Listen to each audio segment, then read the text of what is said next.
Dancing to the theme tune on a Friday night, party night. Let's get ready to rumble. Yeah. Orange peel garnish for my first cocktail.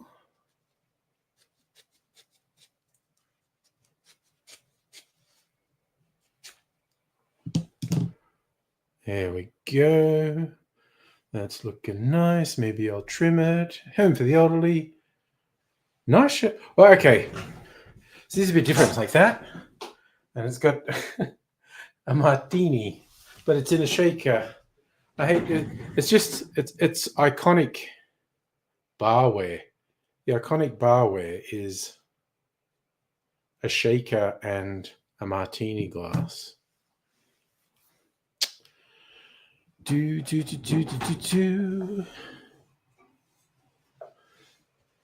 this one from? That's from Safa, I think. Okay. Debonair. It's also really big. It's like about a 3XL. It was on sale one time when I was buying shirts. And I thought, that's probably way too big. I want to buy it just to see how big it is.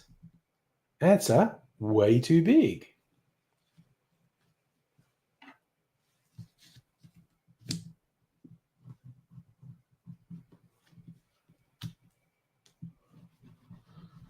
I'm trying to trim this orange peel and I thought this knife would be good at it, but it's not. If you started a radio station, you'd call it Debonair. It's a good name. It's going to be like smooth jazz. Like old school Hugh Hefner vibe. Zeph like a young Hugh Hef. Okay, that's now an attractive looking. Actually, not that anyone can see this. This is literally just for me. One little rough bit there. There. This is now an attractive orange peel. Music to watch girls buy. Yes. Lots of my shirts. Oh God, there's one I want to get that has an illustration that looks like a guy listening to Radio Debonair. I'll see if I can find it. Have I?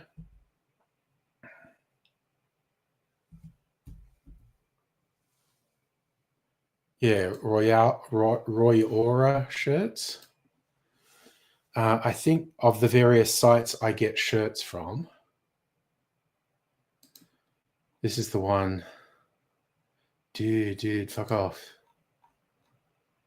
All right, I just need to search cocktail shirts.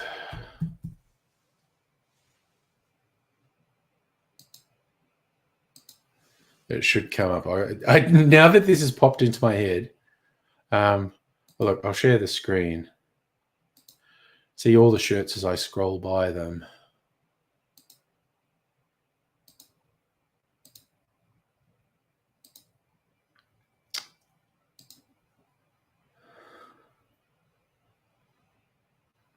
Let's see if it comes up.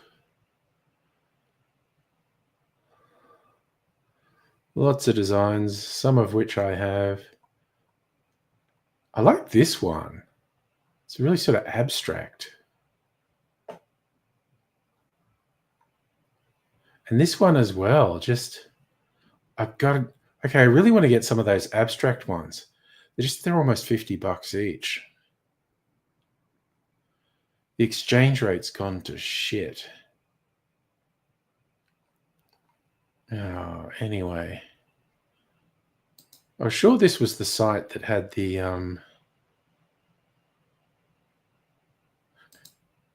Radio debonair guy. Okay, there are there. Oh, okay. I'm just going to put martini as a search thing in case that turns up something different. Sharks for some reason. Ah, okay. So it made a freaking liar out of me, and it's not there. Like they're freaking sold out or something. Oh well. Oh yeah, no. There's a lot of loud ones. Yeah, the black one with seahorse was cool. Hey Pat, how you doing? Okay, I'm gonna make the first cocktail. Yeah, but there's this one. There's this really funky looking guy.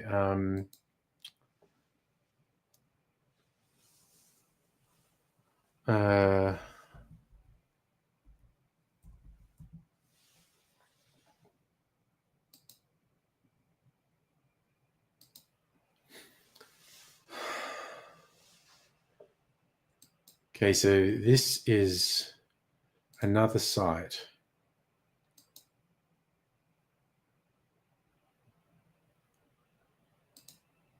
Hard Daddy, which sounds like a gay porn site, honestly. Hard Daddy. Let's go cocktail. See if they've got it.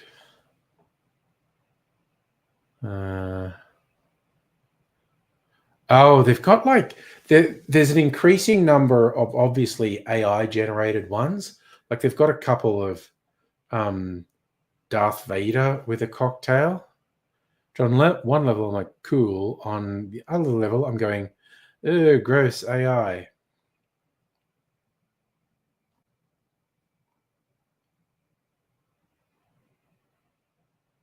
I'm tempted to get this cat one. Technically, alcohol is a solution.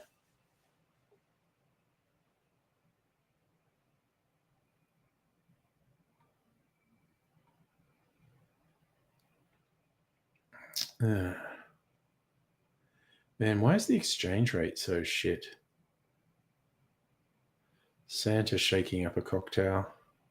Okay, they got lots of pages. Maybe these guys have got the one I was thinking of. Lots of nice designs that I'd think you're getting if they weren't so fucking expensive.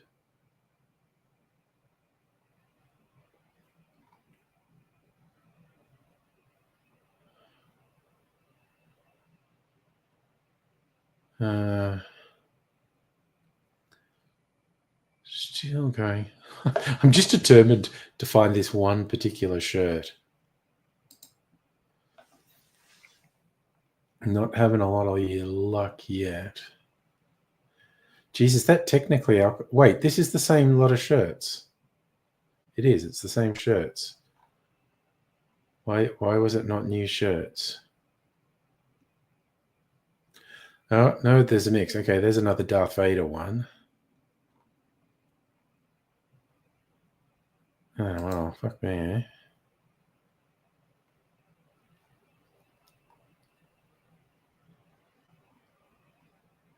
Still going. Now they're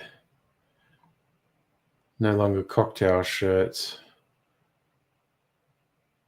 but they're being returned from my search results for some reason. I like the shark bouncing up going surprise.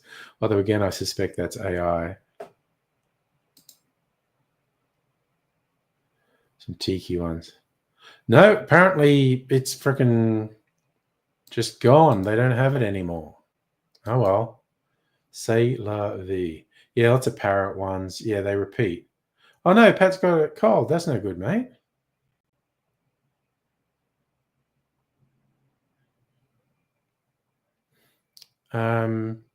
Okay, what? Ooh, wait, what the fuck is Discord doing to me? What did you post on Le Discord? Oh yeah, music to watch girls by. Nice. Yeah. Smooth jazz. Okay, so This one wants the rocks glass. Next bit of prep is I got to torch the ice to get rid of bits of frost. Oh, let's get set up. Okay.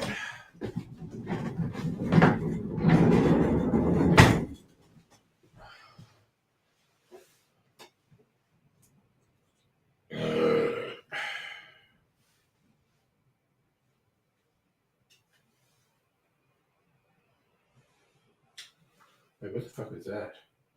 Oh shit, did something break on my camera? It did. Shit. Something on this bracket broke. Hope it's going to keep working. Because I fucking use this a lot. Have to get a replacement bracket, I guess, if it breaks. Alright. Where's my torch? We're going to use fire.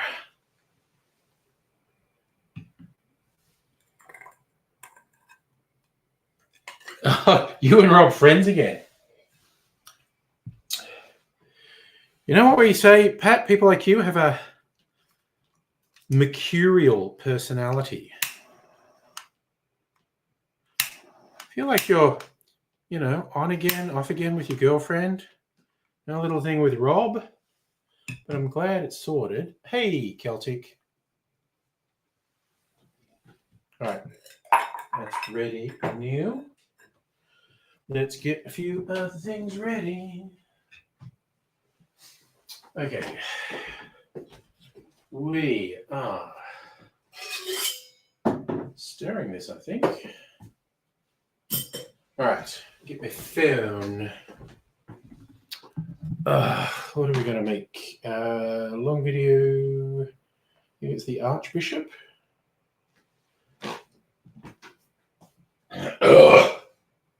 Archbishop. Okay, 2 sorts of rum, aperitivo, and green chartreuse.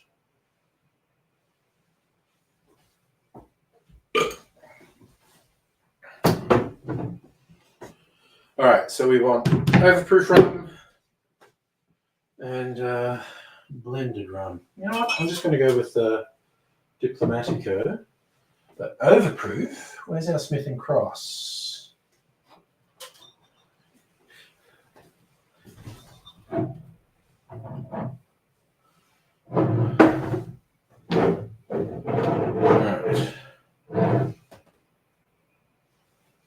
Alright. So, 22.5 mils, let's get ready. Because here I come now. Room's gonna smell really rummy. Get these bottles open.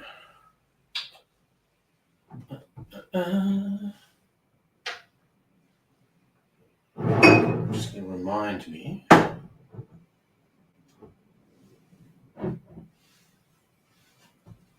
Is something flying overhead? Yeah, there is, definitely. I have to let that go before I start the video. It's okay, it took me a moment or two to set up anyway. Pig. All right, because I burped. I was wondering, why is Pat just randomly typing pig? But I did burp. So, fair cop.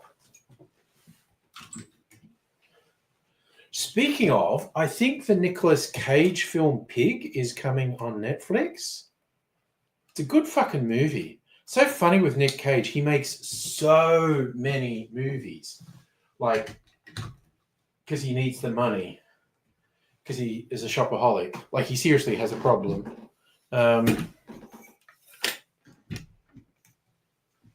So he says yes to everything. But he makes so many movies. Like, some of them have got to be good. And Pig is good. Really fucking weird. Like, old school Nick Cage weird. Because back in the day, everything he did was weird before he became a mainstream star. He was the art house weird guy.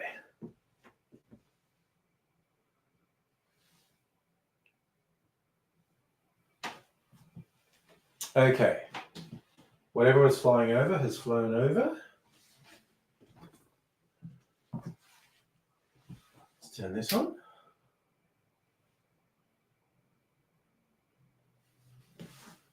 You stole the sun from my heart. All right, I reckon we're ready to giggity go.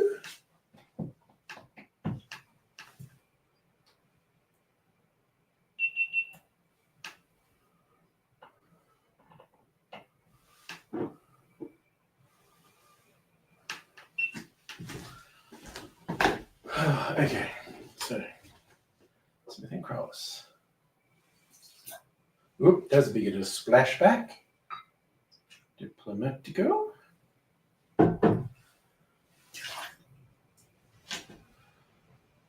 Perdivo. Something else flying over now. It's okay, I don't use it. And how much is it? 15 mils. I don't normally get so many things flying overhead.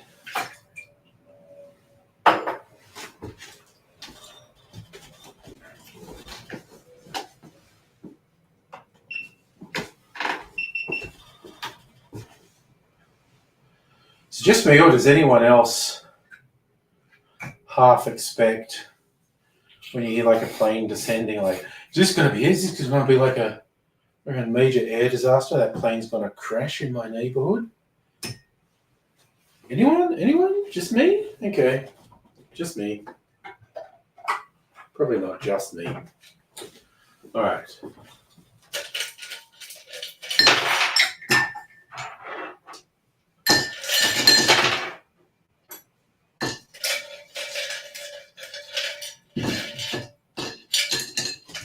That's enough.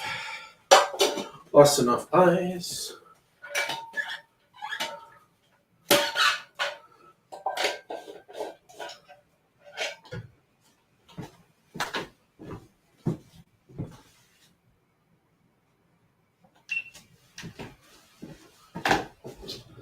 Stir for every season. Stir, stir,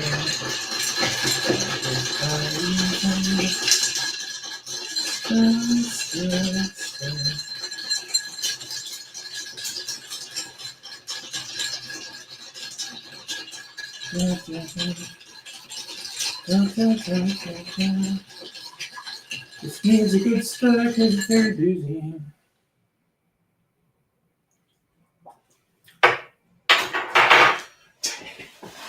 Ooh, that's got a kick.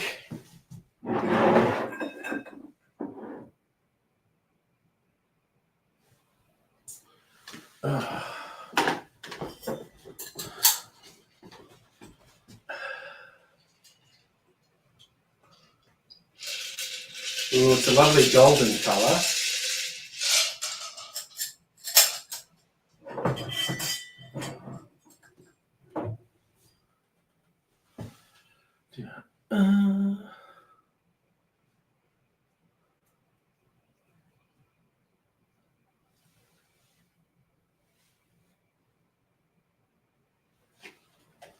All right, take a picture of this for the thumbnail.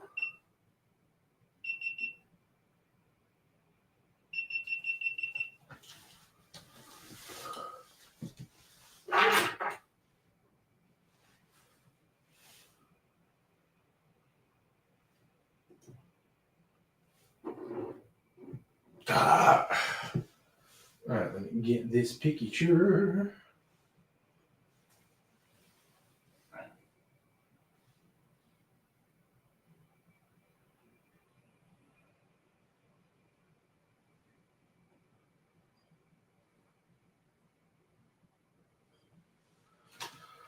It's an attractive looking drink.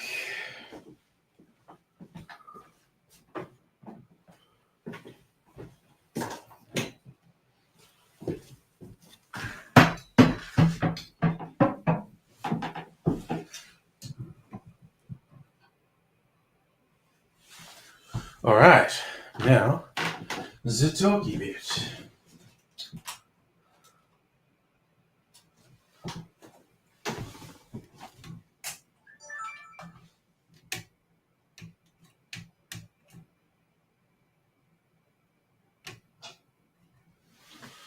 Right.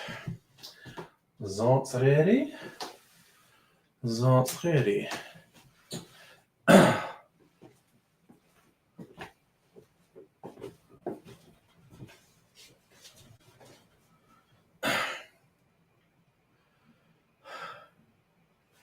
G'day, cocktail lovers. I made a few cocktails recently that were loosely related in that they were all very boozy and they had names of religious figures. This is the last of the collection I found. It's called the Archdeacon. It's a wonderful golden color, showing off the sexy clear ice nicely, and it's also extremely strong.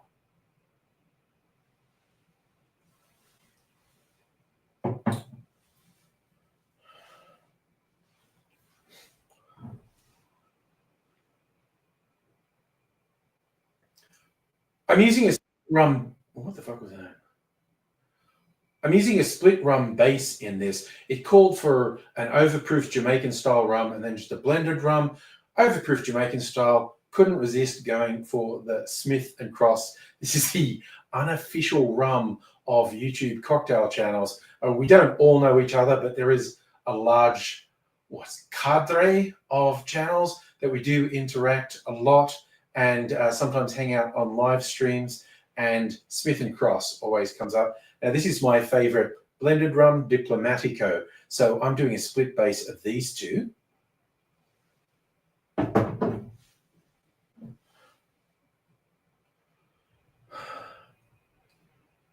It also calls for a bit of aperitivo and some green chartreuse. A lot of people will go,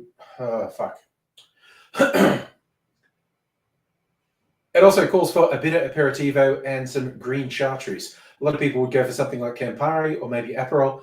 Campari is way too bitter for me. And besides, I like supporting local. This is from a local distiller called Wolf Lane. It's a grapefruit aperitivo. It's about the same bitterness as Aperol, if you want to measure. And of course, the green chartreuse. Yes, showing off that I have green chartreuse. These are all the ingredients. As you can see, this is going to be a pretty strong drink.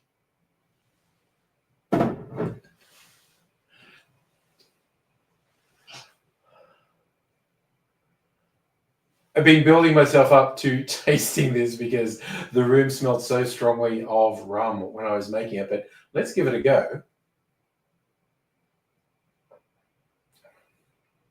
Oh, this is a hardcore rum lover's drink.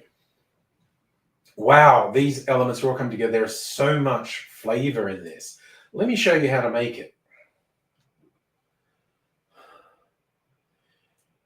In a mixing glass, put 3/4 of an ounce or around 22.5 mils of an overproof Jamaican style rum, then 3/4 of an ounce, 22.5 mils of a blended rum, then 3/4 of an ounce, 22.5 mils of a bittersweet aperitivo, and finally 1/2 ounce or 15 mils of green chartreuse. Add ice to the glass. You want to give this a good stir for at least 25-30 seconds. This is a very strong, boozy drink, so you want it nice and chilled and get a bit of dilution. And then I'm straining that into a rocks glass over a big chunk of sexy clear ice, and I'm garnishing that with a twist of orange peel.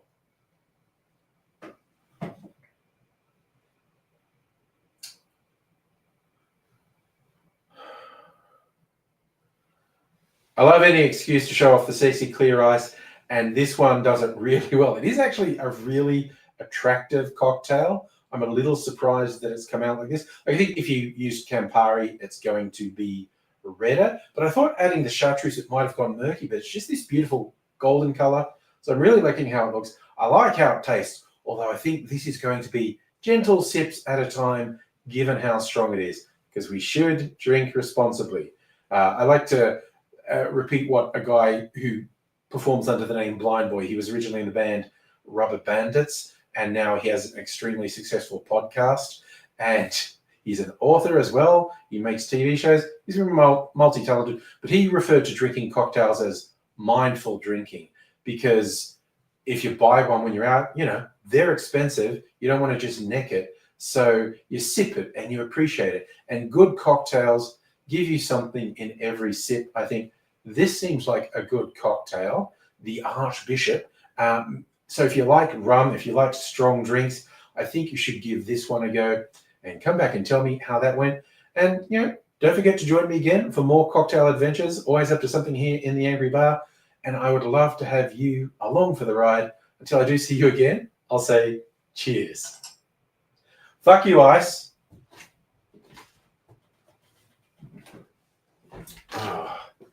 Just clinking sound of ice shifting just as I finish. I'm hoping it's just after I finished and it's not covering up my last word. No, if I was really professional, I'd take that away and put it in another room when I made the video, but too much fucking around.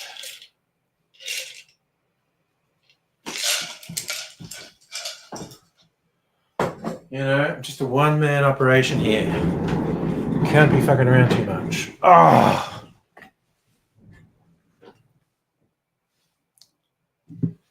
Okay, putting it that way. What did I miss? Celtic, no jobs around Nowra. Oh, well, stick with it, brew.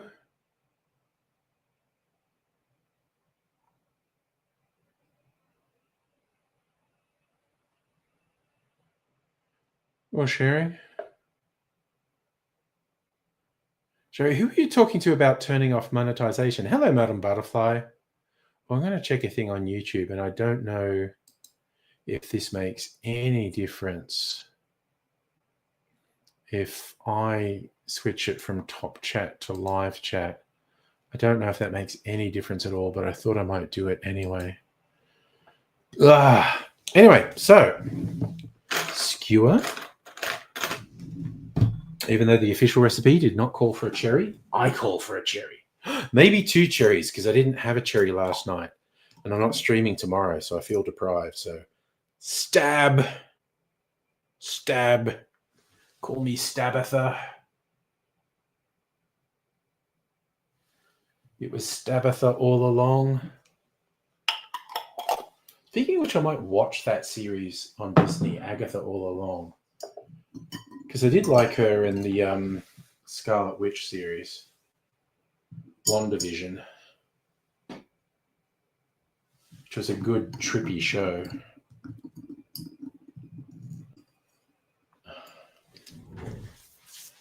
All right. Going for RSA, responsible service of alcohol. Nice. Look, yes, you get an RSA, you can probably always get a job. No, I think that light's too bright. What the fuck's going on? Wait. Why? Okay, something's wrong here. What's this doing? Advanced. This just looks bizarrely wrong.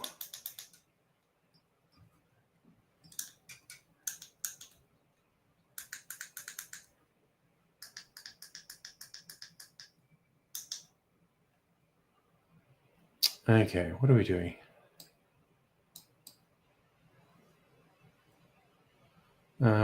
Contrast. No, we don't want autofocus.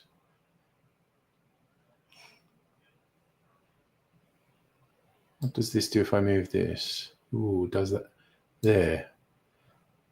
That's a bit better. What? But why is it doing that? That's very weird. Hello, Hannah. No, Safa. I do not have an RSA. Never worked in hospitality. Way too much like hard work. Quick stop. Oh, yes, please. Latest crochet. Always keen to see that. And hello, Justin, as well. And yes, Safa, I did see the Musk and Trump imploding is pretty funny.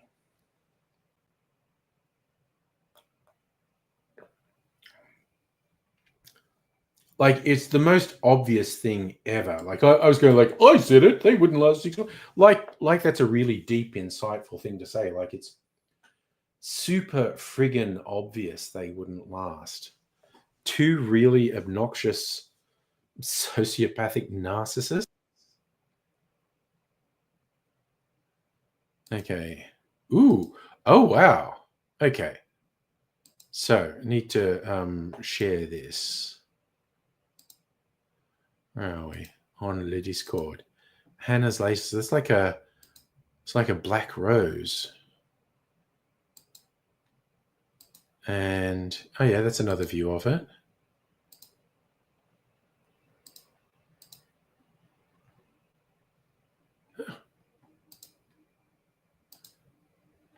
And cherries. Nice.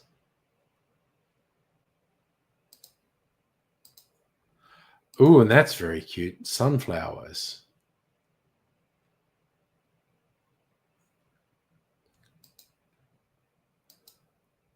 Nice mix of stuff there, Hannah. Very good. Musk has all sorts of stuff on everyone. Yeah.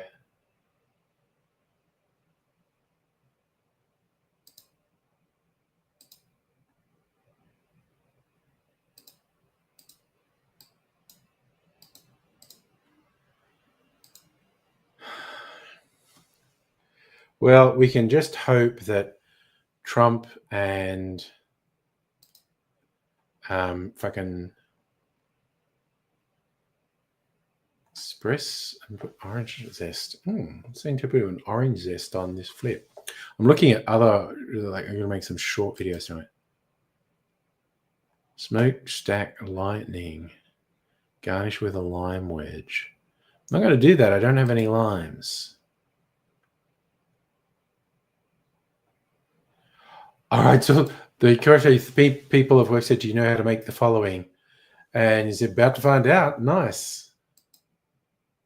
Black rose, cherries, sunflowers.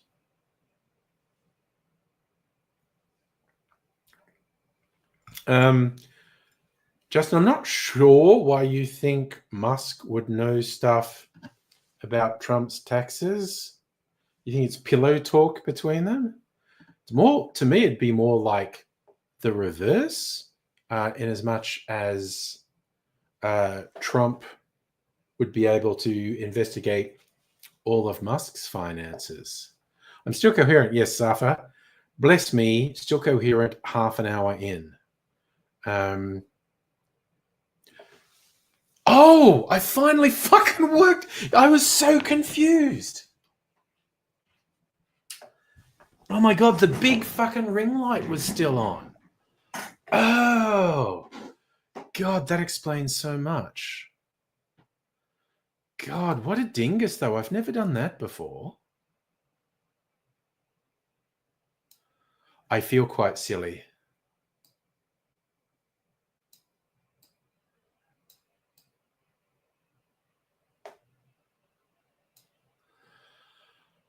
I feel very silly now. Safi, you're talking sports ball. I don't know what that is. Hannah's had a weird week. Sleep schedule 4 p.m. to 11 p.m. Left your house to be social, so now you're overtired. Well, that makes sense. Being overtired makes sense. Oh, right. Justin, you think Musk was able to get access to the tax data of every single American? If he kept any of it, that's a serious crime. So if he even mentioned it anywhere, he would be committing a serious crime.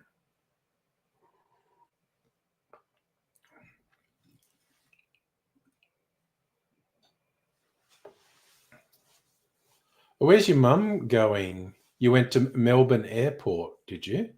Where's your mum going, Safa? Hannah, you had to see Lilo and Stitch and be awake for the complete works of William Shakespeare tomorrow night, but you're sleepy? What did you think of Lilo and Stitch, by the way? It's not something I'm going to watch. I did see the original animation with my young'uns when they were young'uns. Yeah, people in the West in Melbourne go, okay, so Hannah, you're a fan of the Lilo and Stitch. From what I've seen, it divides people. Let's go. Hey, Jude, how are you tonight or this morning? You see, Home for the Elderly wasn't really into it. Pat was, but even online, I've seen people be really divided. Some people are really angry at it. Some people really like it.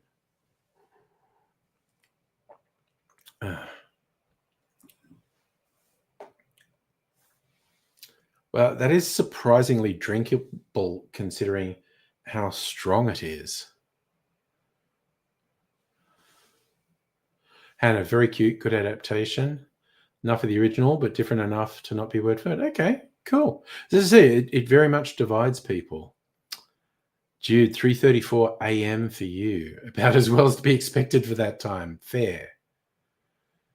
So hopefully I didn't hate it. 3 out of 5. But Soph was pissed off about the differences. Yeah.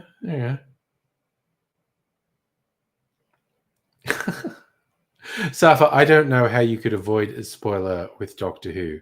Like, I only watched it one day after it was available and I'd already had it spoiled.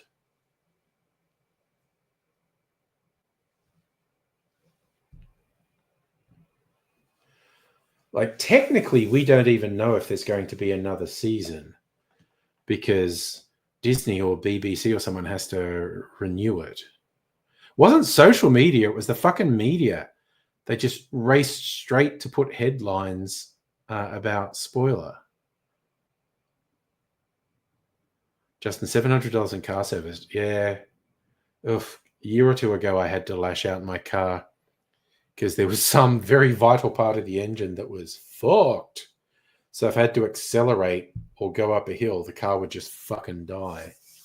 And I paid a big chunk of money.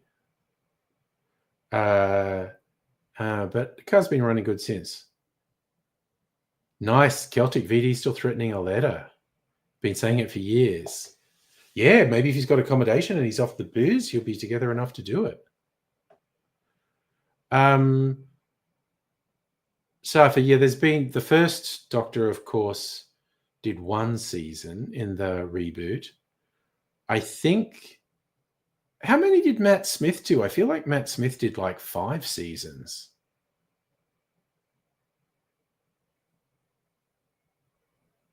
I like that one, Jude. Won't be another season of Trump Musk full White House. How old's my car? Like 10 years old? 9 or 10 years old?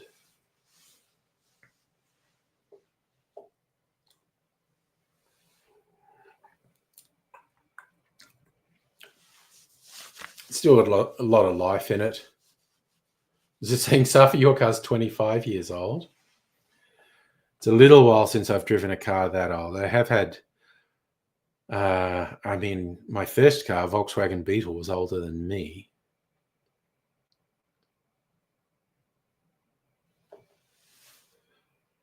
So was it, Madam Butterfly, you and your co-workers got chewed out by the boss?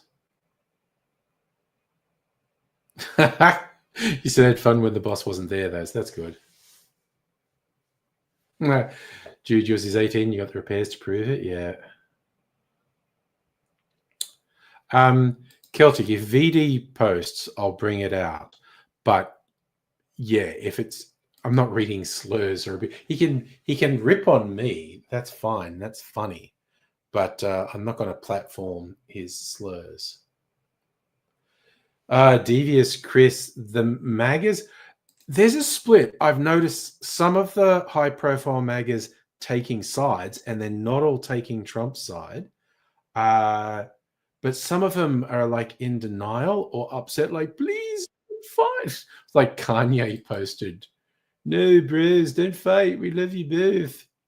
This does not seem like something they can come back from, though. So fucking, ugh.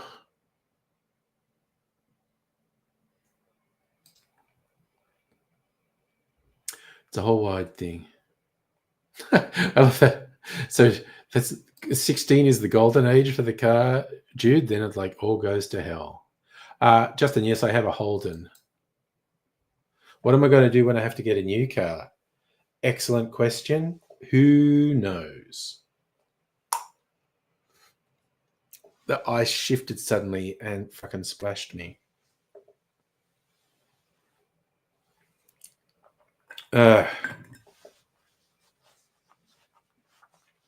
Safa has a Ford. Well, aren't we old school? Because you can't really get them anymore.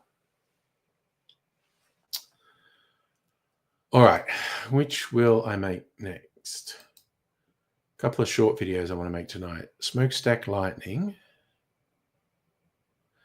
or...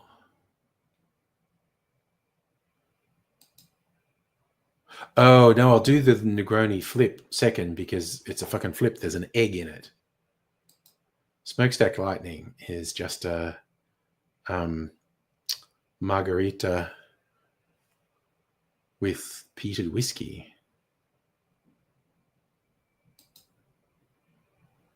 All right, I'm going to make that. I don't like Negroni, so I'm changing some of the ingredients. And yes, the Liberal Party killed car manufacturing in Australia. And I really don't think people appreciate the potential long-term damage destroying the manufacturing base has done. Safa, it is predicted to be lots of rain tomorrow. We'll see. Mrs. Angry and I are going out. We won't get rained on when we go out. But we're tough. We'll survive. All right, I'm going to make this margarita variation.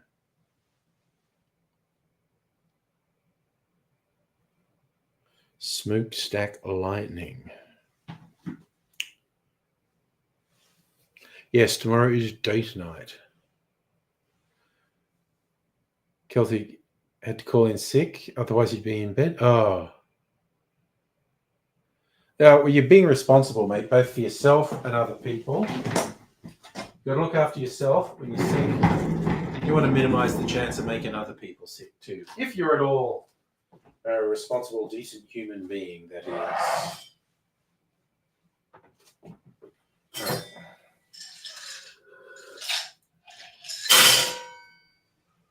All right.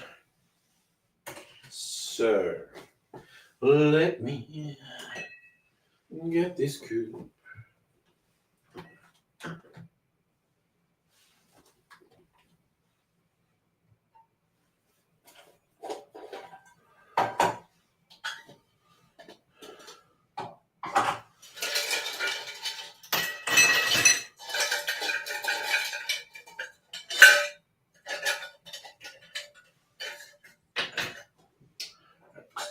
Save the rice, I think, for the last drink.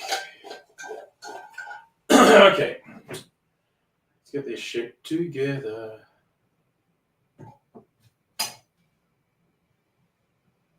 Apparently there's an update for Trello. Okay. Smokestack lighting. So, Ajad tequila. Wait, they say reposado. I have reposado here. I have not opened this bottle. I had to get a new bottle of reposado because I used all my reposado. Where is the... it's got the plastic sealed shit on it. I've got a little knife here. Maybe that'll help.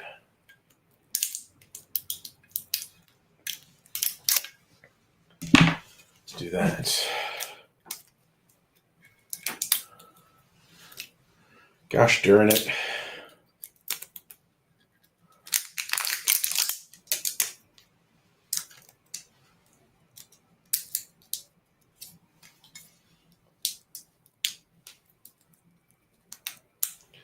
Well, why am I worried about that? Okay. All right, gotta put stuff away. Put the run away.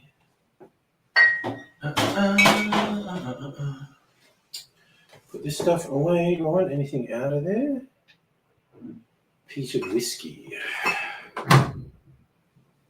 And lime bitters. Okay. You go there, you go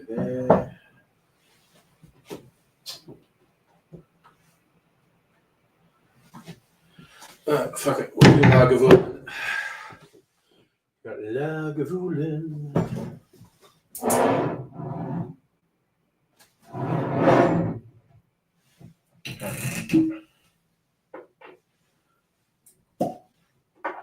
Alright, we go. Na na na na na na na. You can't pour tequila without getting the song in your head. Otherwise you've got no soul.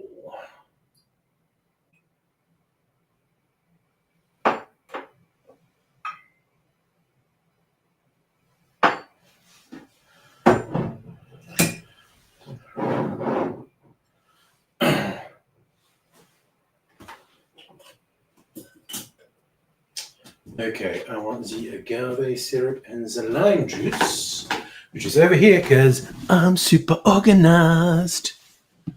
Okay.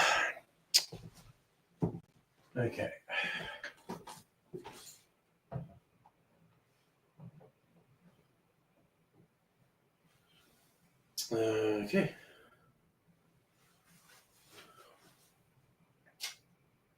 Now, okay, we're gonna get the cameras and the lights and the action.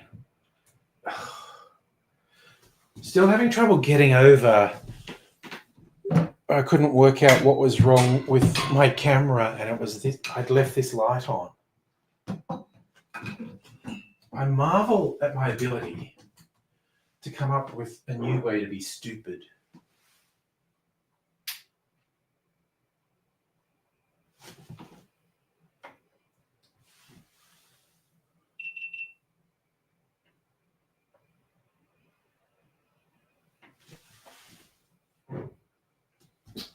Okay, let's get going. We are going with the Zadar. Whiskey. Agave.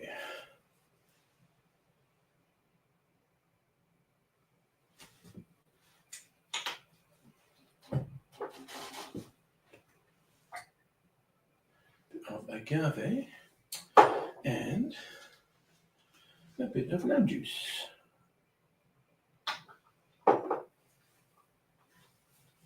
Almost a bit of lime juice. And lime bitters.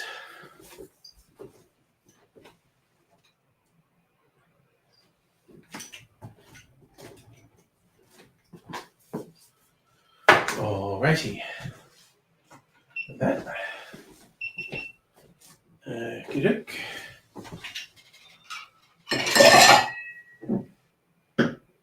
Let's double check that's in the right place. Looks right to me. That did not work. What was that about? Yeah, stole something out.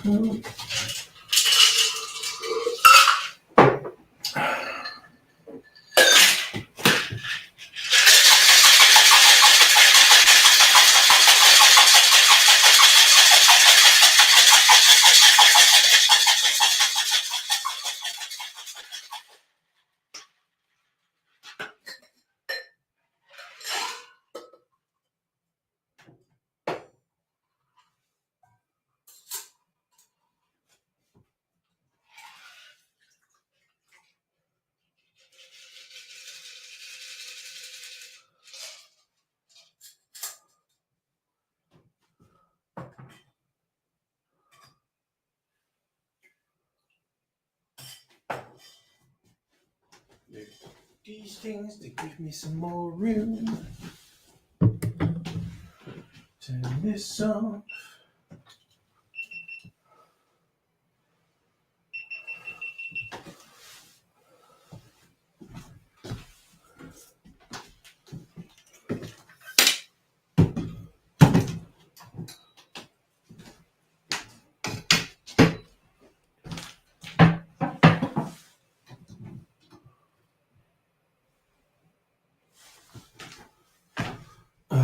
Okay.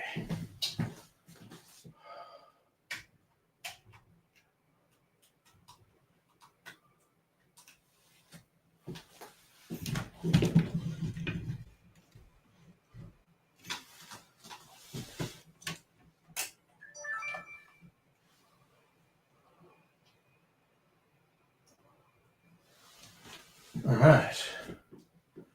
Ready to go.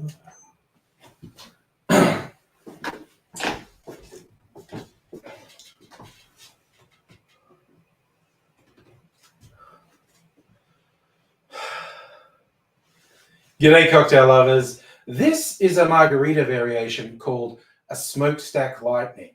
And you may well and accurately guess that means it's got a smoky element in it.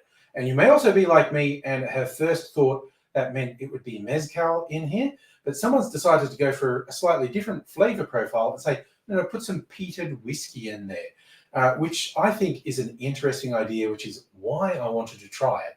In fact, maybe try one side by side, one made with mezcal, one made with peated whiskey. Ha!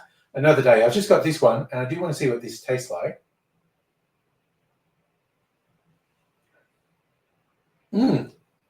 Wow, the whiskey is so noticeable in this, even though it's only 1/4 of an ounce. I'll show you how to make it.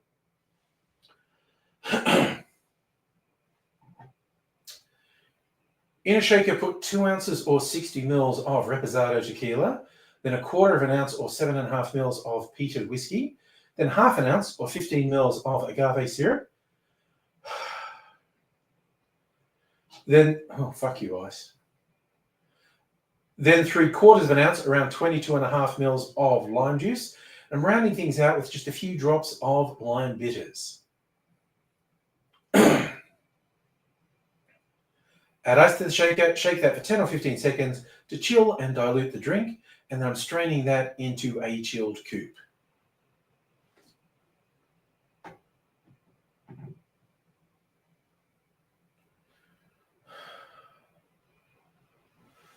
It's remarkable how much difference even a small amount of a different spirit can make. This is essentially a straight ahead margarita, but then we've thrown in the peated whiskey and incredibly different taste in there. Look, probably not going to be for everyone, but if you're in an experimental mood, I stumbled so many times. Fuck that.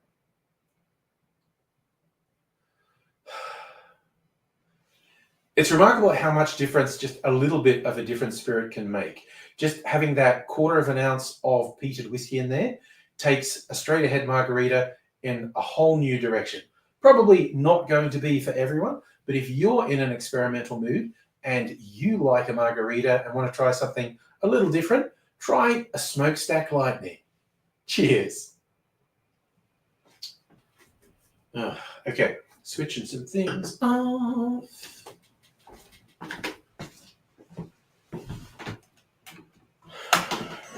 Okay. And this time, remember to switch the big light off so you don't get confused, you wally. Actually, you know what? That is not sweet enough for me. I'm going to reshake it with some more sugar syrup.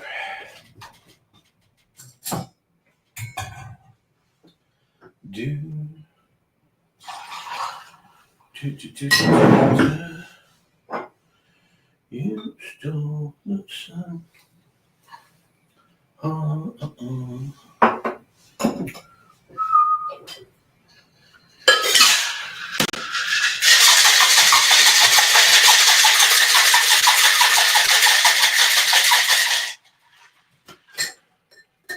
Let's just do that. Let's do this, and I'm going to put it in my other glass as well.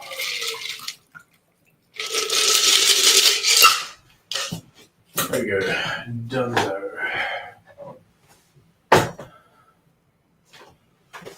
Ooh.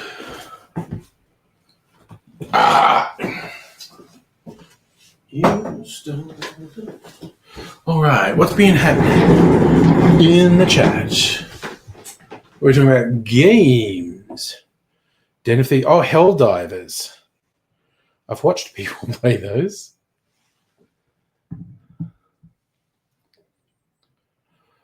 Oh. You can't impress me. I've been to Bali too.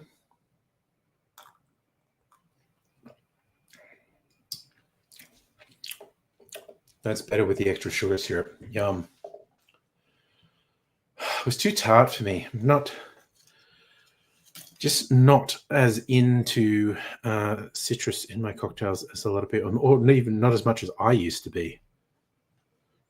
But, c'est la vie. That's the way it goes.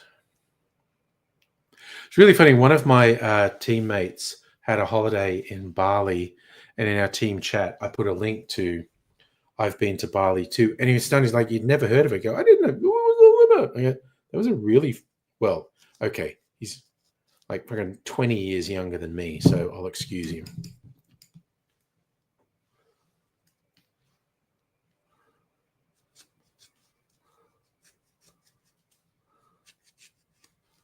I saw Red Gum live once in Bathurst when I was at uni. Very enjoyable show, actually. I think my favorite song of theirs is It'll Be All Right in the Long Run. This is Devious Chris. Had a good last week. Charlie Kirk getting slapped around at Cambridge. Jordan Peterson looking like a Phil on Jubilee. Neil and Trumpy. It is a bunch of right-wingers making themselves look stupid, I think. I think I've been to Bali might have been Red Gum's biggest commercial success. Either that or I was only 19. I was only 19 was, I think, probably their biggest cultural success. But Bali might have been a bigger chart success. Might have been. I was only 19, might have been the biggest.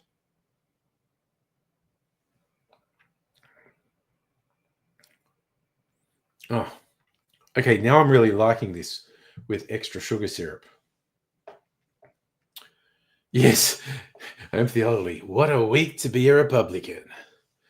It's like it's all fallen apart for them. You see what I've done to the orange using your tool, for the elderly. It's sliced around, but it actually helps me get good peels for garnishes.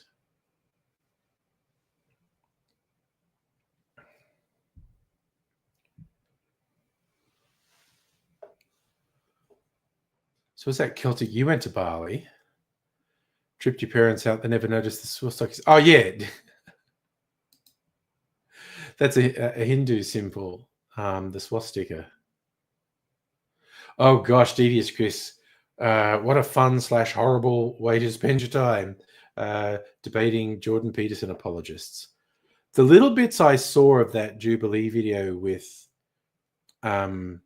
Peterson just really highlighted how he says nothing, like he waffles and hides behind jargon and actually says nothing. Like he's really quite pathetic.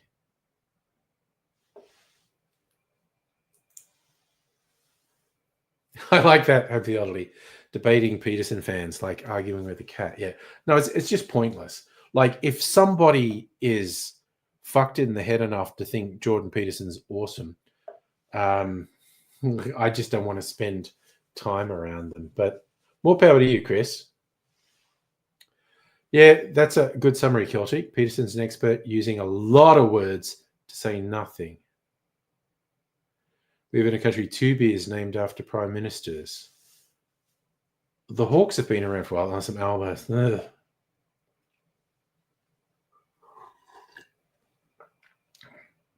I'm not at the stage of simping for Albanese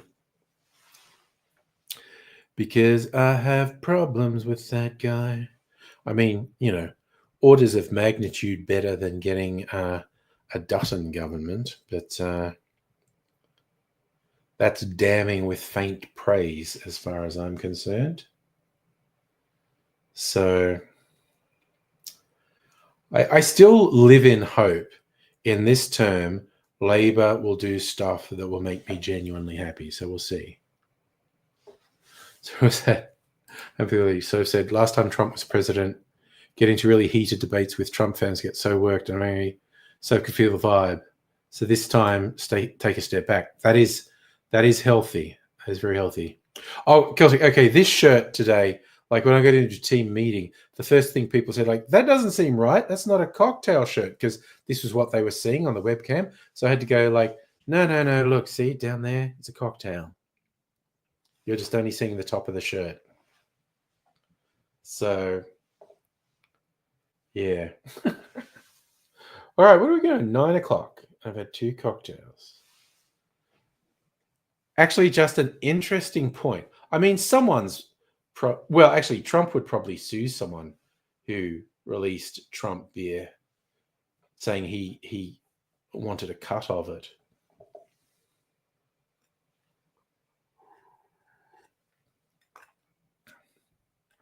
And Dr. Ogo reading the shirt explains the shirt. Oh, speaking of shirts, the same sites that sell these shirts, they all have AI generated Trump propaganda. It's hilarious. And I'm sure a bunch of fucking freaks get them. And it's like, oh, I love Trump. You're just sending money to a fucking sweatshop in China. It's not about, okay, you fucking weirdos. Just, like AI slop images. Yeah, Celtic, you like the PJ bottoms? Yeah, I'm into comfort and relaxation. Changed into my PJ bottoms at about 5 o'clock today. Somewhere between 5 and 6 anyway. Got my Uggs on too. Well, fun fact, Justin.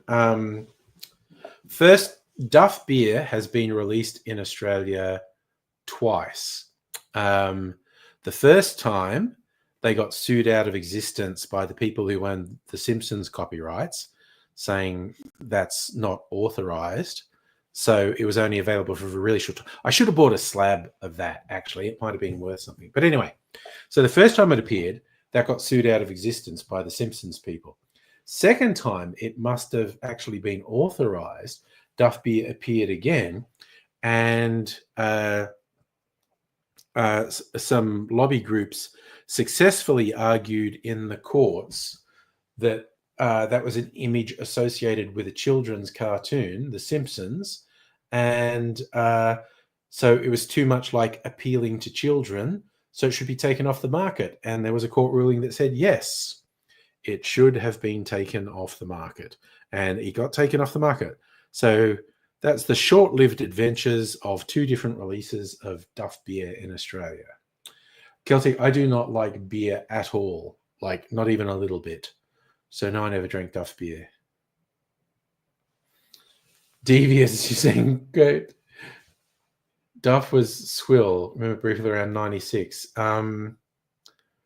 You may be right. The first version may have come out as far back as 96. It was quite a long time ago.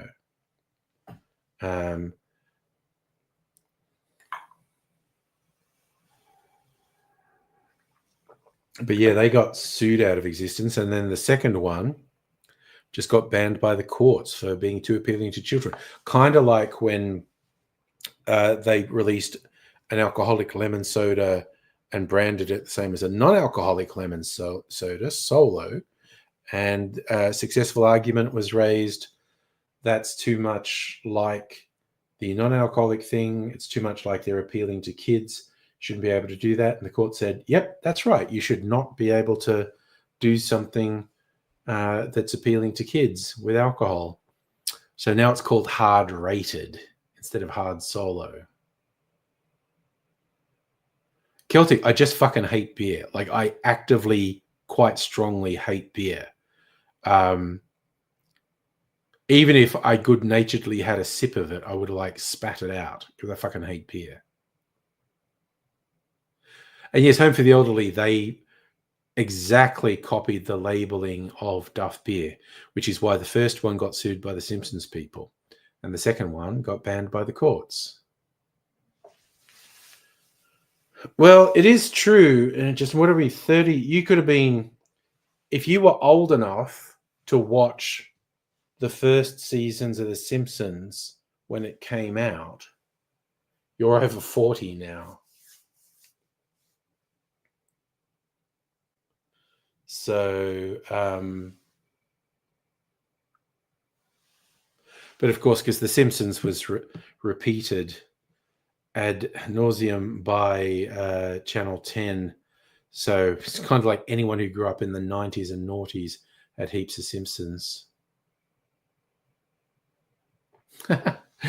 Devious Chris, surprised Greg Norman hasn't. Oh, I keep thinking, God, I got to put the thing where the comments appear on screen. Damn it. Surprised Greg Norman hasn't sued thing. Yeah, well, sharks are an objective thing that exists. Also, Greg Norman is a piece of shit. So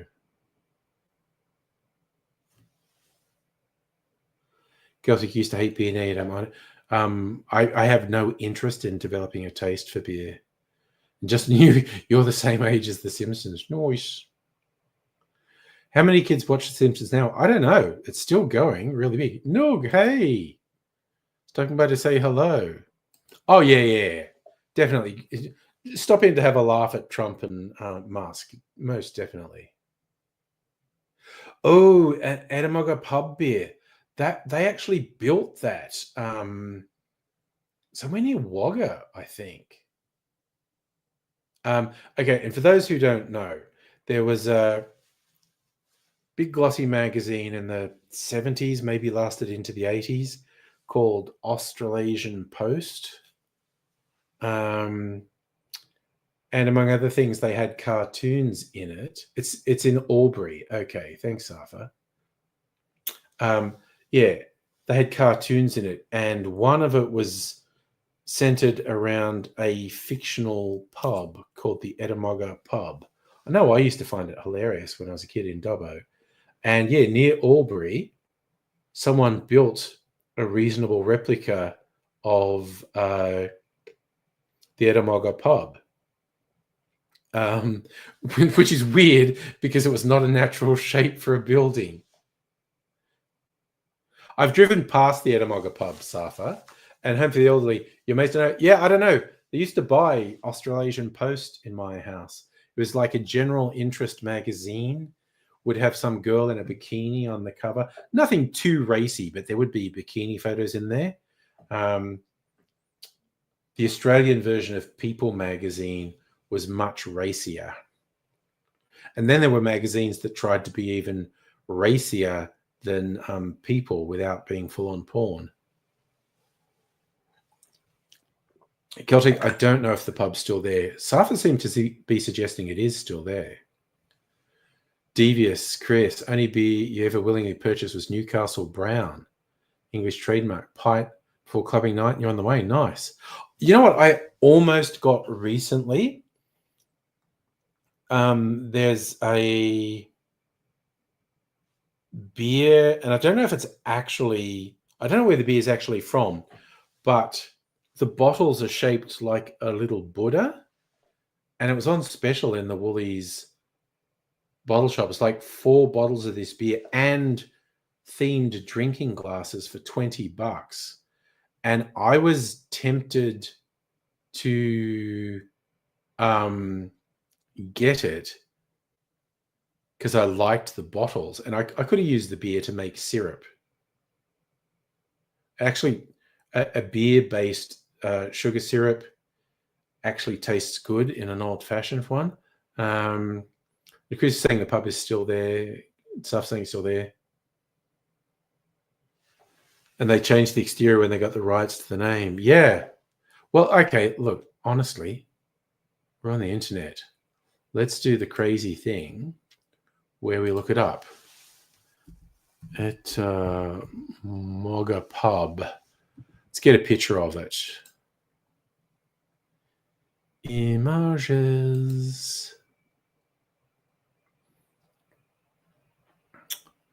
Okay, I'll share this. The images.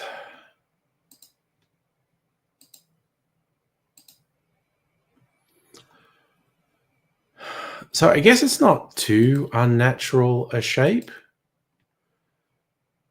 But yeah, it's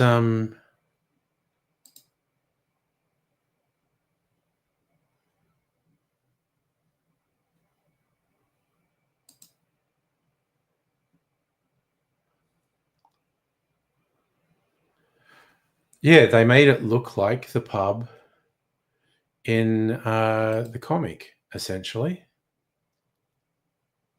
I think it's called Aussie World now, Chris. Okay. Okay, Celtic, get some sleep. Yeah, no, the cold will take it out of you. You need to rest to get your strength back up. You know what? While I'm still semi-coherent, I am going to make one more cocktail video.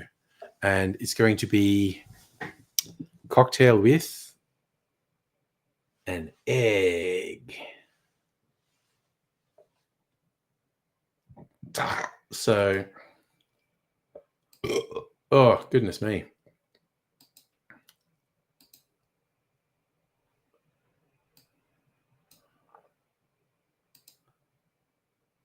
Oh, no, what are we doing? Oof. It is Negroni Flip. We just put it in a coupe. Okay, gin, a bit of red aperitivo, vermouth, sugar syrup,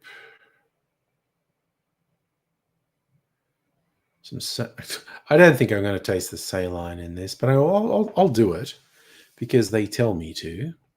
Okay. I'm going to make this a jazz gig in Port Melbourne. That sounds like fun, Dr. Abigail. I tease the Americans again. I've got eggs. We have eggs. I like that ability. Very hipster in Port Melbourne. Like the smooth jazz. All right. Let's get this happening. I'm braving avian influenza. I don't care. I'll fly in the face of avian influenza. Okay. A dry gin. So many things. I'm going to use this oyster shell gin.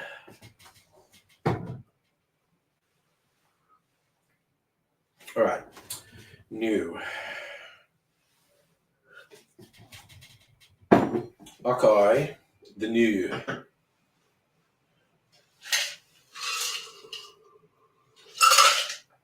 All right.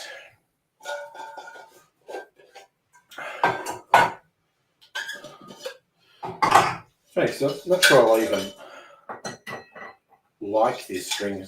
Maybe it's, it might be good. It might be like an instant eggnog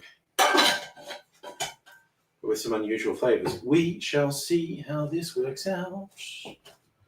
Okay, sugar syrup, oyster shell gin. Gotta get that bit of aperitivo back out.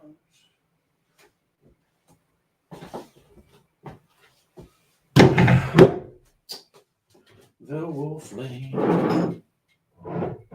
All right. Let's get this shit happening. This is not really happening.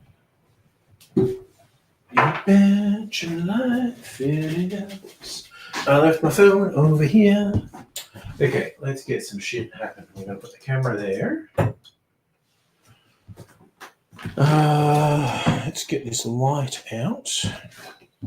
And we will put it here. The rest of the night, I'm going to just marvel at how I didn't realize I'd left that light on, and it was confusing me as to why my camera was so weird. And I was completely sober. That was before I drank any alcohol. It's ridiculous. Any old iron, any old iron, any old iron. Okay. Wo ist meine Phone? Telefonken.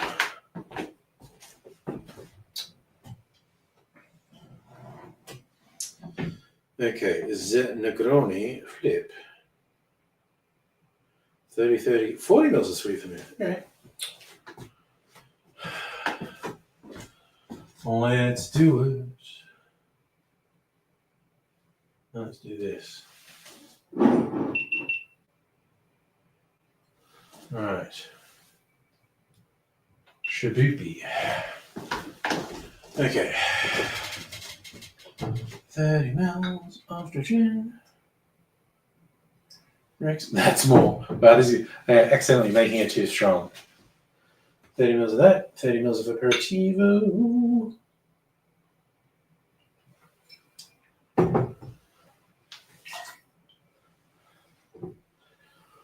$40 mils of sweet vermouth.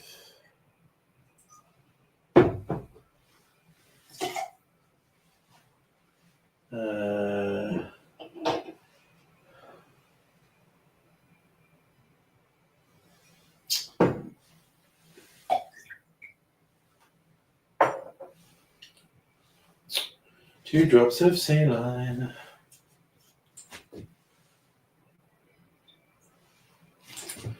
And let's see if I can do this without making a terrible mess. Egg.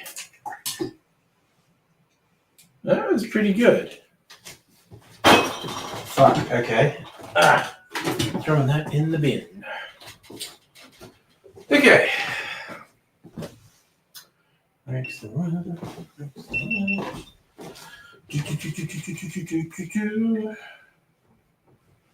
Mix the run. Mix the run. I don't know where the lid for this sugar syrup is. That's a bit weird. What's happened there? Just make sure. Yeah, that looks good. Let's just do that again. Why the fuck does it do that sometimes? Okay. What do we take this to get the egg blended?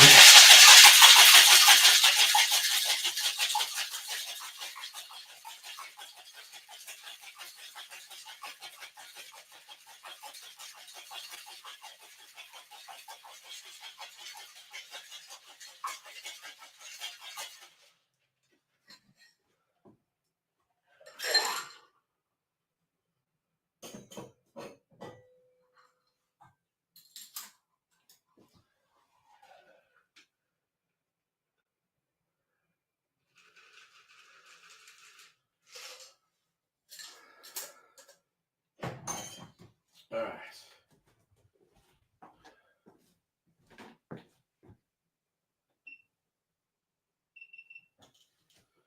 Turning that off. All right. Doing a quick talkie bit.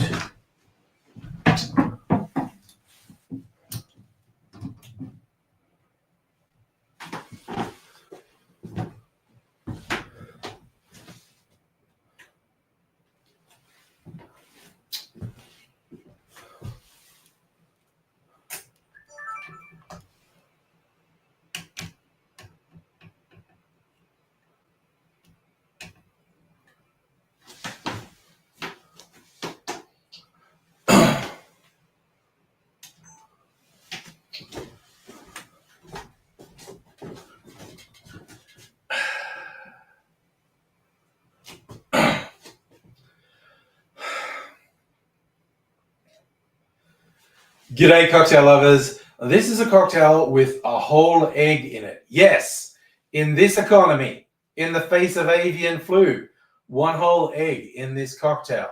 Maybe as expensive as the booze. Well, not really, but I make jokes. And this is a Negroni flip. And I'm improvising a little because a base recipe, Negroni calls for Campari.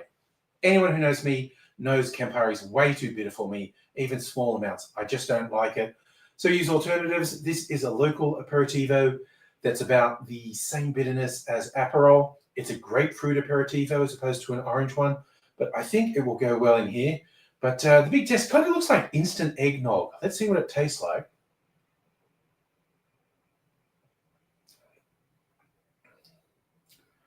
It actually does taste a little bit like eggnog, but it tastes a bit more like a cocktail as well. But I'll show you how to make it.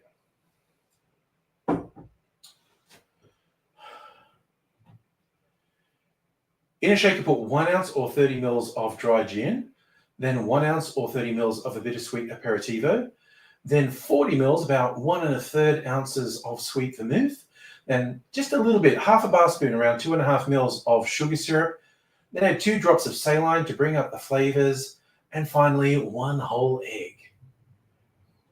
Car going past.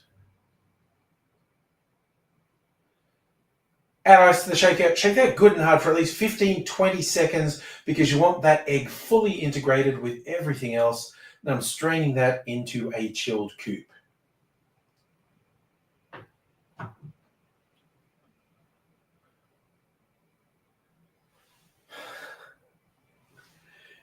It doesn't have the richness of an eggnog because it's mostly spirits and doesn't have milk or cream in it, but egg does give it that wonderful richness. It is a little edge of the whole eggnog flavor. So if you like eggnog, I think this would be an interesting one for you to try. The whole flip genre generally, a cocktail that's got an egg in it or an egg yolk sometimes, is a fun one to explore. This one is well worth trying. It's a Negroni flip. Cheers. And much like the last one, I want more sugar syrup. Oh, motherfucker. I just tipped half of that on my phone. Oh, shit. Okay.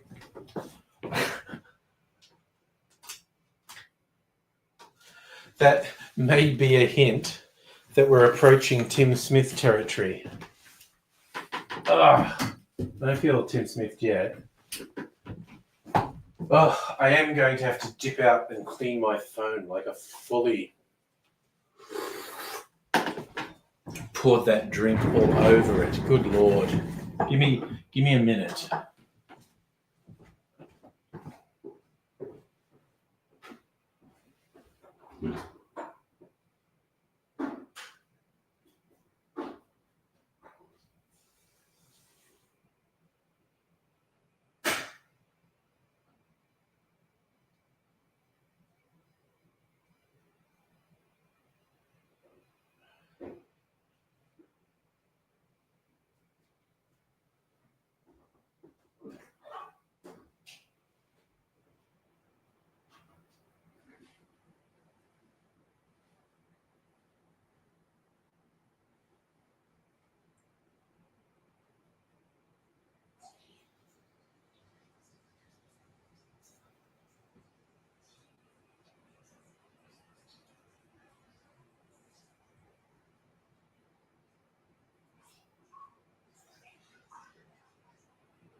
Oh. Okay, I decided to have a piss break as well. Turns out I really needed it.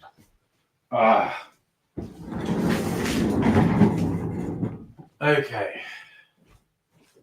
So what was I saying before I fucking tip? Oh my god, that's just like a bit of egg yolk there, isn't she?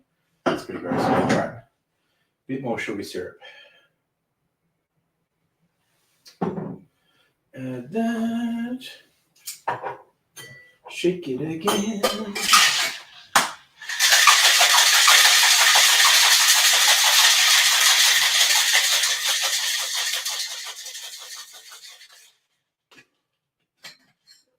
All right.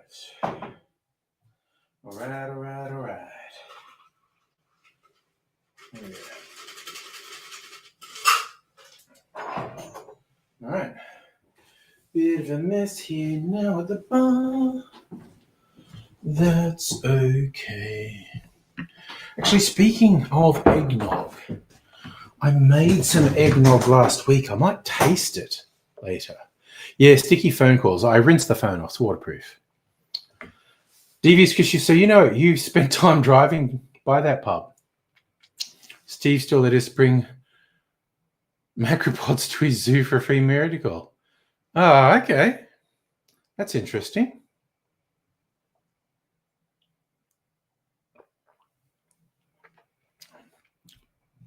Okay, that's much more to my taste with a bit more sugar syrup. I clearly have a sweet tooth, but it's all good in the hood. Okay, yeah, I'm quite okay with that, with a bit of extra sugar syrup. Making for some sticky phone calls.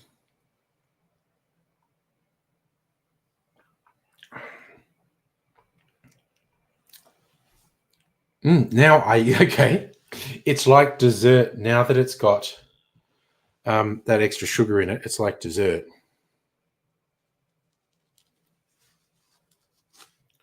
Okay, not doing any more live streams until Tuesday, so we'll just use up these peels. Mrs. Angry can have lots of orange peel in her hot chocolate in the morning.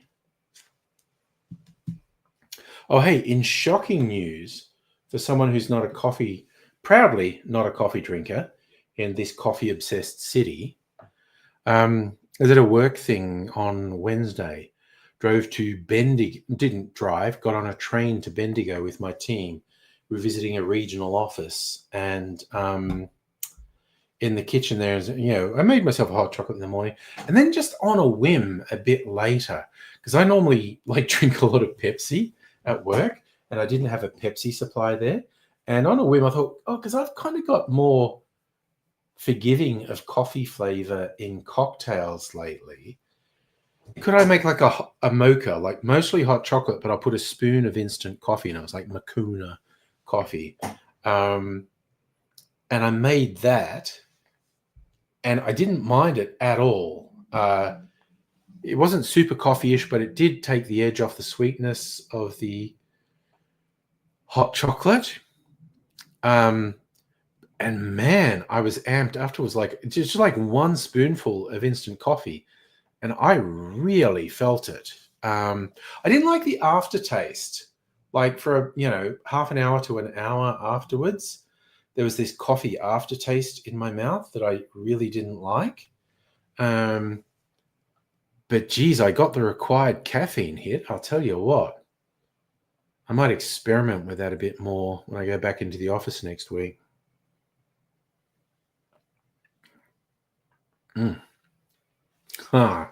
Yeah, okay. Bit of extra sugar syrup. That's a dessert drink now. Frickin' yum. Okay. Went from being to I quite like it. Like went from maybe a 7, maybe even a bit less, to an 8, quite honestly. So yeah, not going on my legends list, but yeah. TV's because there's a coffee IV from Brit parents. Okay, straight from breast milk to tea. Yeah, well, at least tea generally is a nice low level of caffeine. Coffee's like a punch in the face of caffeine. I say that like I drink energy drinks. Not a lot. I did have one before this stream, actually, because I'm like, well, I'm going to be going for a few hours and drinking alcohol. So the alcohol and my general tiredness will counter the energy drink, but the energy drink will keep me going for a little while. But this is yum.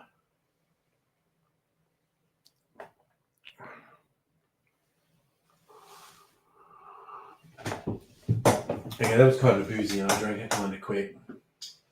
I am very confused as to what I did with the lid for that sugar syrup. This is not a mistake I usually make. I think as I'm talking about coffee in my head, I'm tasting the bitterness from the aperitivo in there. There's a little lingering bitterness is reminding me of the coffee bitterness. Safi, you're only 14 minutes from the Etamogga pub. Was the country fresh air? It was fucking cold, I'll tell you that much for free. It was like 12 hours door to door from when I left my house to when I got back to my house was about 12 hours. The train trip's like 2.5 hours.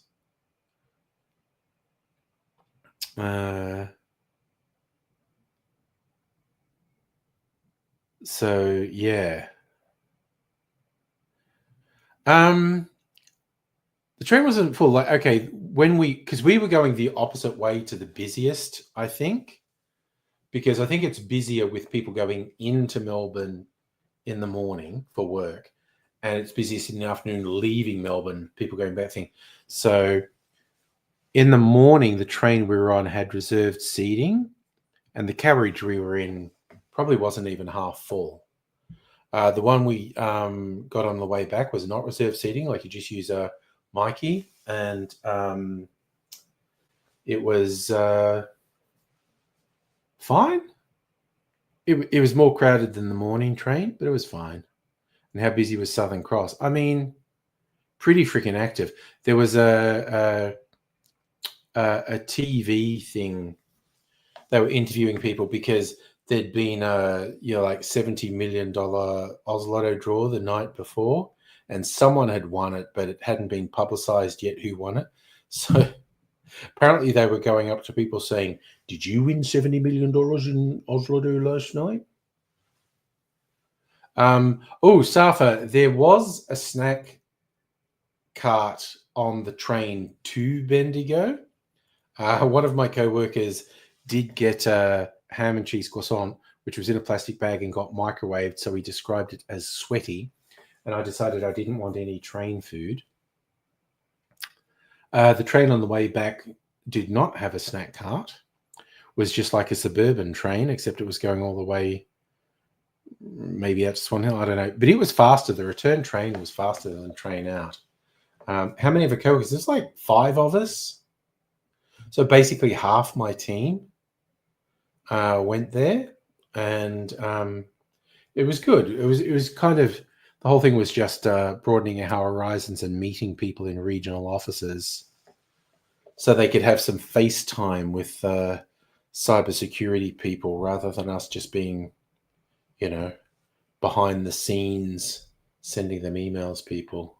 No one was scared to go to the country, Safa. We're all big, brave grown-ups. But yeah, we had lunch in a pub.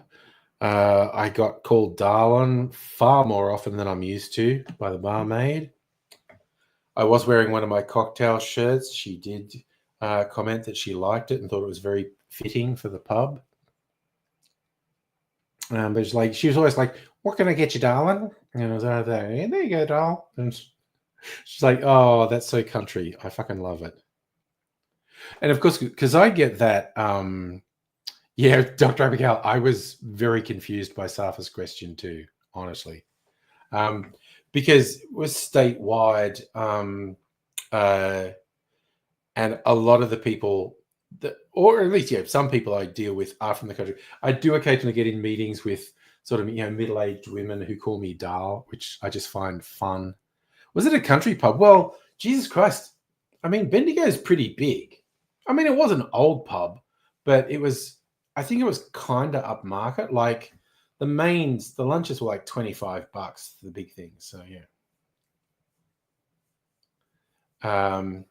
Am I scared for my jobs if the Vic Liberals win the next state election? Like, honestly, they'd probably make the job less enjoyable, quite honestly. But I don't want to be too arrogant, but I pity the fool who decides they're going to put their name to cutting cybersecurity, honestly.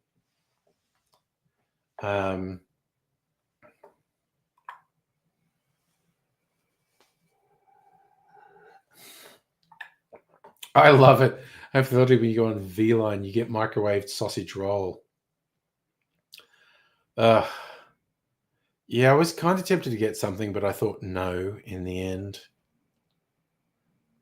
I just wasn't in the mood for microwaved pastries. Extra soggy. Yeah. Oof.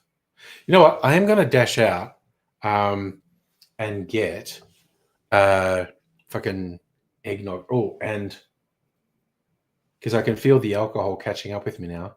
Because I finished the 10-pack of fucking mineral water I had here, but I have a backup out there. So, not ice. What do I need to get? Not ice. I have a lot of ice. I want to get eggnog. I need to get some mineral water because after the eggnog, I think it's mineral water time. Pace myself. Maybe I'll get a different flavor of mineral water. I've got 5 or 6 flavors out there. I'll be back.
Okay, I'm back.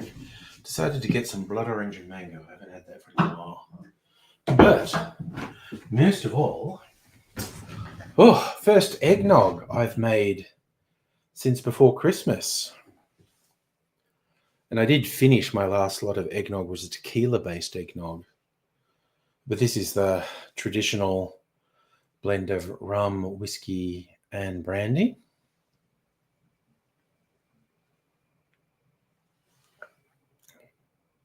Oh my god, that's so fucking good. Yum. Oh, fucking yum. Oh yeah, vampire for the blood orange. I get it, Safa. Oh my god, that's so fucking good. Oh. Oh, that's motherfucking tasty as fuck. All right. I'll have to tell my workmates we definitely got to do Christmas in July because I made some fucking eggnog and it fucking rips. It's so good. So fucking good.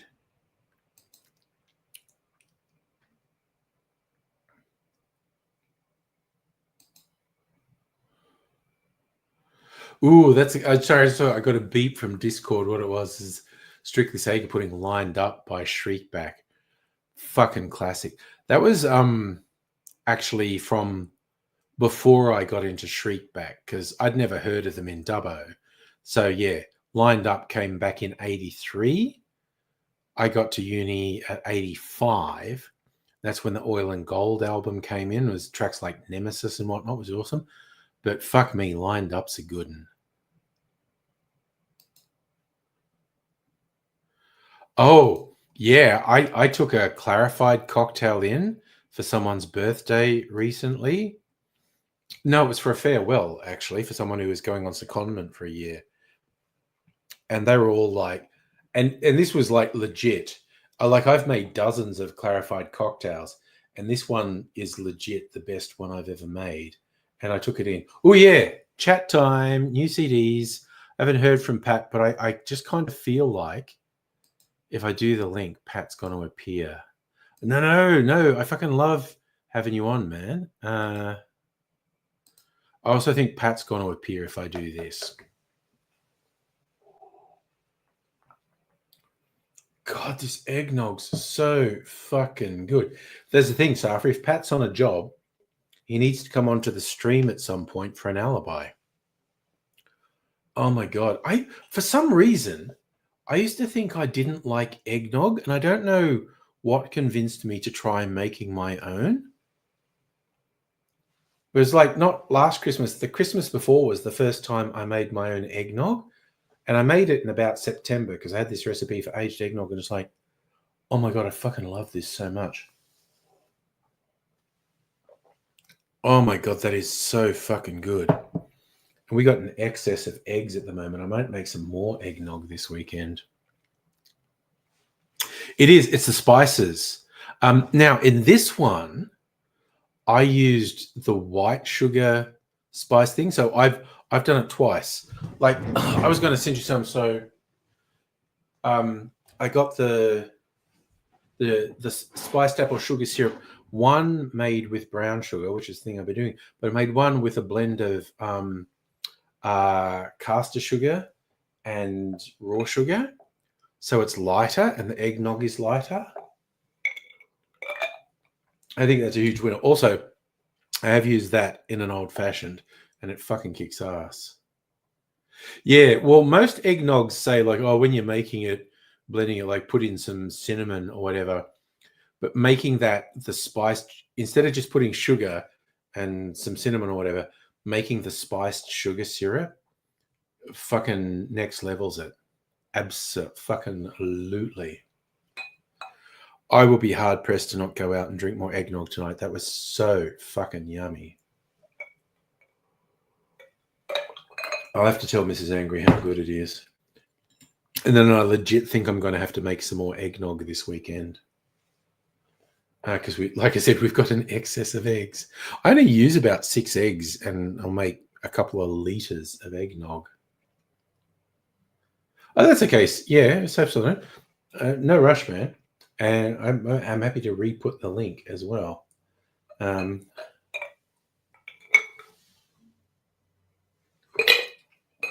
doing a no pressure Friday night. Just fucking chilling. I made 3 fucking videos tonight. And I am 3 months ahead on the videos. Yes. You wish Sophie take the right to refuse work calls. It's funny, working in cybersecurity, I know I would only get an out of hours call if it was an emergency.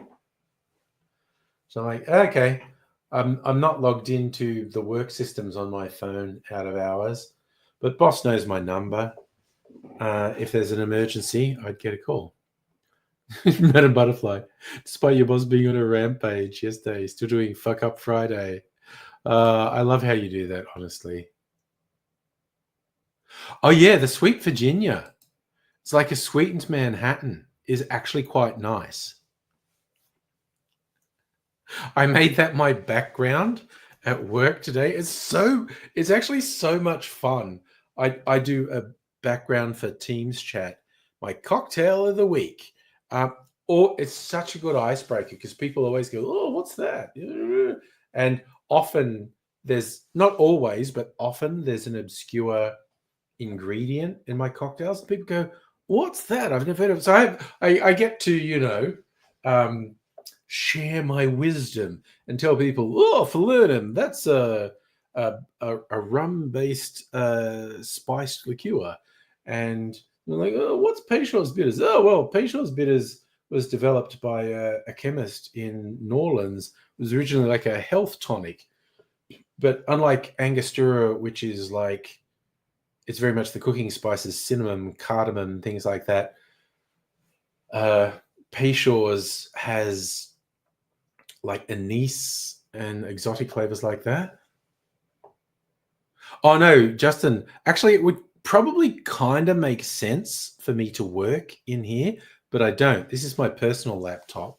I work with, like you, we've got an open plan, kitchen that extends into what probably would be in a dining area, and I set up a work desk there. So I'm actually looking into the backyard. We got like floor to ceiling glass, and it's quite nice. Yeah, but I don't really want to work from the bar. I mean, yeah, I have the fake backgrounds and whatnot, but yeah, you never know what people are going to think.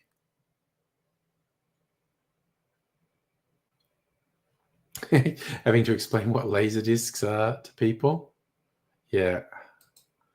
So if your mum's in Istanbul, not Constantinople. No. I work from a work laptop. They give everyone a laptop at work, so you can be mobile. So this is my personal laptop. I work from my work laptop, and I also have a desktop PC that I do the video editing on. That's in the lounge room. So that's for video editing and general web surfing out of hours. And yeah, Safa, this is the relaxation room. You're right.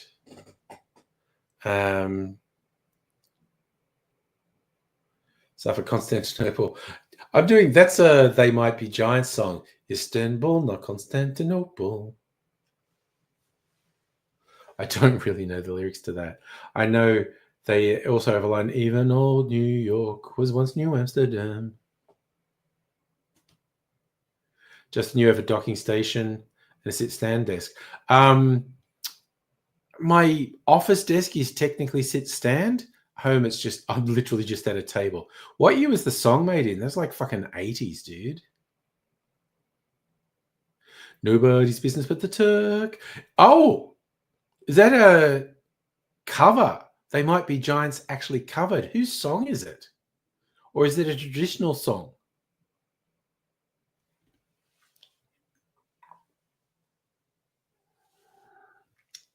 I had a bit of a soft spot for They Might Be Giants, actually.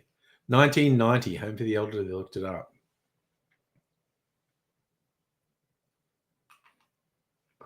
I think their first hit was Don't Let's Start, which I quite like.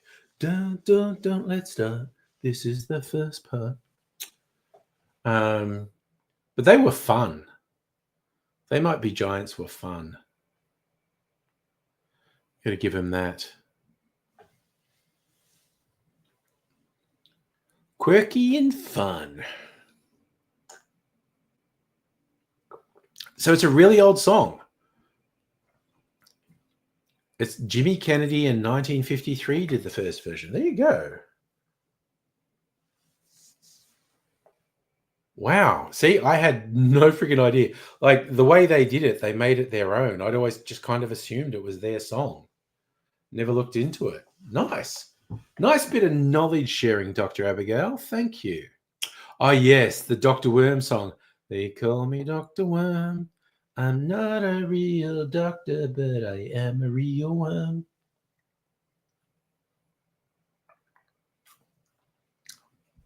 They were just fun.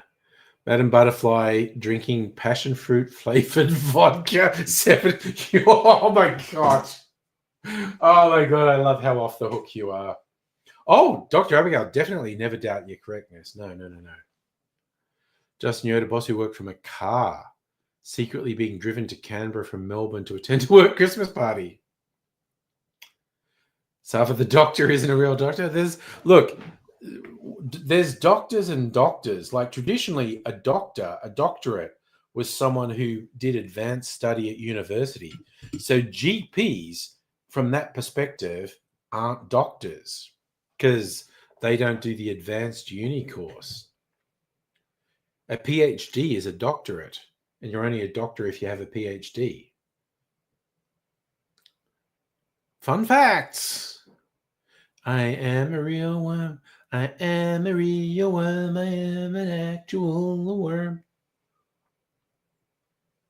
Oh god, now I'm probably gonna fucking listen to Bulk Heaps They Might Be Giants this weekend. Now, speaking of worms, you've put earworms in my head. But I'm not complaining. They might be giants. That's an excellent thing to have in your head. trying to think the other quirky ones, like They Might Be Giants. Things that in my head are kind of sort of genre similar. Violent Femmes. Violent Femmes not as quirky, not as humorous as They Might Be Giants, but I feel like there's a lineage there. And who are those guys? Oh, Presidents of the United States of America. They had some fun songs too.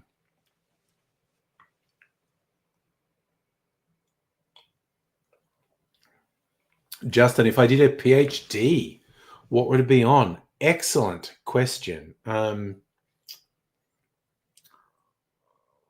I have a really deep things I wish I studied at school, like history and politics.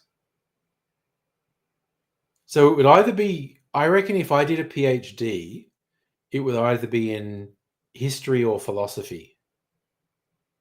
Stuff that I haven't done formal study of that I kind of would like to. Fun question, Justin. Thank you.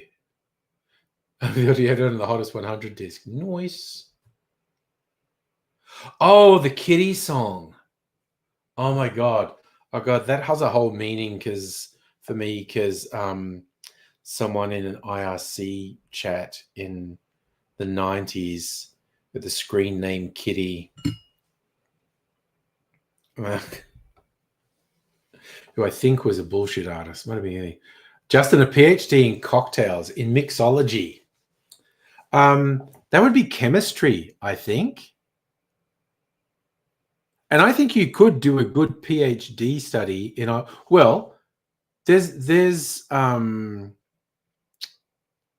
reckon there's a range of PhD studies you could do about cocktails. It could be the history. It could be sociology. It could be chemistry. Cocktails offer a wealth of opportunities for PhD theses, I think.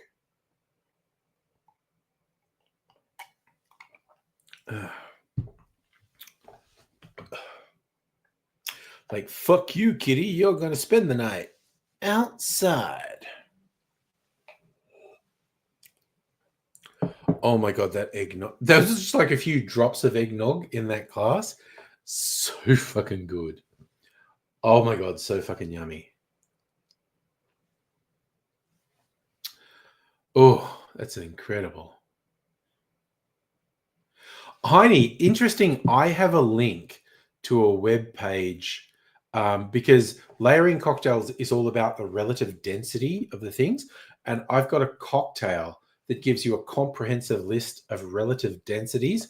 So it's basically telling you how, like, if you want to layer a cocktail, this one's denser, so it has to be on it. And it's basically like a cheat sheet for doing layered cocktails.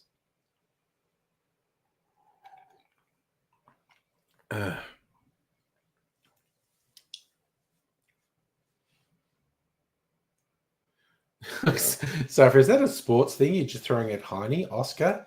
That seemed out of the blue. I have no idea what you're referencing, but I'm sure it makes sense.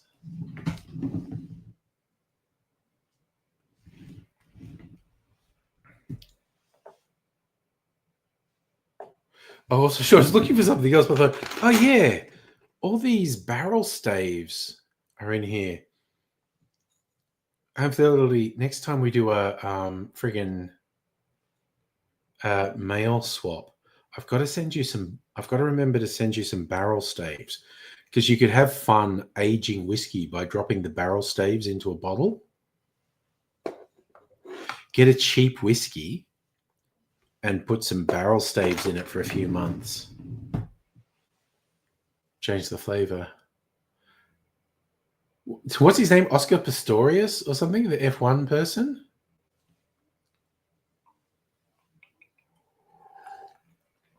I'm with you, Home for the Elderly. The most famous Oscar I know is Oscar the Grouch. And he's fucking cool. He used to be orange. Like the original Sesame Street was... Pistorius. God, that was the Blade Runner guy who shot his girlfriend in South Africa. Oscar... Okay. Sorry, Dr. Abigail, you correct me. Oscar Isaac is the coolest Oscar.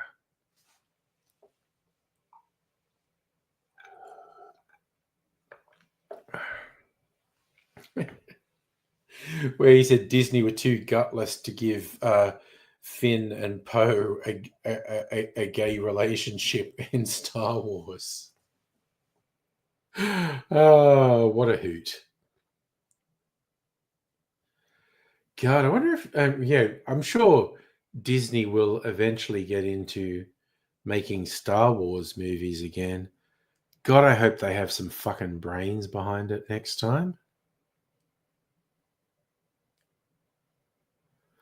Okay, so Oscar is a Melbourne boy. See, I don't know shit about shit with these things. So you lads are edifying me, giving me information.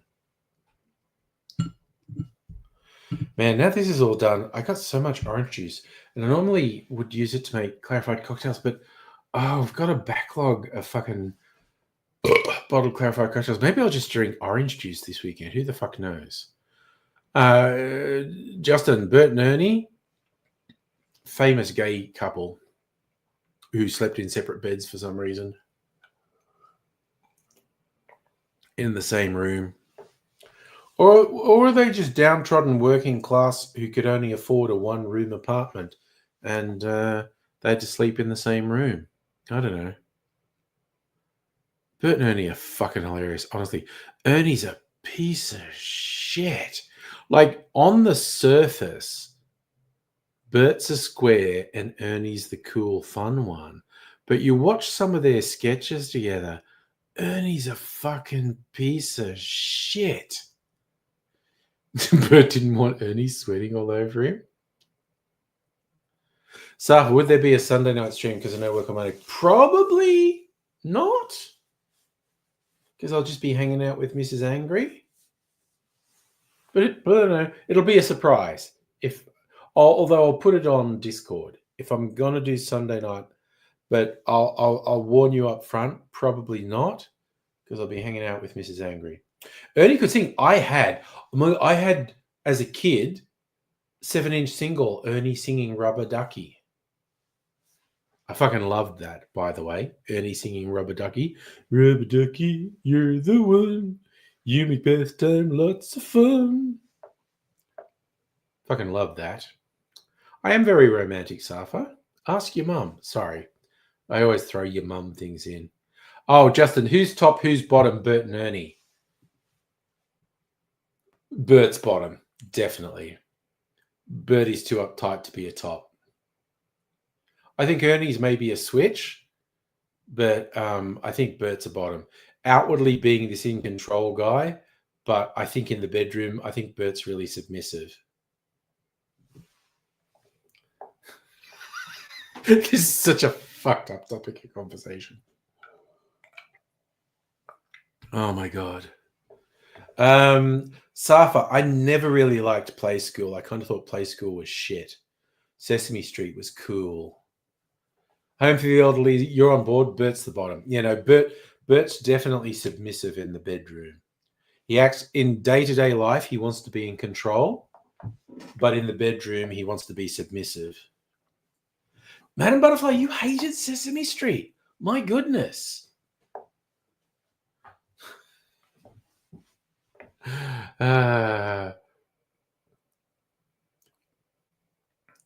You know what? As a kid, you just watch those things and you go with it. But I love, like, when you look at the Bert and Ernie sketches, Ernie is such a fucking piece of shit. Honestly, Bert puts up with so much from him, and Ernie just does, like, Ernie's definitely ADHD and autistic. Bert's autistic, but he's not ADHD. Oh, so God, I literally have no idea what the lag was between Sesame Street being aired in the US and when it was aired in Australia when I was a kid. Oh, Justin, I was too old to see Barney. Thank fuck. Thank fuck. I was too old to see Barney and my kids were too young to. Yes, Home for the Elderly, Bert has OCD. Fucking yes. That's how it manifests. That's how their autism manifests. Ernie is ADHD and Bert is OCD. Abso-fucking-lutely.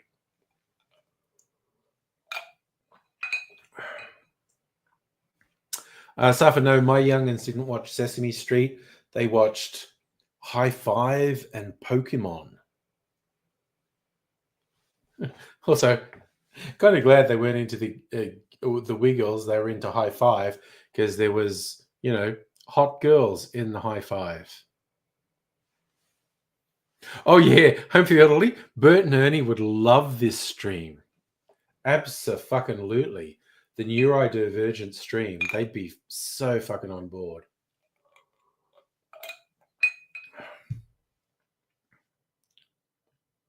Yes. Oh, no. Home for the Elderly. Bert loved paper clips. Bert's two loves were pigeons and paper clips. And maybe bottle tops too. Maybe I'm forgetting bottle tops. But I remember Bert loving paper clips. Oh, I love it. Sorry, Dr. Abigail's also crushing on Charlie from High Five. Yeah.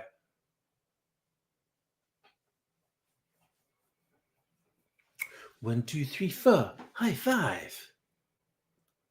Home for the Elderly, it might have been bottle tops as well, but it was definitely paper clips. I remember one. Okay, this was my favorite thing of Ernie being a piece of shit. He's saying like, Bert, could you show me how you'd be angry? And Bert's going, Ernie, I just can't be angry. He goes, well, maybe imagine, Bert, like, imagine I washed your paperclip collection down the drain. And Bert goes, if you rushed my paperclip collection down the drain, oh, I'm so mad. And he gets mad. He goes, that was great, Bert. Can you do it again? And a couple of times he gets Bert to act as mad as he can, as if Ernie had flushed his paperclip collection down the drain. And then Ernie asks him to do it again. He goes, I can't, Ernie. I can't. I couldn't possibly be angry again. And Ernie goes, oh, that's great to hear, Bert. I really did flush your paperclip collection down the drain. Oh, what a piece of shit Ernie was. And yes, Safa, Charlie was the blonde, I think. Madam Butterfly watched the Wiggles. Okay. So if you're taking your nephew to a Wiggles concert, that would be like Next Generation Wiggles. There you go. Yeah, Home for the Elderly. He did have a bottle cap collection. But yeah, so that's where Bert was autistic and OCD. He had a bottle cap collection, he had a paperclip collection, and he was a fucking obsessed by pigeons.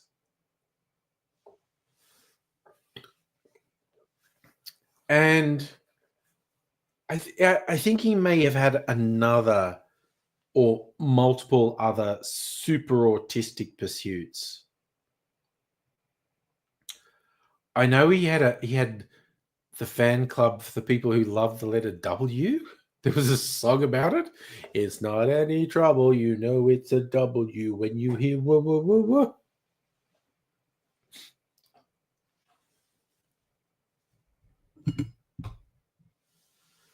It's funny, like I think, okay, continuing the Ernie Bert sexuality exploration, I think Ernie was a twink, but he was still the top with Bert.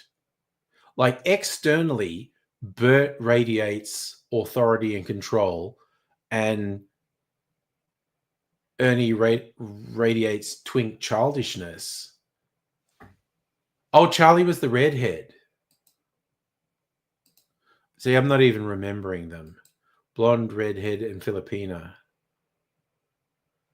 Home for the Elderly. Did one of the members of High Five get into porn? I never heard that, but if you're able to validate it, please send me links.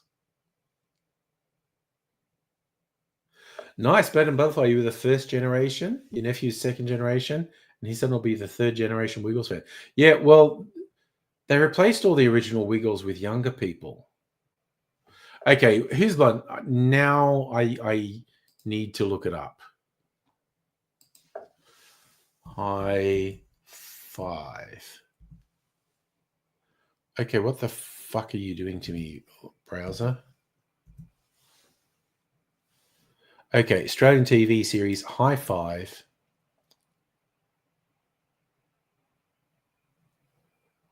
Format, conception, development,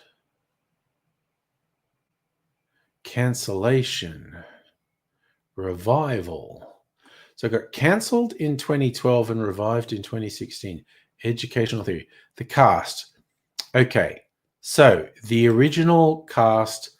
Okay. Kelly was the blonde. Kathleen, she's Filipina. There was Nathan and Tim. Nathan was a brunette guy. Tim was a blonde guy. And Charlie was the redhead.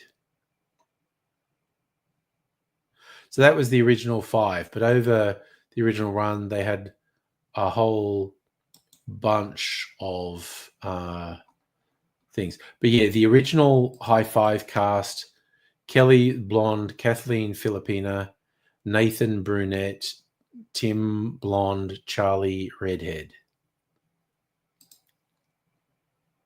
Oh yeah, High Five was Australian. Yeah. And Safi, you're right. The original Blue Wiggle is still in the Wiggles. Also, fun fact for anyone who doesn't know, before they were the Wiggles, they were a pop band called the Cockroaches in the early 80s. And they actually did some decent pop music. They had at least one album. They released a few singles. It was quite good pop music.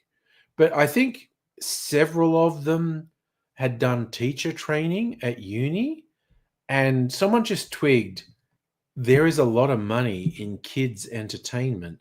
So they flipped from being a pop band to doing kids' entertainment and made a ridiculous fucking stack of... Like, they never made money from being pop stars. They gigged for a few years, released at least one album, had some fun pop songs, but then they flipped into kids' entertainment and made a fucking mountain of cash.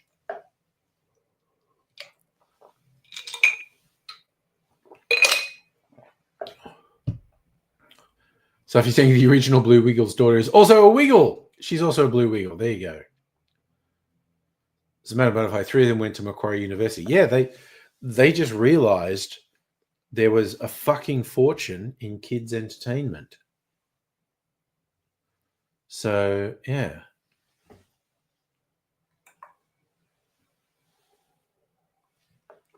Oh, you know what? Impulse? I want to make a Sazerac. What did I have for dinner? Safa was doing the... Oh, wait. Yeah, I did something. God, I'm so incoherent. Not Calzo, how you doing? Oh, Around the Twist. What a show that was. There is a video. I think I've got the video on my... Okay, I'm going to see if I can find it. Video at the Round the Twist thingy. Oh, no. What popcorn shortage? Oh, you're right. Yeah. The popcorn shortage from everyone buying popcorn to watch the Trump Musk fight. Okay. I need to bring up my channel and see if I'm going to find Around the Twist video. Is this the right channel? Is this the Angry Aussie channel? Yep. Okay. Your videos.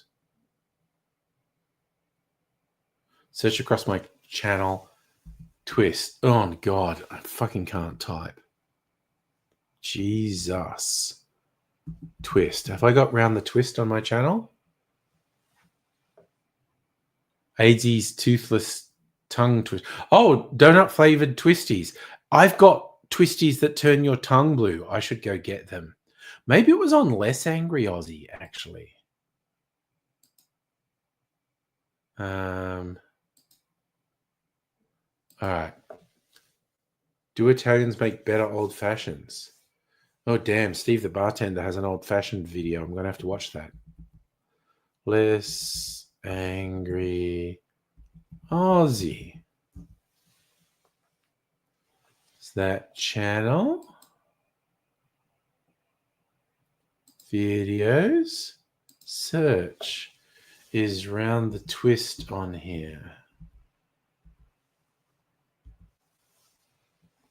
Yes. Okay. 13 years ago.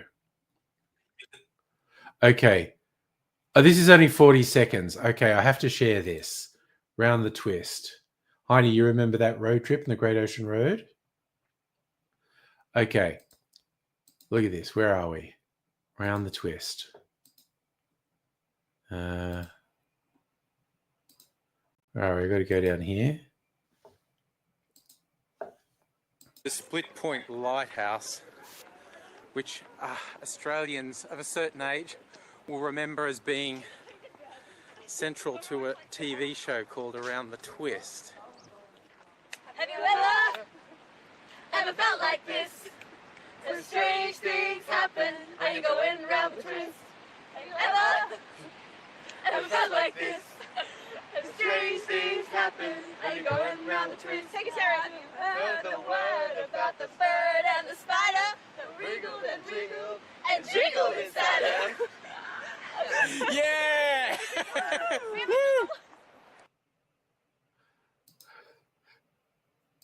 Thank you for bringing up Round the Twist Calzo. That's a video we shot at the Round the Twist Lighthouse. So couldn't resist bringing that up there. Good stuff. Dr. Oakell, me personally, never watched Round the Twist. My kids never watched Round the Twist. But that group of young folk that were there, Safa, that was oh Christ. I literally just blanked on her YouTube name.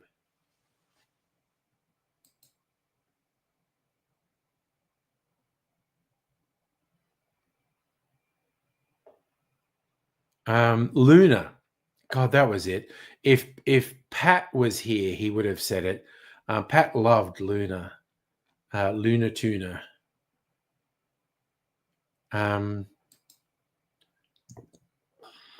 Yeah. But that was fake red hair she had, yes. All right. I'm going to make another cocktail. I've been good and had some mineral water. I think I probably need to have more mineral water after this cocktail, but I want to make a Sazerac with freaking Starwood co-ferment. Where's my browser? Hopefully it had Magic Crust. I don't know who that is. Justin, you missed a lot of cultural indoctrination because you lived overseas as a child. The darkest sci-fi movie of the decade is an underrated masterpiece. Okay, what are they referencing here? Possessor. Never heard of it. Fuck you. Going for a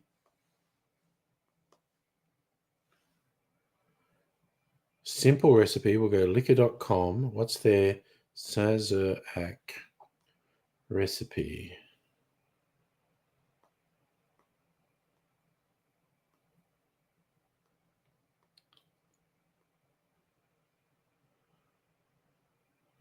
Two and a half ounces. Okay. And half an ounce of sugar syrup. All right. I'm gonna make a Sazerac. Oh. I just found the stopper for this bottle of sugar syrup I was worried about. All right, there we go. Okay, so half an ounce of sugar syrup. We'll do spiced sugar syrup, but the white stuff.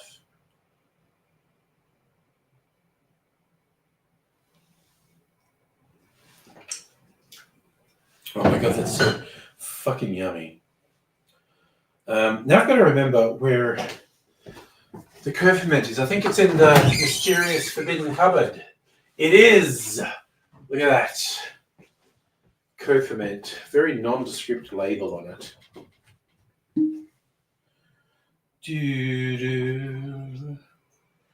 Let's do a big fucking pour of that. Ugh. Okay.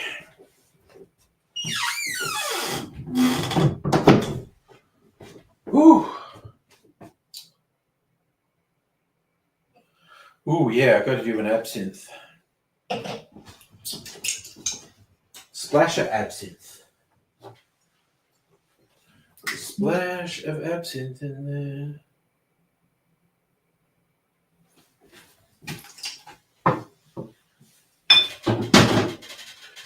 And how many dashes of Peychaud's? 4 dashes. Where's the Peychaud's bitters? Barrel aged Peychaud's bitters. Let's fucking go. 1, 2, 3, 4.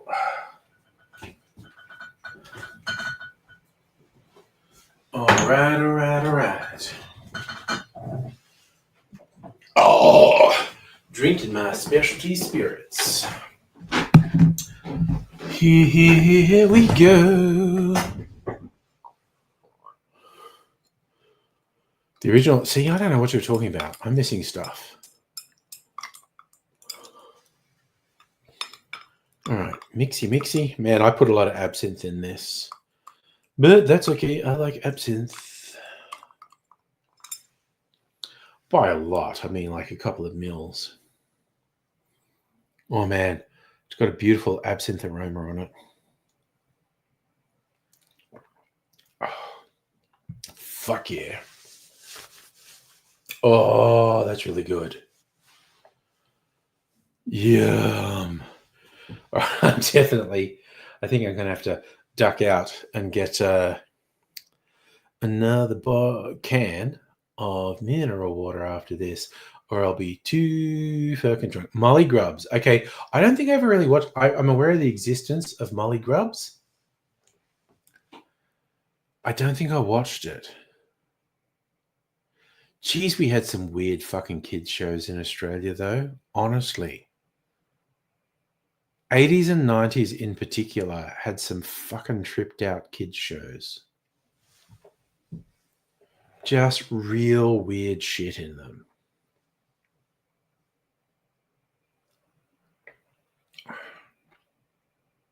Oh my god, that's so fucking yum. Damn. Oh. All right. That is boozy as fuck. Oh, not Kelsey, like Heartbreak High. Yeah, that was originally a movie. And the movie's pretty good. And then they developed a TV show, which was also pretty good.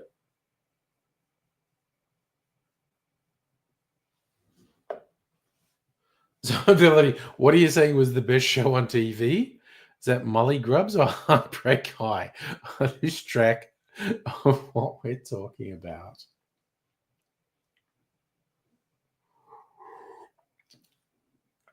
Also, just randomly, I love the TikTok videos about that fucking mermaid show, the Australian kids show about mermaids, which I forget. There are just like some fucking trippy TikTok videos about it.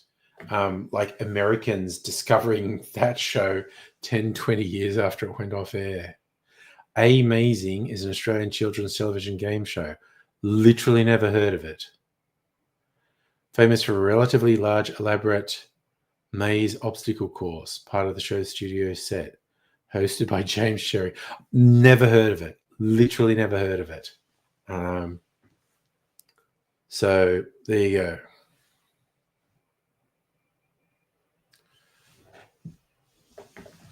Goodness gracious me.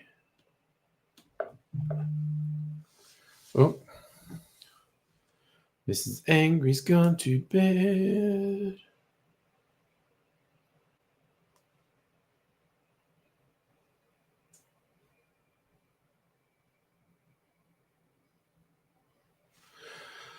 It's okay, I'm gonna keep going for a while till I lose consciousness, maybe. Who knows when that will be?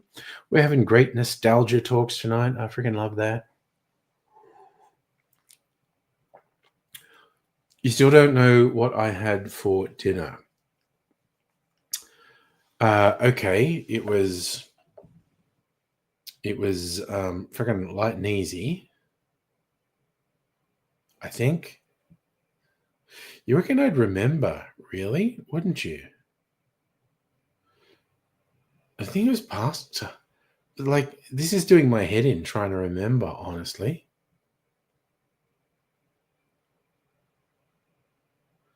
Degrassi Junior High. Well, there was also there was a couple generations of Degrassi as well. When did I eat dinner? Like about 5 o'clock, honestly. Oh no! Fuck! Now I remember. Why can't I remember what I had? Because I kept thinking it was fucking light and easy, but it wasn't, and that's why I couldn't remember. No, I had this cheese garlic bread pull apart thing that I got from the supermarket. Super fucking decadent. Pretty fucking yummy. But no, that's what I had for dinner. Which is like a really unhealthy dinner, quite honestly. But I was at the supermarket and it was like, marked down. Oh, it's what it's used by, dude. Get that. It didn't have bacon bits. I honestly, dude, I probably considered chopping up some bacon and put it on it. Dr. Abigail dying and need to go to sleep. Thank you so much for hanging out with us, Dr. Abigail. And I'm hoping you get some quality sleep and you maybe feel better tomorrow.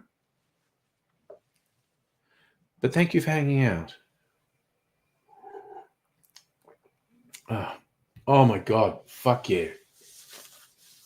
Oh God, that Starwood co-ferment's really good. Makes a fucking killer Sazerac. Hell to the fucking yeah.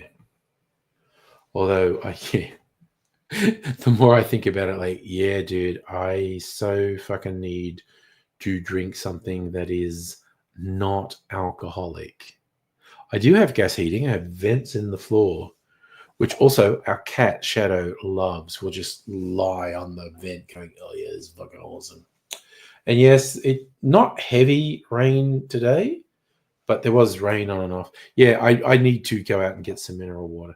I think I'll get another flavor because I fucking, splashed out and did the blood orange. Got a whole bunch of other flavors. I'll get another flavor. Variety is the spice of life.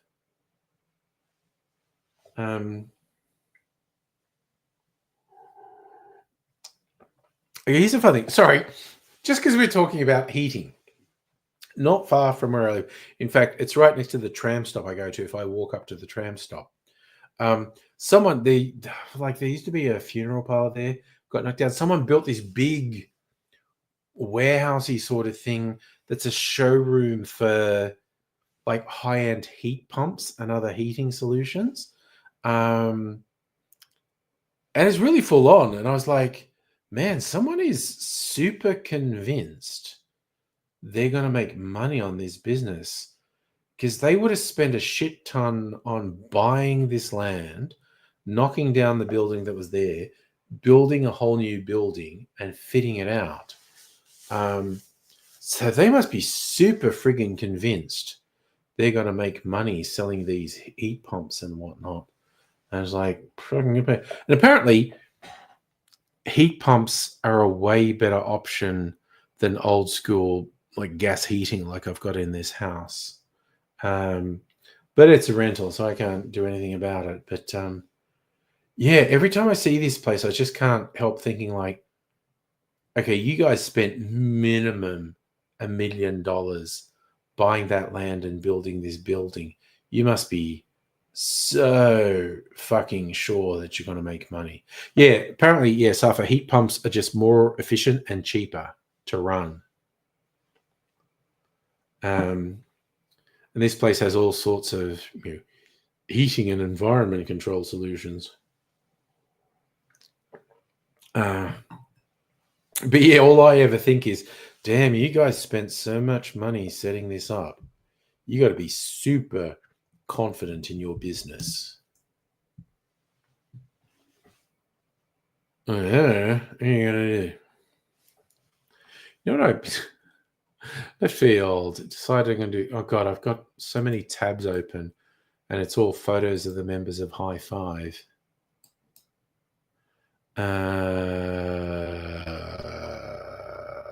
Okay, I've got a Difford's Guide page open. Okay, what do we got? I want to go to Cocktail Finder. Okay.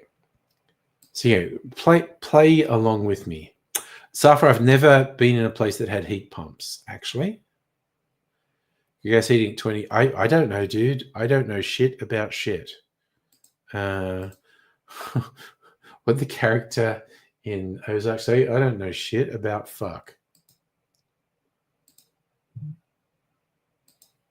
I identify with her.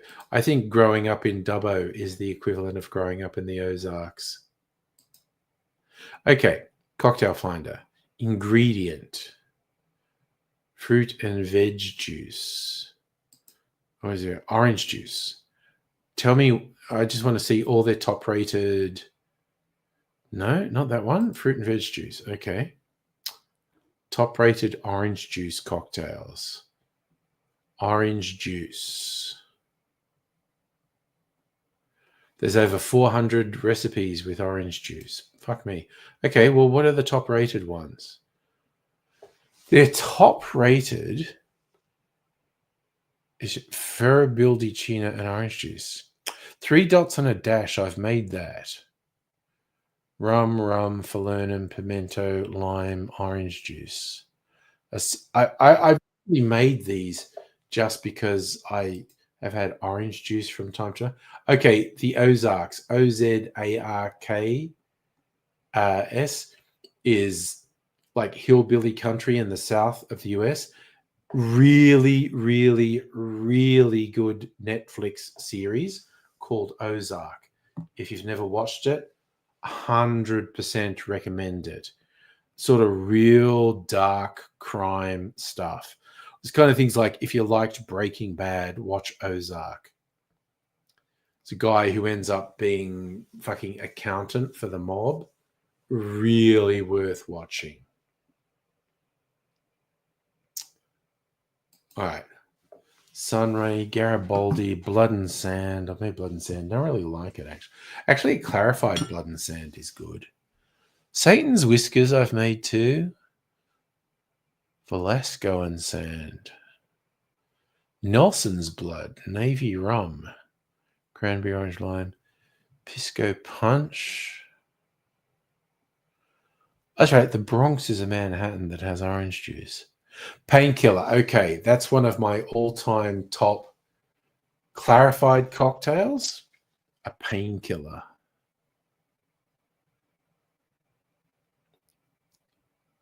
You clarify that with coconut milk, fucking yum. Tiki Max, rum, Grand Marnier, apricot, orgeat, lime, pineapple, orange. Old-fashioned appetizer, whiskey, aromatized wine, orange curacao, orange juice. Okay, what's the actual measurements on that? 1 ounce bourbon, 1 ounce aromatized wine. Oh no, 5 mils. That's fucking nothing. I can't be fucked doing that. Bee's Knees. I've made a Bee's Knees. A casino. Gin, rationale, lemon, orange. The Hanky Panky. The Brazil. The Old Flame. Gin, triple sec. So many of these. A London Sour. Scotch whiskey, orange juice, lemon juice, orgeat, and sugar syrup. Applejack Rabbit. Tequila Sunrise. Red Line. What's in a London Sour? 75? Okay. That's a potential. 60 mils whiskey, 75 mils orange juice, 50 mils lemon juice, 5 mils orgeat, 5 mils sugar syrup. Huh.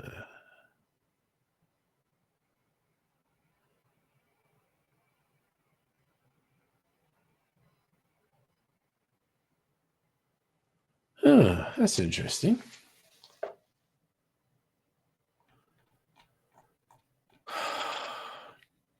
I don't know. I kind of have the vibe I wouldn't like it.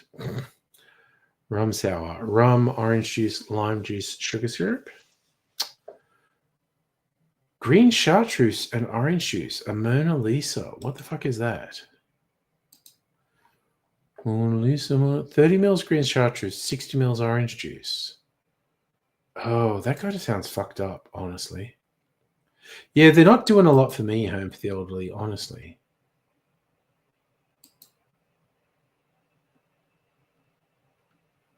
The Mona Lisa sounds weird. 30 mils chartreuse, 60 mils orange juice, and topped with tonic water. Yeah, I don't know. Maybe worth an experiment, but I'm not fucking loving the sound of it. Rock and rye. Rock and rye is 50 mils rye, 50 mils orange juice, 5 mils lemon juice. Okay, honestly, that might be good. Fuck it, I might even make it tonight. Rye whiskey, orange juice, little bit of lemon juice, little bit of maraschino, a little bit.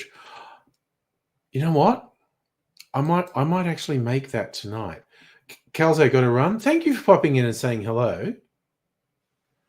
And more power to you not drinking this weekend. The Harvey Wallbanger fucking sucks, honestly. It's a shit drink.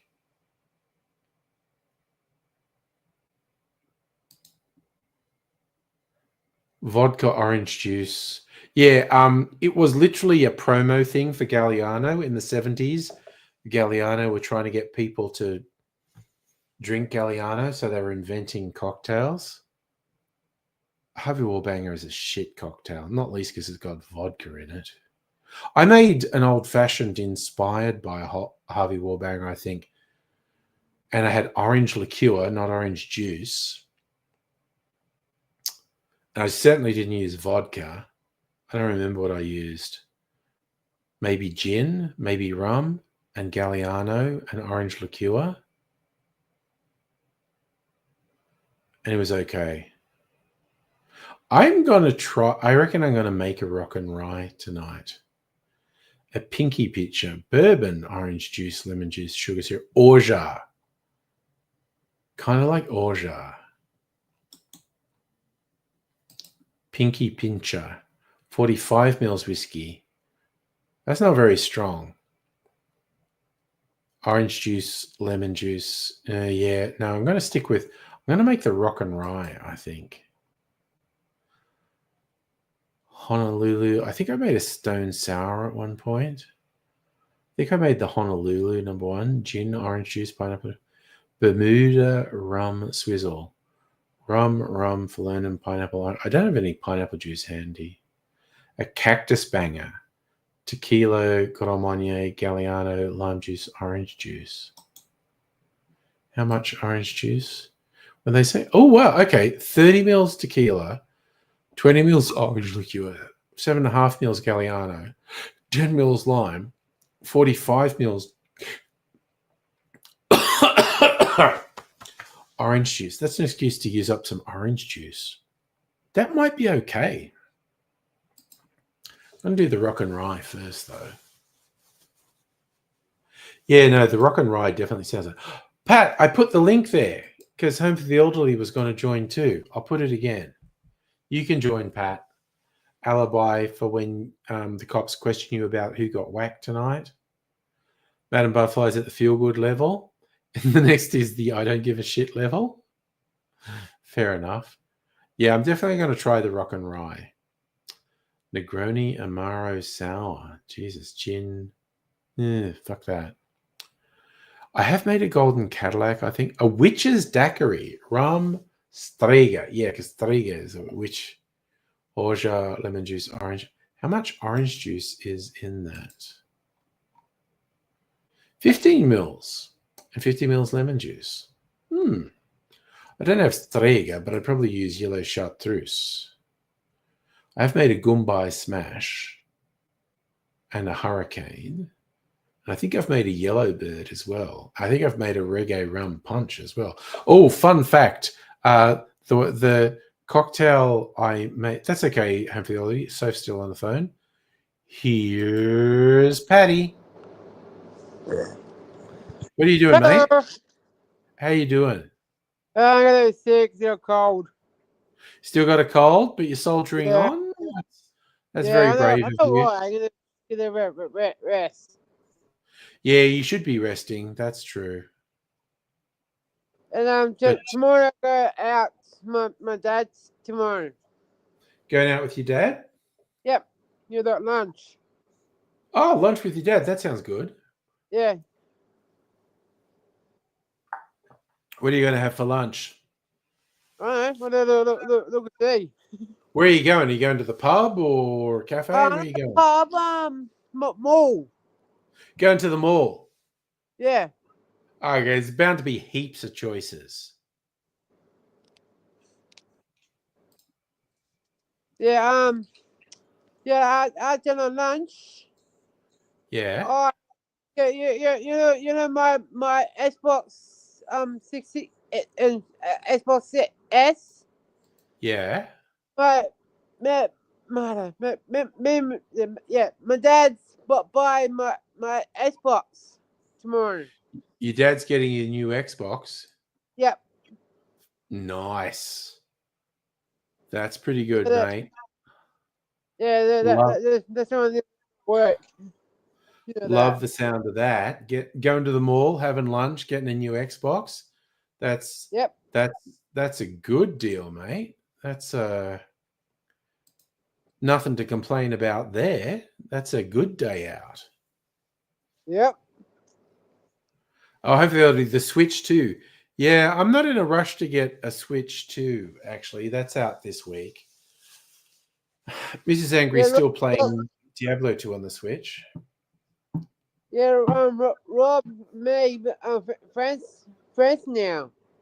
That's good. I'm glad you and Rob made up and you're friends again. I was pretty Yeah. upset when you said you weren't friends with Rob. I thought, what have you Yeah. done? Rob treat me. You know that Oh, was he tricked fun. you? Yeah. Okay. That Rob is a bit of a trickster. He's a character. There's no two ways about it. I didn't kick ass, your boy. That man. Yeah.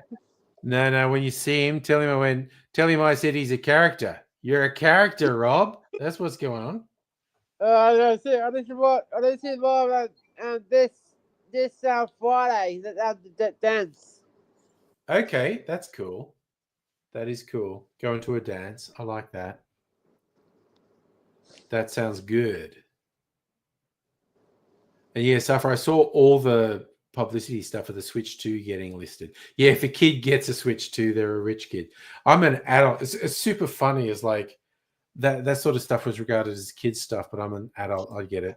And there's Home for the Elderly. Hello. Yeah, Johnny, Hello. How you doing? You like that?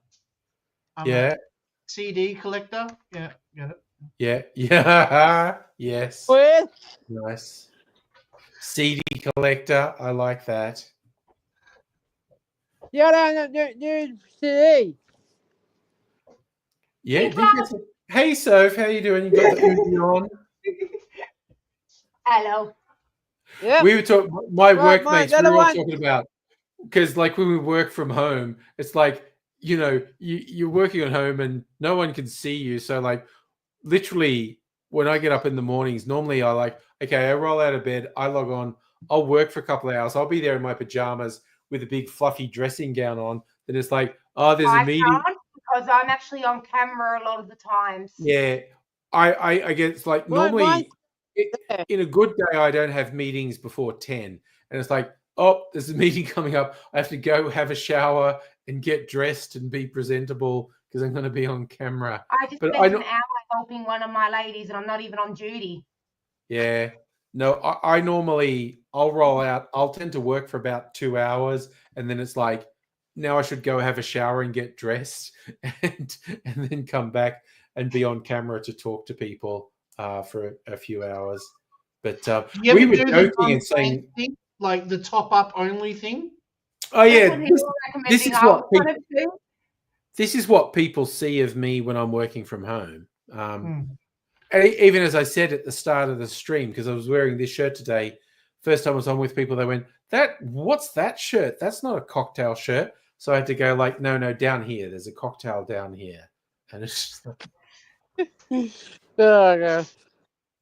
but yeah, no, we were all joking. It's like we're going to have an Udi day at work one day. It's like we're all going to go into the office, and our team's all just going to be sitting there in Udis or dressing gowns, and I would totally love that meeting. yeah, because we're the fun, like legit. My team is fucking cool. We have a good time. And other teams are just they're like legit jealous of us because we do stuff and we have fun. And they're always like, "You guys are always doing something." And I'm I like, see that. you could do stuff too. What, you're not in the fun group? No, it's like 50-50. The ones that like to work with this specific person and the ones that like to work with this specific senior, and then whichever house they're allocated to, that team will try and follow. But Okay. the problem is they only want to move to senior. Mm.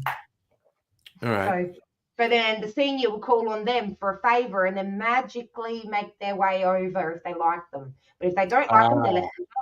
No, I got it. Yeah. We don't have a mirror in our bathroom. Well, we do. Right. We've got a shaving mirror, but not a Yeah. proper, More Not of a big makeup mirror.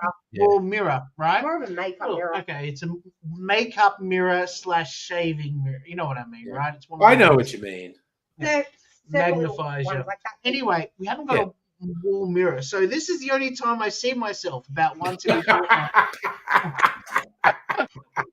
Oh, God. I will admit that was quite an adjustment not having a mirror in the bathroom. Yeah, no, that's rough. I get it. And I'm noticing my hairline starting to go up. You know, like here I am. I'm 46, and I'm like, yeah, I've still got my hair, bitch. You know. No, you got a good bouffant going on there. That's Yeah, and I can push it forward. You know, so if it comes Yeah. down to it, I'll do the. Yeah, you my know. sister. Oh no, nothing wrong with kept my my hair. hairline. yeah. There you go. Pat's brushing Yeah, his yeah, forward. yeah, Look, yeah. dude, Patty, you got look. it right. My Just sister push it kept down, my yeah. hair. If I brush all my hair down, Rounds, though, it'll be hard to get yours You're down. gonna put my hair red. Angry. You're gonna put hair. You're that.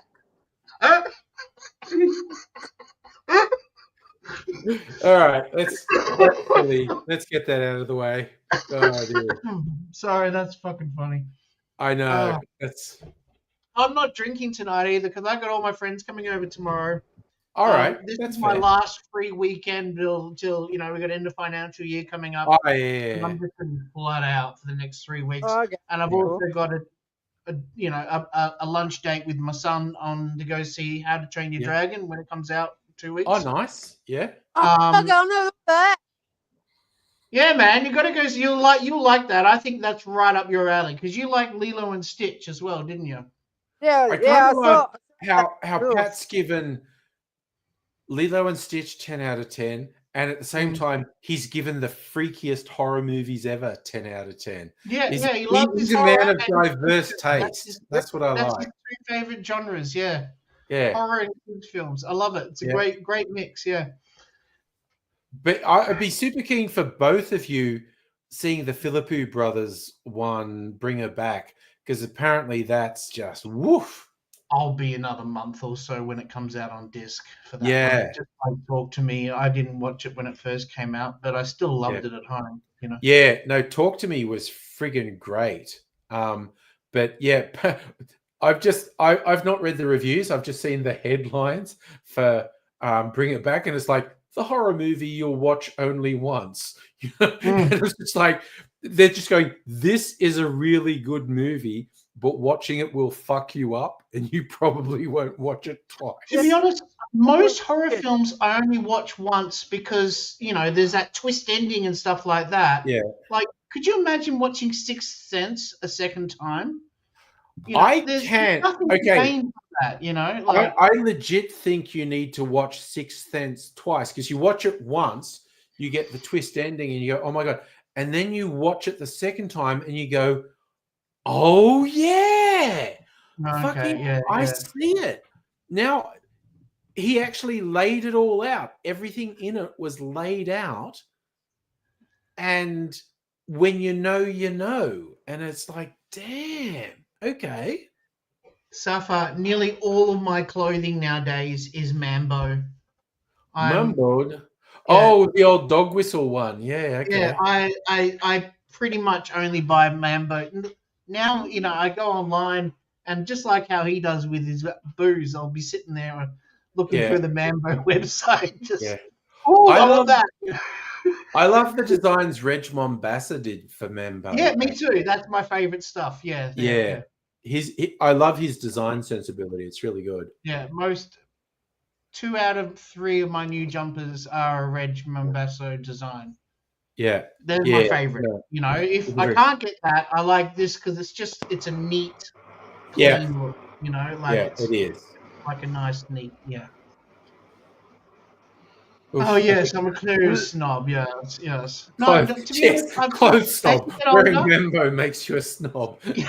as you get older, you don't want to wear jumpers with holes in them That's how anymore and we're. stuff. Just Yeah, get over that kind of, and you want to clean them more often too. Like when I was in my excellent. 20s, man, I'd wear a jumper for a week. I wouldn't give a fuck. I'd wear Nowadays, a 2 jumper days. for a month. What are you Oh, talking about? It's like, what you do? You still do it, do you?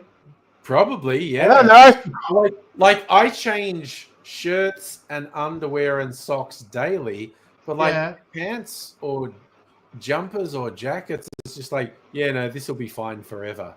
And it's just like,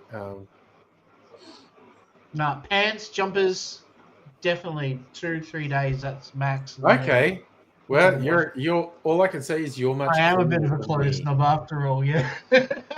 You're much cleaner than me. Uh, I think I need to, oh God, I need to drink some more mineral water because the other Yeah. temptation is to drink more booze. And I think if I had another booze drink now, it would probably wipe me out. So I got to run out and get, I think I'll get another different flavor of my mineral Oh, we're water. gonna get strawberry I'm not sure. I'll just go and grab the strawberry and and do a random watermelon. pick. I Yeah. actually maybe I should get the strawberry and watermelon because that's the newest flavor, and I'm not sure about that one yet. I've only had one can of it. I think I will Do get we the need to get strawberry some and ice? watermelon. A bit more ice. The glass is only half full of ice. I need some more ice, so it's a full glass of ice. Are you gonna get clear ice or normal Nah, ice? I'm not going to waste clear ice on things. I've still got clear ice in here. I'm not gonna waste. How long does it take to make it? Oh, okay. How long is that? Okay, so I've got 4 You must have like of 50 the bloody clear insulated ice. coffee cups that I make the ice with. 2 of them are big and they make 2 pieces of ice. Mm. And there's one that only makes That's one, and there's another one that makes 1 or 2, depending how it freezes. But anyway, I've actually got the timing down. I'm not making any this weekend because I've got a lot in the fridge, but I will make some next weekend. I've got the timing down. So I put them all in the freezer on Wednesday afternoon. And then on Friday, around lunchtime or maybe before lunchtime, I take out the smallest one and I thaw it out and get the ice out and put that away. And then after that's done, then I get the next size one and do the same thing, get the ice out of that. And because it can take an hour or more. Like I put the glass upside down, the coffee mug upside down on a thing that drains it. It can take an hour or more for it to come out. Then I've got those first 2, but the big ones I wait till Saturday when I get up on Saturday, and one's more insulated than the other. I've got a whole cycle. I get one out, and then it comes out, and I get 2 bits of ice out of that, and then I do the other one. So from Wednesday to Saturday, I get 6 or 7 pieces of ice, and so if I use them on streams, you say like Tuesday. This week was just Tuesday, Thursday, Friday, so I only use 3 bits of ice. But if it's not date night, it's 4 bits of ice. It's Tuesday, Thursday, Friday, Saturday. And if it's summer, I'll do Sunday night. Then you go through it like crazy because it lasts longer, as you said. Yeah. It does take bigger, so it keeps the drink cooler too. I reckon. Yeah, keeps the drink colder, dilutes more slowly. Purpose. So, but a couple weeks ago, I did 2 weeks in a row. So I ended up with 14 pieces of ice, and I only used 3 or 4 a week. So then I don't have to do it for a couple of weeks, but I will do it again next week just to make sure I don't run out. I think I've Mhm. still got 5 pieces of clear ice in the freezer. That's Uh, all right, you know.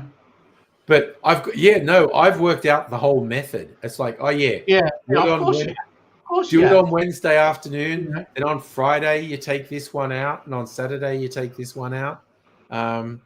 It's You're famous for your clarified cocktails and your clear ice, you know. yeah, So, and, you must and have them down to an up by now. both Yeah, of those require somewhat obsessive behavior.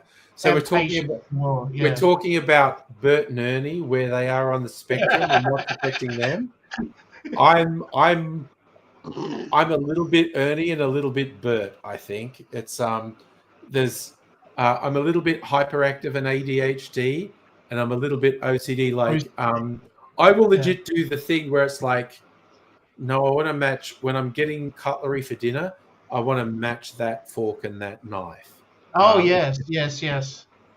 I I've can't done just one further. I've thrown out the knives that don't match as the forks. I've got a complete matching set because in my 20s everything came from the op shop, yeah, me right? too. Yeah, You know, and of course, right? But over the years, I've slowly built up this cutlery set, you know, yeah, from Kmart, etc., and Big yeah. W, and they wouldn't And match, you know. I have floated it with Mrs. Angry. Can I chuck out all the odd cutlery and just keep the Oh matching no, cutlery? no, no! Women do not let go of of the cutlery. You know, Yeah, same and as she's Sophie. like, Yeah. "What's wrong with you?" And I go, "I don't know. I think I'm a bit autistic, honestly." It's Sophie's got attachment to teaspoons. You Now know. get that weird. yeah, but I think when we retire and it's just the two of us, I'm going, okay, we have too many plate sets, we have Yeah, too many cutlery sets. I want to chuck a whole bunch out so we just have a basic set of cutlery, a basic set of cups, glasses, mugs, a basic set of crockery. I just want it to have the basics because we've got too much at the moment. Suffer like sporks. That's because you're a goddamn alien, son. Oh, Uh, and to answer your question, no, I didn't watch the soccer. I watched wrestling today. Wrestling. Not the big budget WWE wrestling. Ah, Yeah, So there's a guy. I didn't watch that kind of wrestling. It was a low budget kind of. It was like filmed in like a town hall, like those yeah. rooms in town halls that you can rent that But had a that's the bar. stuff Pat goes to see. Yeah, and like this guy had oh, no Josh. whole forehead got cut and there's blood dripping down his face and he had like a pool cue that was wrapped in barbed wire Oh yeah, and like it was Oh, full on. that's Josh. yeah. But I remember seeing a doco. The WWE guys they're talking about they would get paid more money for bleeding, and so a lot of them in their own kit they'd have the edge of a razor blade kind of concealed Yeah, in that happened in the the wrestler movie as well. yeah. And then when Yeah, they get punched, they go, oh, and they slash themselves. So there was a bunch of people particularly in the 90s, WWE, you'd see their forehead was just a mass of scar tissue because they would just repeatedly slash their forehead. And they were just really shallow cuts, but shallow cuts bleed a lot and it looks really impressive. So you would repeatedly see this stuff in the 90s on WWE where the wrestlers had masses of scar tissue on their yeah, forehead. yeah. I've never watched anything like this before. I've never been a big wrestling fan. I know you are, Paddy, Yeah, but it just Yeah, no. feels like home and away for boys to me. yeah, But Jesus, the stuff that we were watching today, because what this guy on my Civic TV channel, he has he buys just those VHS digicam yeah, camera rolls, yeah, and he buys them in boxes, and he just yeah, roots his hand in and just goes, oh, this one, yeah, And one of them was an interview. Started off with an interview with Skid Row, then him practicing a sketch, not a comedy sketch, but like a drama sketch with the But a woman routine, about how he won $20,000, and this Yeah. woman was worried about him hanging out with the wrong type of people and stuff like that. yeah, And then the last 10 minutes was a camera being carried around in a bag that the record button had been pressed on. You know, yeah, it was like, well, this is bizarre. And then the next tape he put in was just solid wrestling, and it started off with this Aussie guy who was built like a fucking tank and took on two guys at the same time yeah, and just messed them up, you know, and just pure strength. And then they had this comedy kind of team come on where this one guy was dressed up in gold and like overly gay and had Madonna music when he came in his nice, nice. and he fought a black guy, and there was so much racism. It was so bizarre to sit through. I was really Yeah, kind of wow, you know. But you know, that's comedy in American Boston, you know. yeah, In the 90s, it was 1998. This was filmed, and then the last one was second last one was these two dudes, the three dudes that was like an all-in brawl fighting kind of thing, where they were pushing each other off to get the pin, and then pushing it, you know, taking turns and pushing each other off trying to get this guy pinned. yeah. And then the last one was that one I was talking about, where a guy comes out with a pool cue wrapped up, looked like, you know, a tiki torch. I thought it was just a Yes. tiki torch at first, Looks like a but then he tiki went torch. around the guy's chest and slit it open, and there's just blood pouring out of his Oh, chest. Like, shit. Jesus Christ! Yeah.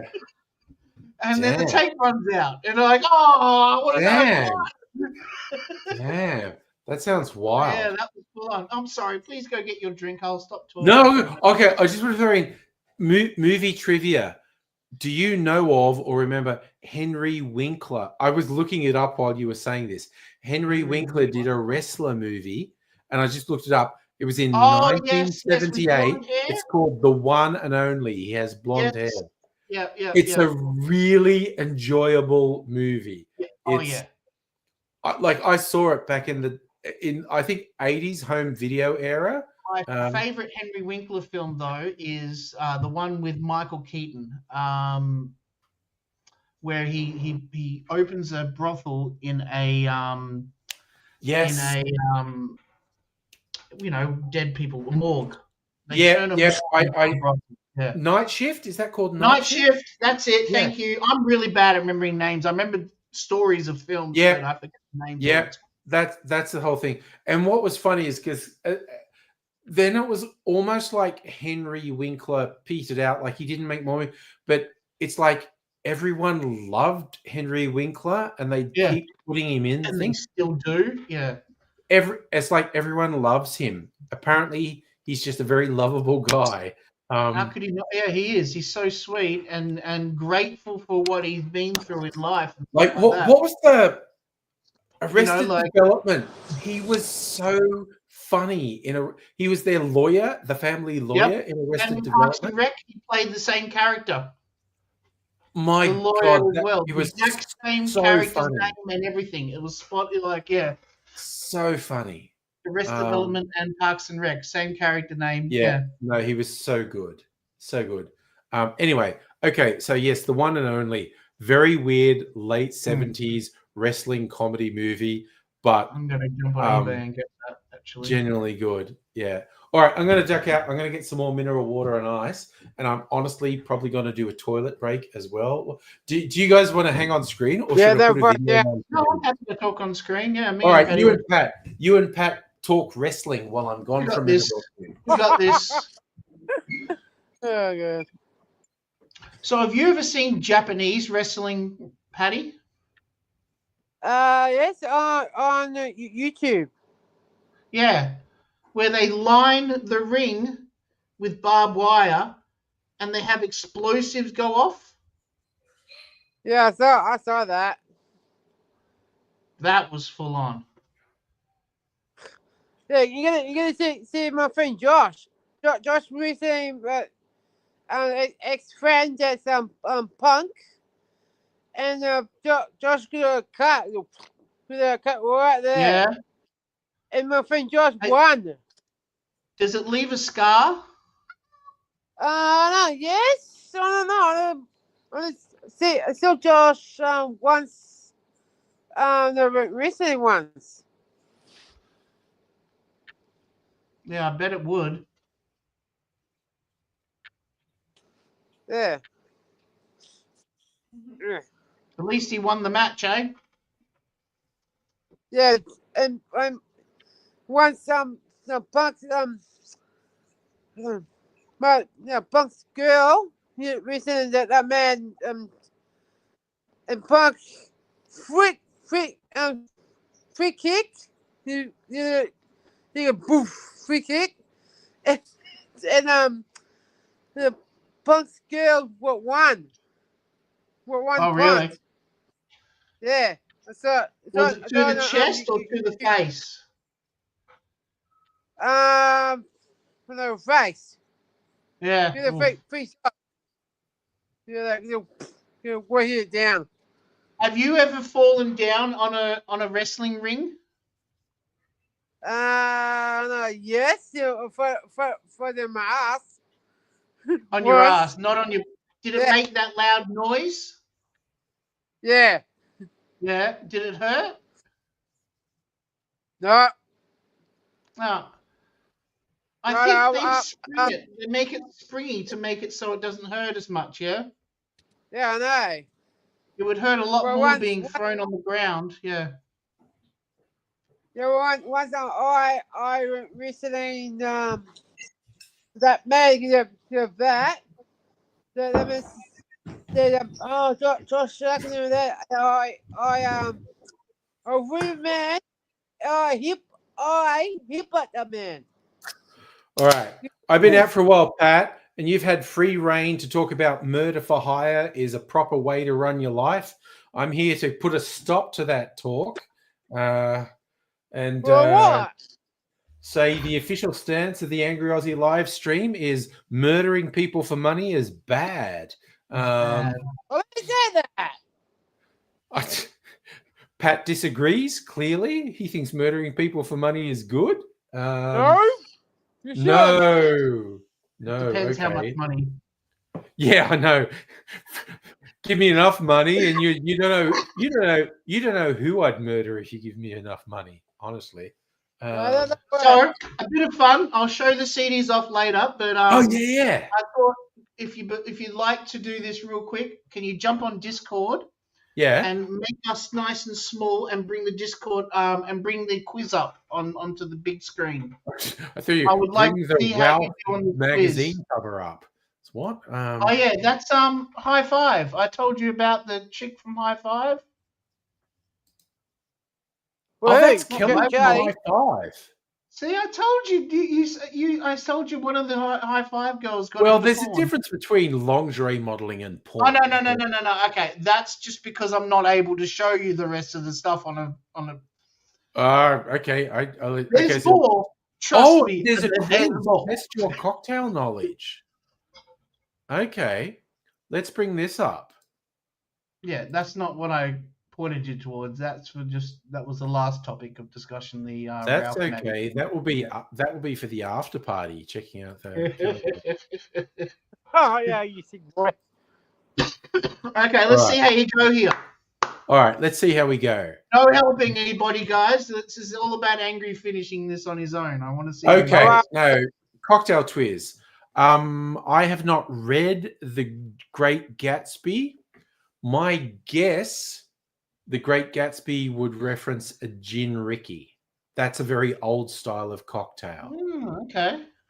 I'm just guessing because I've never. It was a gin Ricky. Fuck yeah. What herb is added to a mojito? That is so fucking easy. That is mint. What made James Bond's martini special? It was shit. It was shaken, not stirred, and contained quina lillet. It was quina lillet instead of vermouth. Yes. What drink owes its popularity to the Kentucky Derby? That is the mint julep, the Oh official wow, drink he of had the. his with Gordon's gin and with vodka as well. He actually specified 3 measures of Gordon's, 1 of vodka, half a measure of Kina. Shake it very well until it's ice cold. Add a license. Yeah. Daniel Craig delivers that brilliantly in Casino Royale.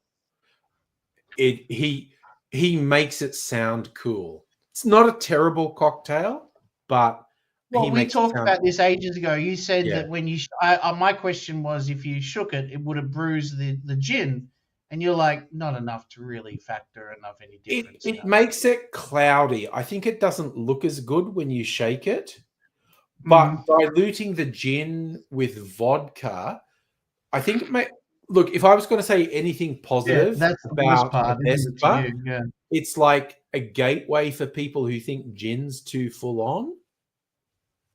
Because the vodka dilutes the gin flavor a bit. It's an alcohol delivery system. Yeah, but I just friggin' love gin martinis. What color was named for a liqueur?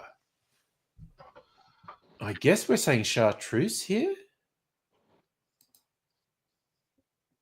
Yeah, okay. Greenish low. Oh my god, I love these questions. The Sazerac is, which I've made tonight, is the New Orleans cocktail. What drink did Zaphod Beeblebrox invent?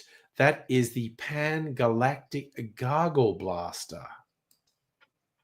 What spirit is used to make vodka? Okay, sorry. Spirit used to make a Cosmo. Wait, a Cosmo is vodka. Yeah, okay. Right there are the options. Yep, sorry, I got confused. I actually did a comparison of the other white spirits, white rum, gin, and tequila. For my taste, a tequila Cosmo is the best, but obviously it's vodka, which is shit. Suffer, to answer your question, do you remember the last James Bond where he am I allowed to say what happened to him at the end of the movie? Or yeah, it's like 5 or 6 years old. They haven't made a Bond movie in forever. There was a black lady that was assisting him through that film. Yes, she was 007. Yeah, I think that would be a perfect replacement for 007 because it fits storyline wise. Yeah. You know, although it's a black woman and everyone's going to go, oh, fucking black woman, you know, I think still it's worth it in the end because it really connects. They're gonna rejig it and reset it that it's they'll make it they'll probably the same way they always have. Again, I also think the Daniel Craig reset was the best ever reset for James Bond. Like to actually have him die at the end of before the reset. But his first movie where it was James Bond trying to earn his 00 thing. Oh yeah. That was the best reset for a new actor doing James Bond, I think. And also, I don't want to see that again, though. You know, like that's no. Then. But yeah, I don't want to see another James Bond starting to earn his stripes. I like to see James Bond already qualified, already leveled up. You know, like now Prime own James Bond. Yes, and they're probably going to do series and spin-offs of the world of James Bond. But no. Even though Prime own it, Broccoli's granddaughter still has final cut say. Okay, so well, if it is a show, she's or pretty if it is deeply invested in it. It will be her that says it, not Prime. So that will be good. Okay. At least, you know? Well, it's interesting to see what will happen there, really. Yeah. All right, level 2. All right, level 2 of the quiz. I got 100% on level 1. Yeah, you did. You smashed the level 1. But that's level 1. What spirit originally used in a Brooklyn cocktail, now replaced by orange bitters due to its limited availability? Wow, that is a difficult one. Yeah, see, now we're playing Angry's level. I would be blindly guessing in this. I'm going to go with. You haven't seen the Bond. Oh my goodness, you really owe it to yourself to watch the Bond movies. At least the Daniel Craig ones. Okay, I'm going to go blind guess Amer Picon. Correct. Okay, good guess. Your light is so much better now, Patty. I can see you so much better now. And the Okay. frame rate. He's gone inside, I think. Yeah. What original he's muted cocktail himself. always You're muted, contains Patty. original cocktail always contains 3 ingredients in addition to the spirit: sugar, water, bitters, sweet liqueur, dry liqueur. No, we're talking sugar, water, bitters. The original cocktail. Obviously, That's they're the talking old about fashioned. something that you really drink. Yeah, yeah. Yeah, that's the old fashioned sugar, water, bitters. Yeah. What Of was course. Ernest Hemingway's beverage of choice? Oh, Death in the Afternoon. That's an Ernest Hemingway. that does sound like a. Yeah. That's Oh, they say and then no. he enjoyed all these drinks, as you said. Death in the After is that he invented. Whiskey soda. Death in the Afternoon was well, fuck it. Okay. Yeah, whatever. Absinthe, the Green Fairy. That's Wormwood.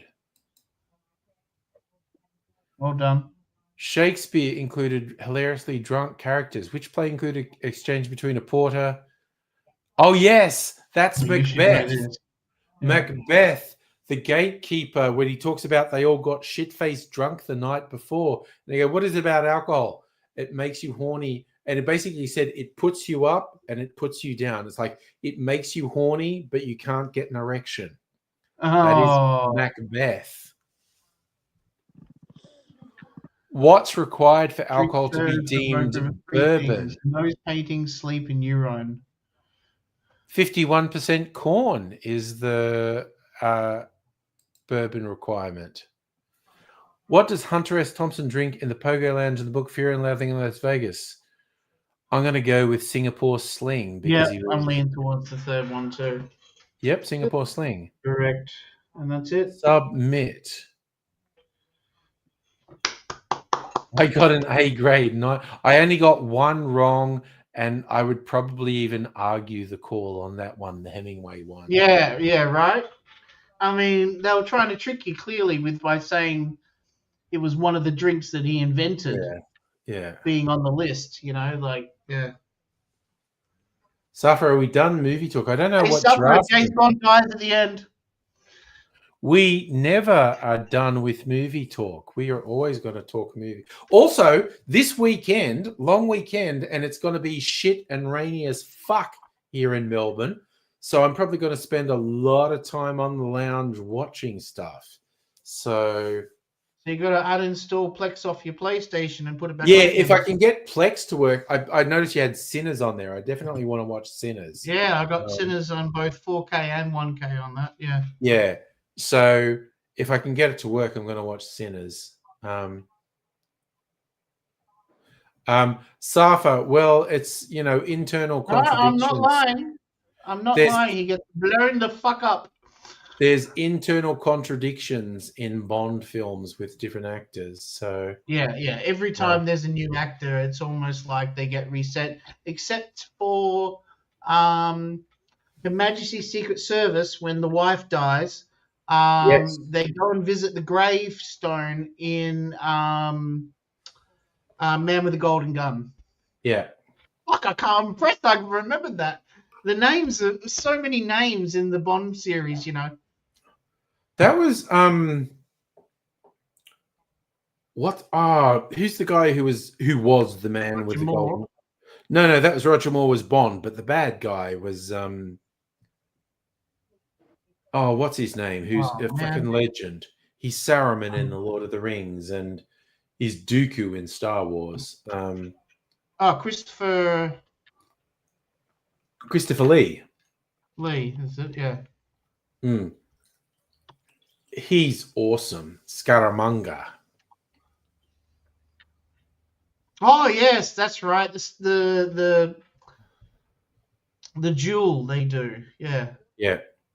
Christopher Lee. You should have said Dracula. That would have got my head around. Yes, he was 60s Dracula.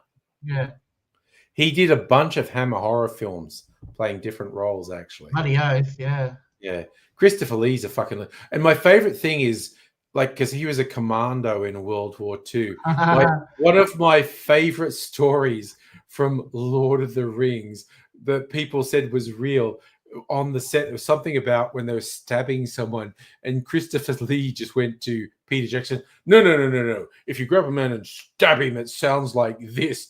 It's basically because that was a thing Christopher Lee had done in World War II as a commando. Oh, wow. He'd fucking stab dudes. And it was like, damn. All right, so starting off with some CDs, I've got last time's episode.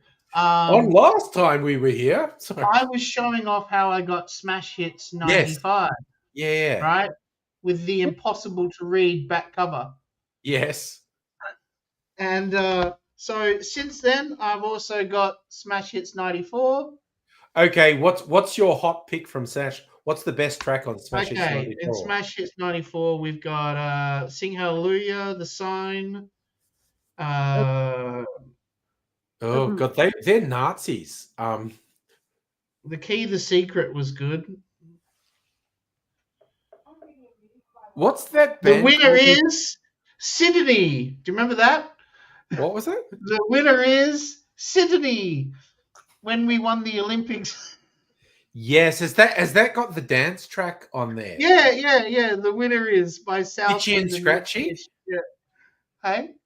Is that Itchy and Scratchy? No. Southland with Nick Fish. Okay, I mixed it up. Yeah. The winner is City. Bum. So yeah. What's the band's name? There it is.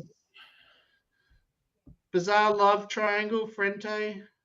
Wow. Oh, yeah. Okay. No, that's not bad. Okay. But what's the name of that band who did The Sign? To be honest, 94 was a bit of a shit year of music overall. Like, sorry, what did you say? Anytime someone mentions Ace of Base, I feel compelled to go, they're Nazis. They're actual Nazis. Argument before.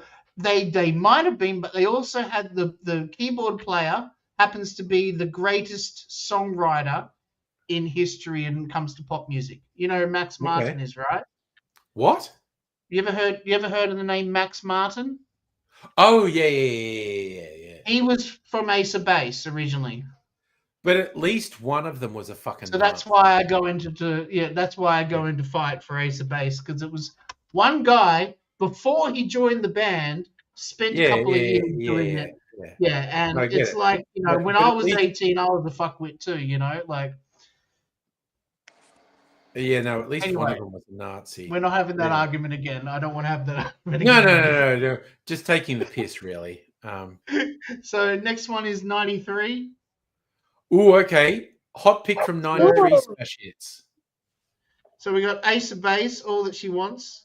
Yeah, that was their breakout one, yeah. December 1963, Oh What a Night. No Limit. That was originally a Frankie Valli song. Yeah, but it got redone. Remember, it got the Four Seasons had a remix of it because we were all into Grease fever at the time. Remember? All right, so it was a remix or something. There was the Grease Megamix that came out a couple of years before that. Yeah. We were all in that. You know what kicked that off? In the early 80s, Hooked on Classics. And then it became like Stars on 45. It went from Hooked on Classics to Stars on 40. And then it was like doing those mega mixes. Yeah. Yeah, and the Jive Bunny as well had that. Jive Bunny. Fucking hell. Yeah. But Hooked on Classics was the first one. I think it went Hooked on Classics, Stars on 45, then Jive Bunny. And then the Grease Megamix. Yeah. Speaking of which, that's on another disc, but I don't have that out here right now. Anyway. Sorry. I love Govan's just joined us and he's laughing at Trump versus slap fight. Yeah, we have found that very funny. But we're now talking weird pop compilations from the 90s now. Well, just for a little bit. Then once I'm done that, I'm moving on to normal CDs. You know. Yeah, but yeah, but I fucking love this. Yeah. We're gonna jump around. House of Pain. Oh, She yeah. Kissed Me. Terence Trent D'Arby. What name? He changed his name, didn't he? Terence Trent D'Arby. I remember. Did he? Yeah, I'm not familiar with that. I think he. Hang on. Look him up. Terence Trent D'Arby. Terence Trent D'Arby. Yep. Samyada Mate. How do you pronounce that? SANA. What, did he convert to Islam or something? Yeah, I guess so. Yeah, I'm posting it into the chat box. Okay. Sanada Malteria. Yeah, whenever I see a black celebrity change their name like that, I'm going, oh, did they convert to Islam? Is that what happened? Or like what's his name? The Cat Stevens. Cat Stevens changed him to Yusuf Islam. Yeah. Yep. Cat Stevens. That's the one that stands out to me. Never trust a hippie. So I think my favorite pick on this, it's a bit hard. There's actually some good songs on this one. Ebenezer Good by the Shaman. Oh, fuck. I was like, because I always watch music videos on YouTube, and I was running, and not long ago, I actually pulled up Ebenezer Good. Yeah. He's good. He's good. Is Ebenezer good? And I never knew the secret message until like 5 years ago that E's are good, like ecstasy. E's are good. E's are good. You know, like. Ebenezer Good. Yeah. How do I miss that? You know? It's probably because I was like, what, 12, 13 years old when it came out? You weren't in the club scene, basically. No, long way from that still. Yeah, Lovers in the Air, John Paul Young got re-released. Oh, actually, that rework of Love in the Air was really good. Was better than the original, I got to tell you. It really was. And again, Baz Luhrmann, good filmmaker. I like his work. I fucking like his work. Although I wasn't a big fan of the Elvis movie, I got to tell you, that was like a 2 out of 5 for me. What I liked about the Elvis movie, because what I thought he was doing is going, there's no point doing a straightforward Elvis biopic. I feel like he was trying to recreate the vibe. He's trying to recreate Elvis is totally new. Elvis is weird. And again, I don't think it ranks as the greatest films of all time, but I appreciate what he did. He tried to go, I'm going to try and create this vibe where Elvis is something totally new and totally different, which is so hard to do like 60, 70 years later. But I'll give him points. She Kissed Me. I really like that song, She Kissed Me. But that was much later on. I think that was 95 or 96 that came out. Yeah. Sorry, I was just replying to the comment. I don't mean to be rude. Sorry. That's okay. Terence Trent D'Arby. Good. No, it's all good. I'll give Baz Luhrmann points for trying with that Elvis movie. It's not necessarily, he didn't necessarily hit the mark 100%, but I'll give him points for trying. Here's the funny thing with Baz Luhrmann, and I'm not hating on him. Okay, he's a true blue Aussie. Good on him. Yay, Australia, stuff like that. Okay, I'm putting that in first before I go into this. But I feel like he peaked on Moulin Rouge. I don't think that's a criticism. I think basically Moulin Rouge is an extremely good film. And I think when you hit a high point, it's very hard to keep doing stuff afterwards. Australia's made way more money. I get that. It's like the second highest ever movie. I never even watched that movie. I haven't watched it. I haven't watched the whole thing. I got through about a third of it, and I went, "This is garbage. I can't sit through this." Yeah, no, it never appealed to me. I got a box set of the Red Curtain trilogy, which is Strictly Ballroom, Moulin Rouge, and Romeo and Juliet. Yeah, those are great movies. They're his best, in my opinion. Those three are like the cream of the crop. And the soundtrack to Moulin Rouge is on paper music I would not like, but I really like the soundtrack to Moulin Rouge. No, not everything in music has already been done, but the problem is music that's interesting and new and different is not getting promoted by the record companies like it used to be, Yeah. because there's no money to be made in that kind of stuff anymore. No, honestly, you find new and interesting artists almost who are promoting their stuff independently Yep. on channels like YouTube and TikTok and Yep, Bandcamp. or Rage. Rage still. I regularly find great artists in the middle of that playlist at the middle of the night on a Saturday night that just end up just blowing my mind. Even YouTube Music, which is not super kind to artists, but the new releases, they work out. They know I'm into indie stuff, so the new releases on that, they only show me indie artists who are doing new releases, and I will occasionally find really good stuff there. And even the auto-generated playlists, you pick one and they go like, oh, you picked a contemporary artist who's doing this. Here's a bunch of other contemporary Here's something artists else you might dig. that. Yeah. If I pick an old thing, oh, that's sad. Hey. Hey, mate, how you doing? Hi. I've just been watching the tennis. So, oh, who's winning in the tennis? Oh, that bloody Spanish guy. Nadal. Alcazar, or whatever. Okay, I haven't been keeping up with the tennis, so I don't know. Yeah, I haven't watched tennis in years. Yeah, so what's happening? Oh, we're just chilling. We're talking music and movies. Says you're getting into the grog again. What are you drinking this time? Okay, Pat. Pat is bad mouthing me. This is literally mineral water I'm drinking. Yeah, I saw that. Yep. We were. He did just do a cocktail quiz and got nearly 100% in it on a very hard level quiz. So, Okay, he's pretty good on he's those. He's definitely earned his stripes. Yeah, he's pretty good on those cocktails, isn't he? I am. If I'm going to be honest, I've had a few cocktails tonight. Patrick comes in and he's got this brown one. He's drinking a red one. Now he's drinking a white one. So there were a few different colours tonight. That is true. So, my God, Pat speaks the truth. Yes. But I try to be responsible. I'm drinking mineral water now to balance things out. Yeah, so he doesn't get sick or anything. Yeah. Oh dear. Oh well, look, good on you. You got to have something. Good to see you, mate. What's that? So good to see you. It's always great to see you when you drop in with us. Yeah, no, it's terrific. Yeah. How's your week been?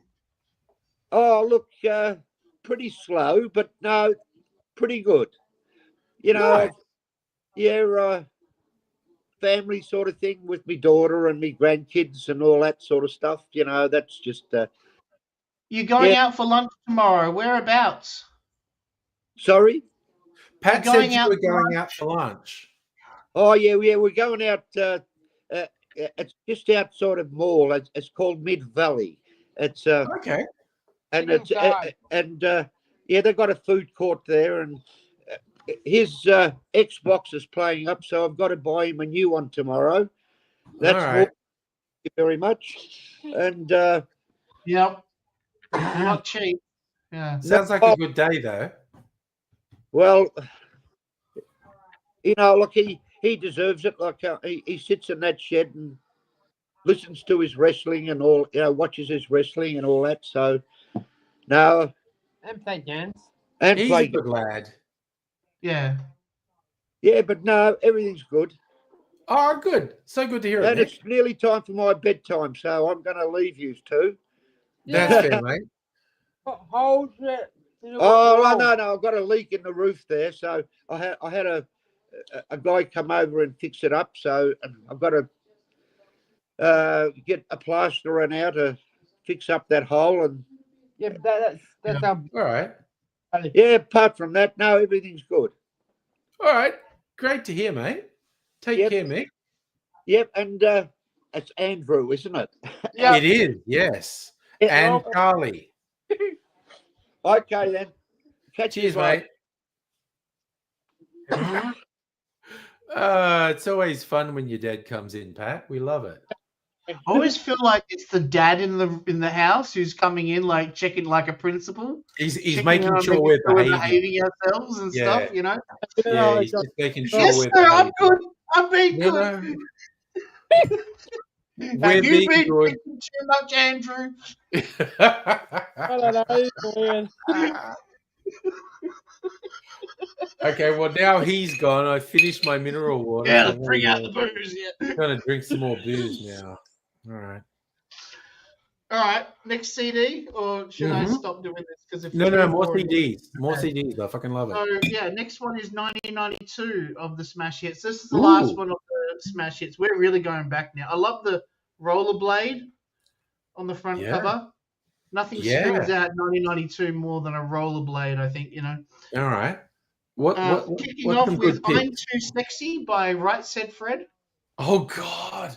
Oh, Oh, is that when that came out? My God. And then That's follows weird. up with Jump by Criss Cross.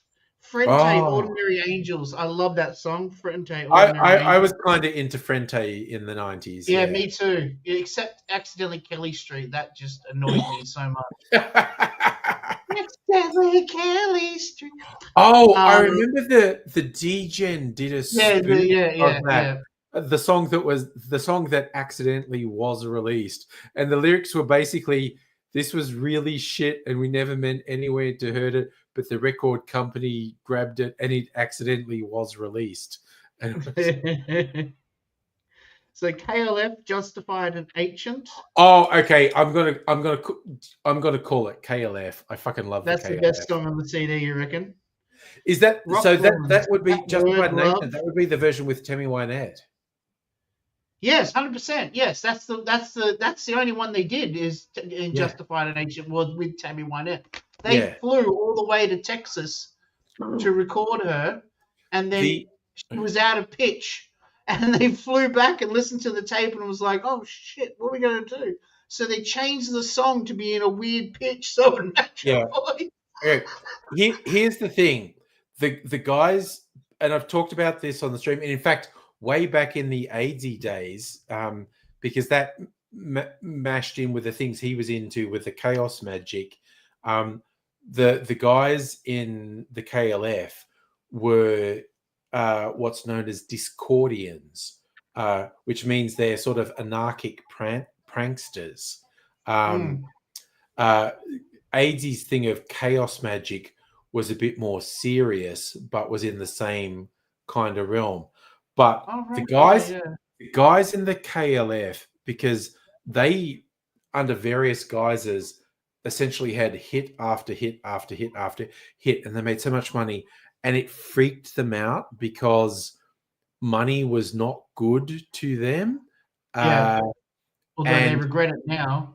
They did, probably. They did two things. One was they did video clips that cost a stupid amount of money. Like the set for the Tammy Wynette thing had an indoor pool in it and submarines. Like it basically cost $1 million to make the clip for Justified and Ancient. Same with 3 a.m. Same with Last Train Central. They were mind-blowing. What Time Is Love? It cost a fortune to make those when videos. you compare it to the one before, which was Doctoring the TARDIS, when they were called the Jams. Yeah, which was ridiculously cheap. Which was just a what are they things called? The a robots, Dalek, a really cheap knockoff of a Dalek. You can see the feet going along the ground underneath it and stuff like that. But they started making so much around. money, it freaked them out. So they were trying to get rid of the money, and each clip was costing like $1 million to make. But then the hit song would make 10 million, and they would free. And so at one point, they literally set a pile of money, £1 million. First they went to sell it. What they did is they nailed chunks of it on a big board and went to auction it off, but wasn't able to get enough money for it, so they decided to keep it. And then they went up to this small little hut in Scotland and then just filmed themselves throwing buckets of it just on a fire. Yeah. And called that an art piece. And what was funny is bits of burnt money washed up on some beaches on the coast, and there were all these theories about what the fuck is this? Why are so many bits of burnt banknotes Burns up washing up? money. Yeah. And there was all these theories about a drug boat that exploded in the ocean and whatnot. And it eventually came out it was the KLF who'd set a pile of money on Just set fire. the thing on. Another prank they did that was really famous was in their last performance. It was at the Video Music Awards, I think, or something like that. The Brits. And It's called the Brits. Yeah. the Brit Awards, right? And yeah, you know I'm going with this already. Then, They had that doing sleazy their song, heavy metal band do a cover of their song.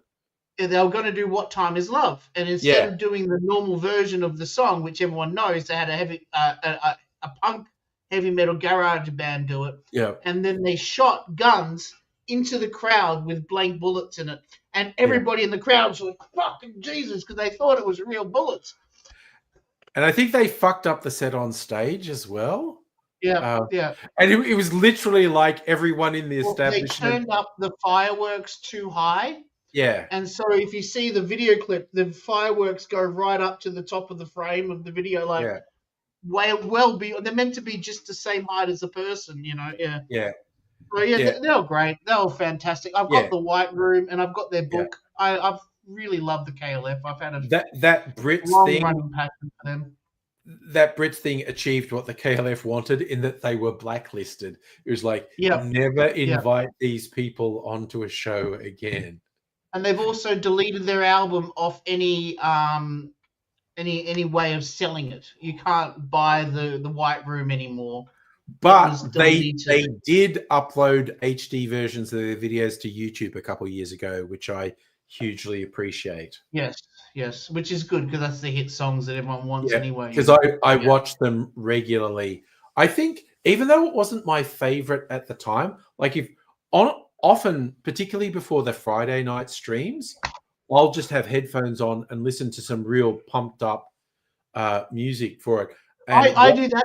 There's a YouTube channel called Tassie TV, and they show old episodes of Countdown. And what's that other show we talk about? It was like Countdown. It was like was it a nighttime or daytime show? Yeah, no, it was nighttime. It was on after Countdown finished. And like it was Rock Arena or Rock Arena. Yeah, chick with black hair would host. Yeah, no, she was very cool. The host of Rock Arena was cool. So that's often what I watch before we do our Friday night streams. I didn't do it today because I was watching this thing about a movie called The Wizard. But yeah, anyway. So continuing on, we got CNC Music Factory. Sorry. Yeah. I'll watch pumped up stuff like Andrew WK Party Hard or the KLF What Time Is Love. Something really pumped up to get me. Last Train to Transcendental is my favorite KLF song. I've always found it funny though that they put these horse noises in the song.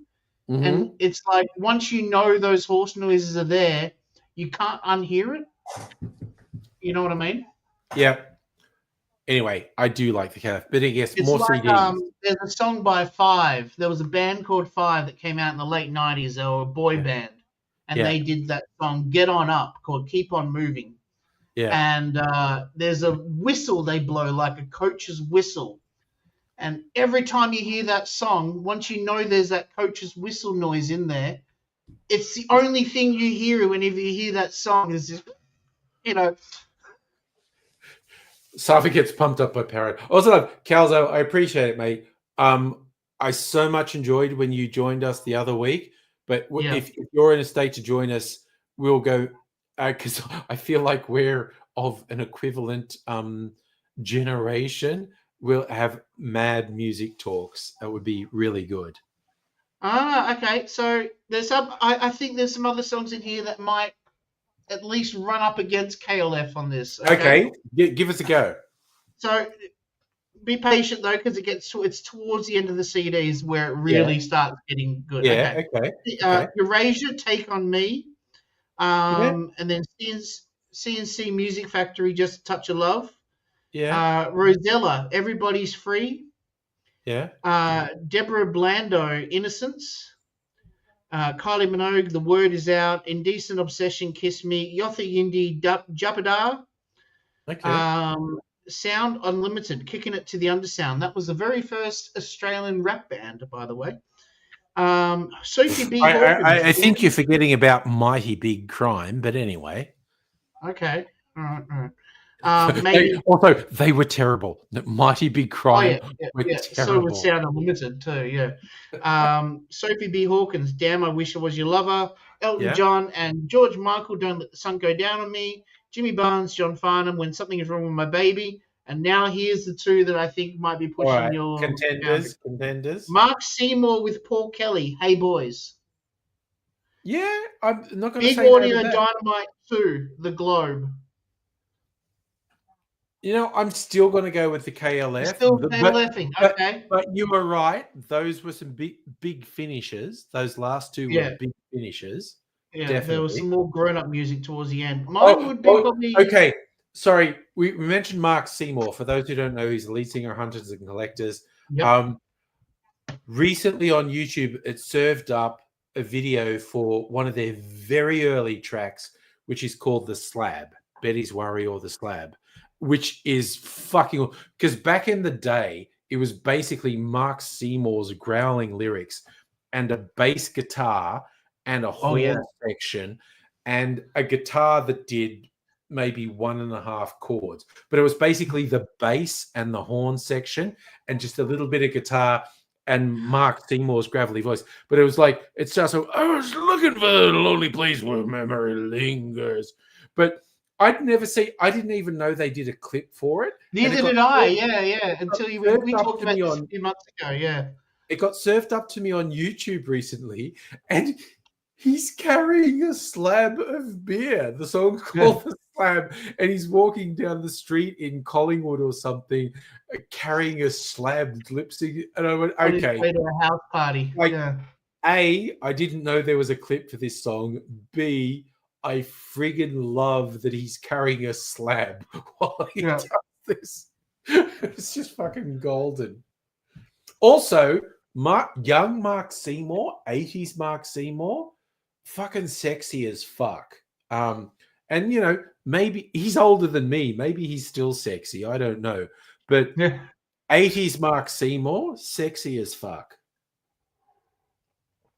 Good album too, The Jaws of Life. Oh my God, Jaws of Life is such a good album. Such a good CD. And the live album they put out, The Way to Go Out, that is one of the... Oh my God. I'm panicking. I'm like, what the fuck? I've got this. That is one of the best live albums, The Way to Go Out. It's like, fuck me. It is such a good album. And then the one after that was Human Frailty. Oh, right. Yeah, I've seen this. Yep. Yeah. No, Safa, I've had enough drinks to get really gay and talk about sexy men now. It's gay phase of the night. I love it. We're coming up to midnight and I'm 6 cocktails in. I'll definitely talk about which men I find sexy at this point.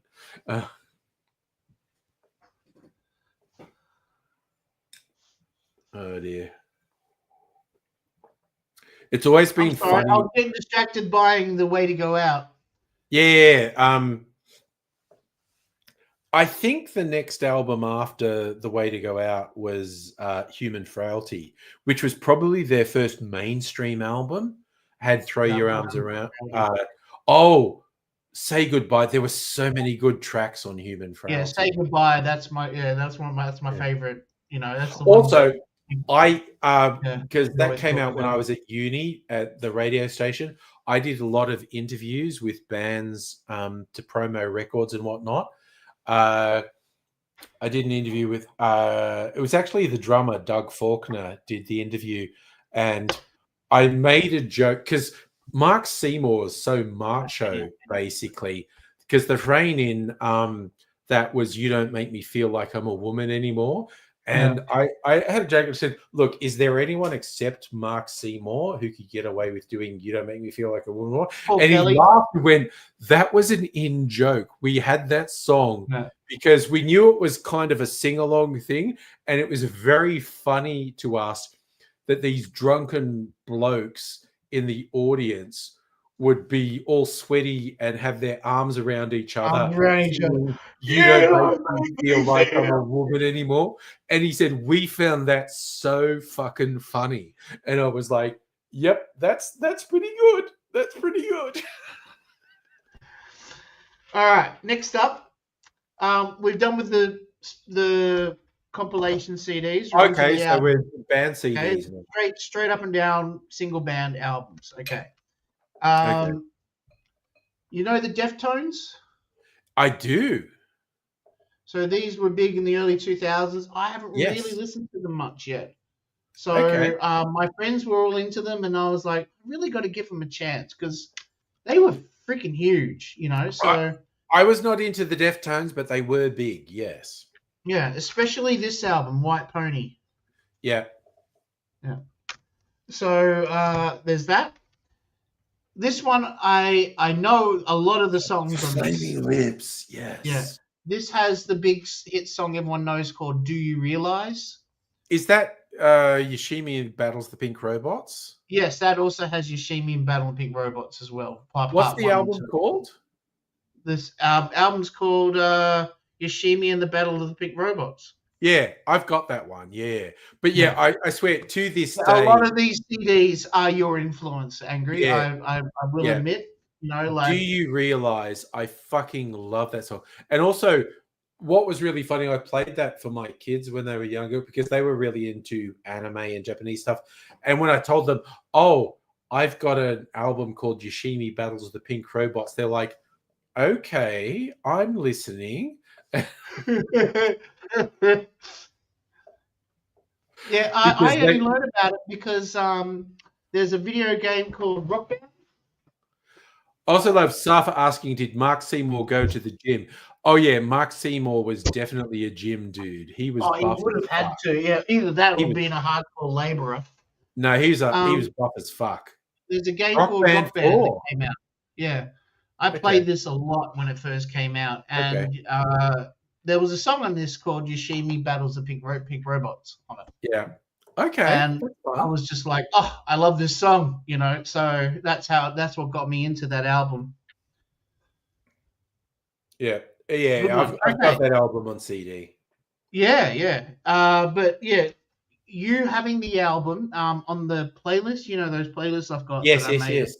Yeah. Yes. Had Do You Realize? And that was Yeah, the real. I do. Yeah. It's a cliche, that. but I fucking love that song. I really do. Okay, next one is Rated R. This is Queens of the Stone Age's album that came out before the one that everybody knows with No One Knows on it. Yeah. Which is really cool. Has Better Living Through Chemistry and Monsters in the Parasol. Really good songs on that one. Yeah.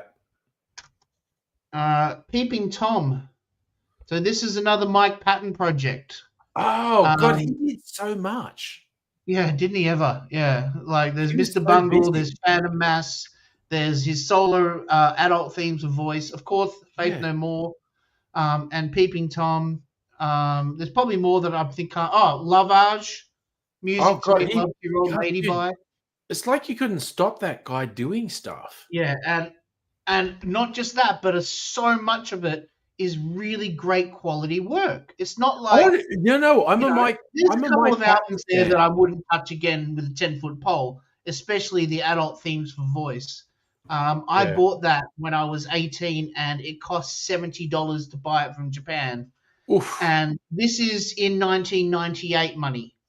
Oof. And I was gutted when I got the CD because there was no internet. You can't check it out, like listen to it beforehand. Yeah. And the whole album is Yeah. Yeah, he was into experimental stuff. Just- yeah. noises, just Yeah. flat out an hour of noises. Yeah. Yeah. He was definitely into some experimental stuff. Why Yeah. did I buy this? You know, so the second one came out. I'm like, I'm not falling for that again. You know, it's probably brilliant. I've never listened to the second volume. It could be this beautiful art piece of noise, you know, like with instruments and stuff. I'll never know. Anyway, this is great because it opens up like this, and look at this. I love how it's connected. Oh, that's really nice packaging. Look at Oh, that. that's A little awesome. quick flash, you know. Yeah, I really like that packaging. Some great songs on this too. If you haven't heard them before, Don't Even Trip would be a great place to start with Peeping Tom. I'll pop it up in Jukebox. Yeah, definitely. Yeah. Next up, we have. Let's see how long Angry takes to get this. That looks familiar, but it's kind of really little on my screen, and I don't know what it is. Oh, really? You don't have it on me on full screen? Okay, I've got you on full screen. This is Oh, Tism. Machiavelli and the Four Seasons. Yeah. Thanks to Angry again, I have become a reborn Tism Tism nerd. fan. Yeah. And this is one of the more obscure albums, you could say. It doesn't have a lot of the big hit songs like, you know, I'm on the Like, You'll Never Be an Old Man I don't River. actually have Machiavelli and the Four Seasons in my collection. So Okay, and then we're moving into some deep angry territory now with oh yeah, Billy Bragg, Don't Try This at Home. I fucking love that album. That it's a is, oh my really god.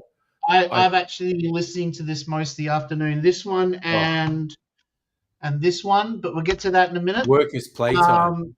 Yeah, so Don't Try This at Home. And what's the big song on this one? Is that Sexuality? Yep, that's the one. Thank you. That was possibly his biggest commercial hit. Yeah, and this is 1991, the same year as all the great albums came out. You know, Yeah. Nevermind, Yeah. 10, you know, Chili Peppers, Blood Sugar Sex Magic, Yeah. Metallica's Black Album. It was the best year of music, and this one definitely fits into that category. It was a really good album. I really Do yourself like a favor, check it out. You know, Yeah. Oh, Molly Meldrum style. Do yourself a favor. Okay, yeah. Oh, that's the Peel Strange session? Fruit. Yeah, this is. I haven't listened to this yet. I'll get around Okay, to this. so the Peel sessions was really influential in England. It was John Peel, who's on the BBC.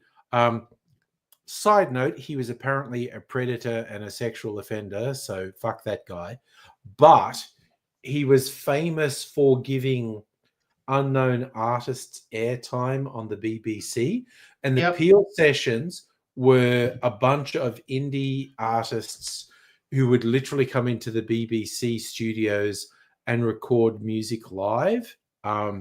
So pretty much any recording you see that's marked as the Peel sessions is worth listening to. It's live in the studio stuff. Does yours have the bonus tracks on it? What are the bonus tracks on that one? Okay, so the original has 12 tracks, 13 tracks, and then 14 has New England, Strange Things Happened, The Guitar Says Sorry, Love Gets Dangerous, Fear. I really should put my glasses on. Say Fear is a Man's Best Friend. They're all from his first album. The cover art, I think I have that exact CD because I think I have that CD with that cover art. Yeah, because see on the back there, you look right there, it says bonus tracks. Yeah. And it's because it's just Billy and his guitar, basically. Yeah, which is what you like when you're doing Billy. You know, like I found that he's at his best when it's less instrumentation and more just spirit. Just like Bob Dylan. He's like an English Bob Dylan. He's kind of like a latter-day Bob Dylan, yeah. Yeah. That's what I'm getting my vibe from with him. Yeah. And this one we've already Work as Playtime, great album as well. Just Bob Dylan, while he's mentioning, have you seen the movie A Complete Unknown? I haven't yet, no. Maybe we should do that one tomorrow. I watched it quite recently. Timothy Chalamet as Bob Dylan. Yeah. Worth watching. It's quite a good movie. It's the trend. I reckon we'll do that tomorrow. How old was I in 1991? Jesus Christ. Don't get personal, mate.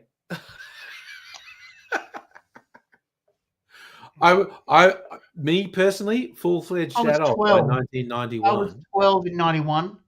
And my favorite album when I was 12 was Angel Dust by Faith No More. Good album. Very good I album. was flogging the shit out of that. It was really, it was so grown up when I was a kid, you know, like Yeah. it I was actually doing this had weird shit, you know, yeah. I had Faith No More's first album, which was when Mike Patton was not the lead singer. It was a different guy. Oh, we've had this conversation. Yes, Yeah, and that was I really like that actually album. his second. That was their second album. We talked about this, and Oh, you yes, did we had the that thing, yeah. wrong on the But internet and all apparently that. Yeah, that guy who was the lead singer was such a piece of shit. Chuck Um, Mosley.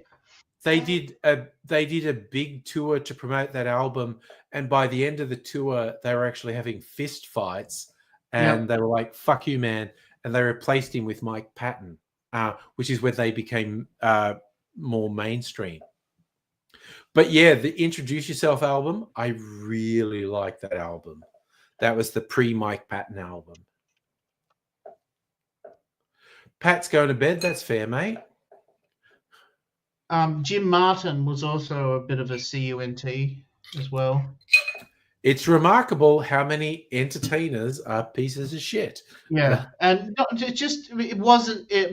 Faith No More was during the period of Introduce Yourself and the Yeah. Real Thing, which is the one that had you want it,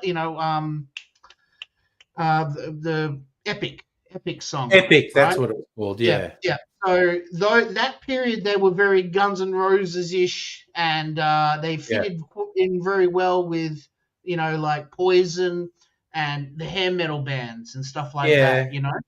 And Yeah, then but they were a bit more hip hop than those bands as well. well, what happened, in my opinion, was they took a real sudden left turn when Angel Dust came out. Yeah.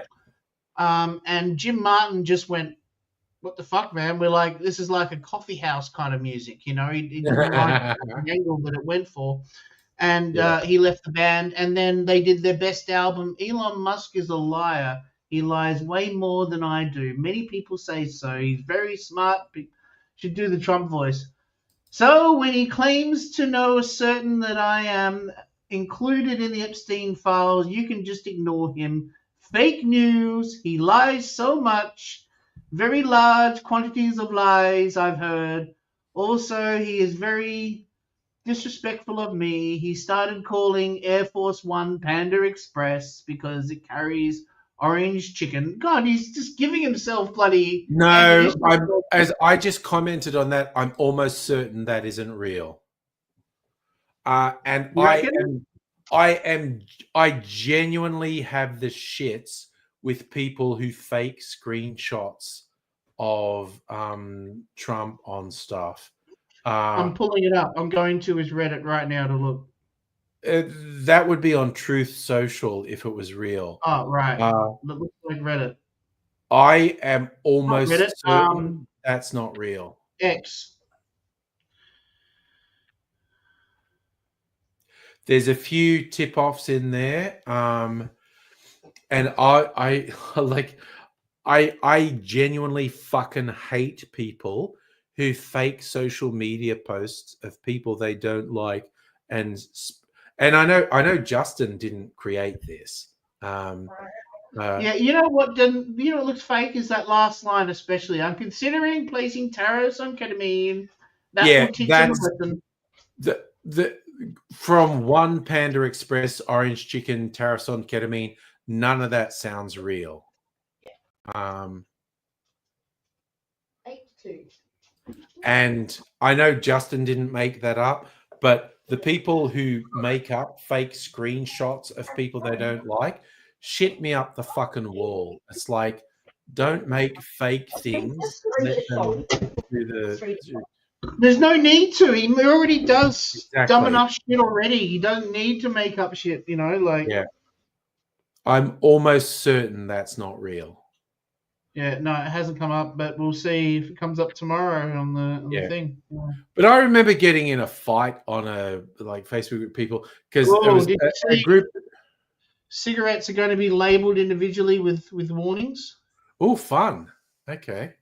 See how they got warnings on the actual butts? You say this shit will kill you. Yep, poison in every puff. like this whole thing about people faking screenshots. I remember getting in a fight with people. It was it's like a Facebook group to make fun of Ben Shapiro, who's a fucking idiot. Like he's the fun sort of idiot who vastly overestimates his own intelligence, so he'll always say stupid things. But there's people posting stuff that was clearly not real, and they were going, "Oh, Ben Shapiro's," and I went, "Dude, when you post something that isn't real and claim that means Ben Shapiro is stupid, Ben Shapiro is not the one who looks stupid. If you post something that's obviously false and assert that it's real, you're the one who looks like a fucking idiot. You actually are playing into Ben Shapiro's hands when you do that." And those people, they got super fucking angry at me. You just love Ben Shapiro. And I go, no, I just don't like lying, essentially. And when someone's as big a fuckwit as Ben Shapiro, you don't have to lie. If you lie and assert that it's true, you look like a piece of shit and you make Ben Shapiro look better because it's like, oh, people have to tell lies to criticize me. And it's like, just don't do it. Don't do it. Don't post fake screenshots because you look fucking stupid. So yeah, people, and I've seen a bunch of stuff around the Trump Musk fights. People post stuff, and I went, that doesn't look real. And I look on the real timeline for the person, and it doesn't exist. I go like, yeah, you think you're funny by doing that? Fuck you. I fucking hate you.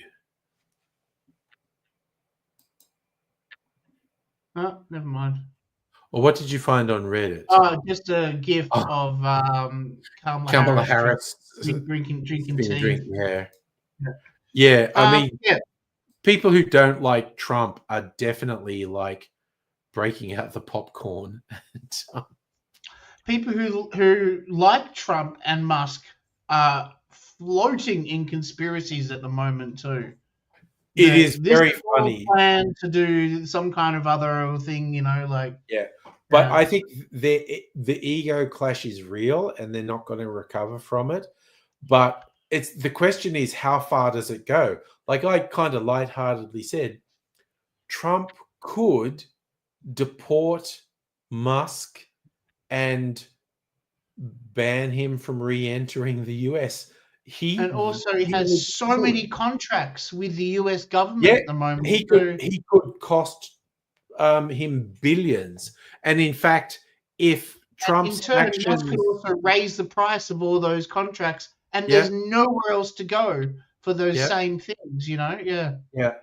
But Trump's actions could also, like the board of directors and all those companies could just vote like, hey, Elon has fucked us. We collectively vote to fire him as CEO. He could legit get fired as CEO of Tesla, CEO of SpaceX. That is a real thing that could happen. Like Musk has very little power at this point, and Trump has much more than like it. Look, it might not escalate. It might not get any worse, but it could escalate, and it could get really full on. Like the because you'll go, Musk is the richest person in the world. Like, no, 99% of Musk's wealth is imaginary.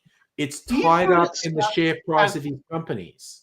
Do you find it sus how quickly it went down after he left? Like 3 days ago, he was being handed a key. They were pals, yeah. And it was, and then suddenly within the last 2 days, it's just gone from 0 to 60. Like if you look at Musk's Twitter, it's just constant Trump hate.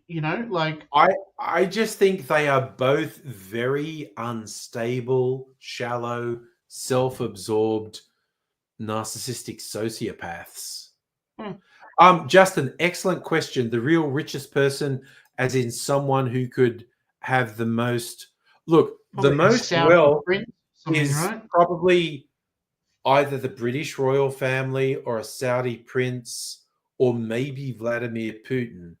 And discounting those, maybe like, okay, Bill Gates has a mass of actual real cash in his wealth. But what's the old guy's? No, oh, Bill Gates is an old guy. Warren Buffett. Warren in the Western world, like in the US, Warren Buffett might have the most real, like actual cash wealth.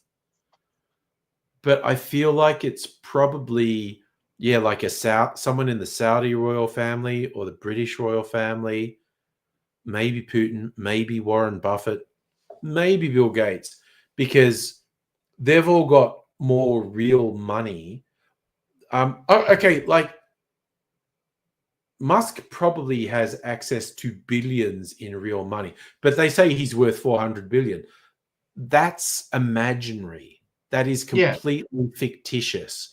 And it's tied up in stock prices. And if he tried to sell his stock, the value of the stock would crater and he wouldn't have it. So He would have to sell it over a long period of time. yeah. And even So then, as he continues to sell it, it would still go down it would gradually. be worthless. Yeah. So in terms of actual control, it's probably people we don't know. It's probably old European wealth, and we don't even know who these people are. And they probably own or the Vatican. You know, the Vatican owns real estate around the world that's worth almost incalculable amounts. Is quite wealthy too. Sorry, who did you say? Scientology. Church of Scientology probably has massive assets. Yeah. But the people who have the most real wealth, they're probably hiding it. They're not showing up on these richest lists because they want to stay under the radar. But yeah, the VAR. Mark I feel Zuckerberg. confident in saying 99% of Musk's wealth is imaginary, which still he probably has access to billions of dollars in real cash.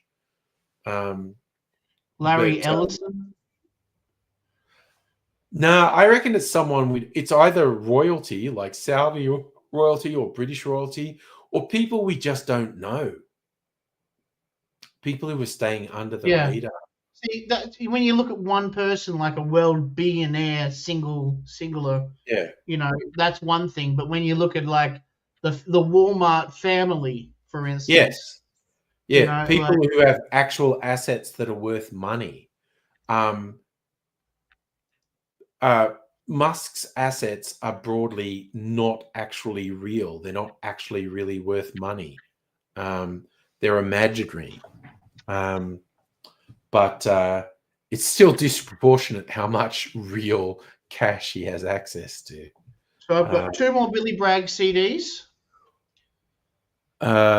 Which is that Workers' Playtime? Yes. Which again, great album. That's got Great Leap Forwards on it, I think. Yeah, Waiting for the Great Leap Forwards. Yep. Really good song. Little Time Bomb. Must I Paint You a Picture? Valentine's Day is Over. That's a really good album. I do really like that album. This one I haven't listened to yet. Is that William Bloke? Yeah. What's the track list on that? We got Road to Blue. From Red to Blue. Sorry, I really should have my glasses on. I did that before, didn't I?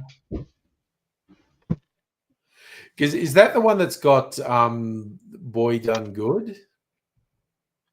There we go. Okay. From Red to Blue, Upfield, Everybody Loves You, Babe, Sugar Daddy, A Picked Song, Brickbat, The Space Race is Over, Northern Industrial Town, The 14th of February, King James Version, and Goal Hanger. That's a pretty good album. I don't think it's as good as the others, but it's got some good tracks on. I've got that CD. 96 as well. That's way later than I thought. That's 90s. Yeah. I kind of think like like my peak Billy Bragg was definitely 80s Billy Bragg. I love it. But there was one in the 90s. There were I think my all-time favorite track of his from the 90s was a single called The Boy Done Good. Just a really great pop song. And of course, my current favorite is our song from me and Mrs. Angry, I Will Be Your Shield, which he only released a couple of years ago. I listen to that almost. That's my Face the World song because it means something to both of us. It's not a one-side thing. It's not. I'm not being the macho man saying I will be your shield. Mrs. Angry, she's also my shield, and it's a mutually supportive thing. I listen to that song almost every day when I'm getting dressed because also. Okay, here's a weird thing. It's a timing thing. I time my getting dressed to that song, to the lyrics. We get these lyrics.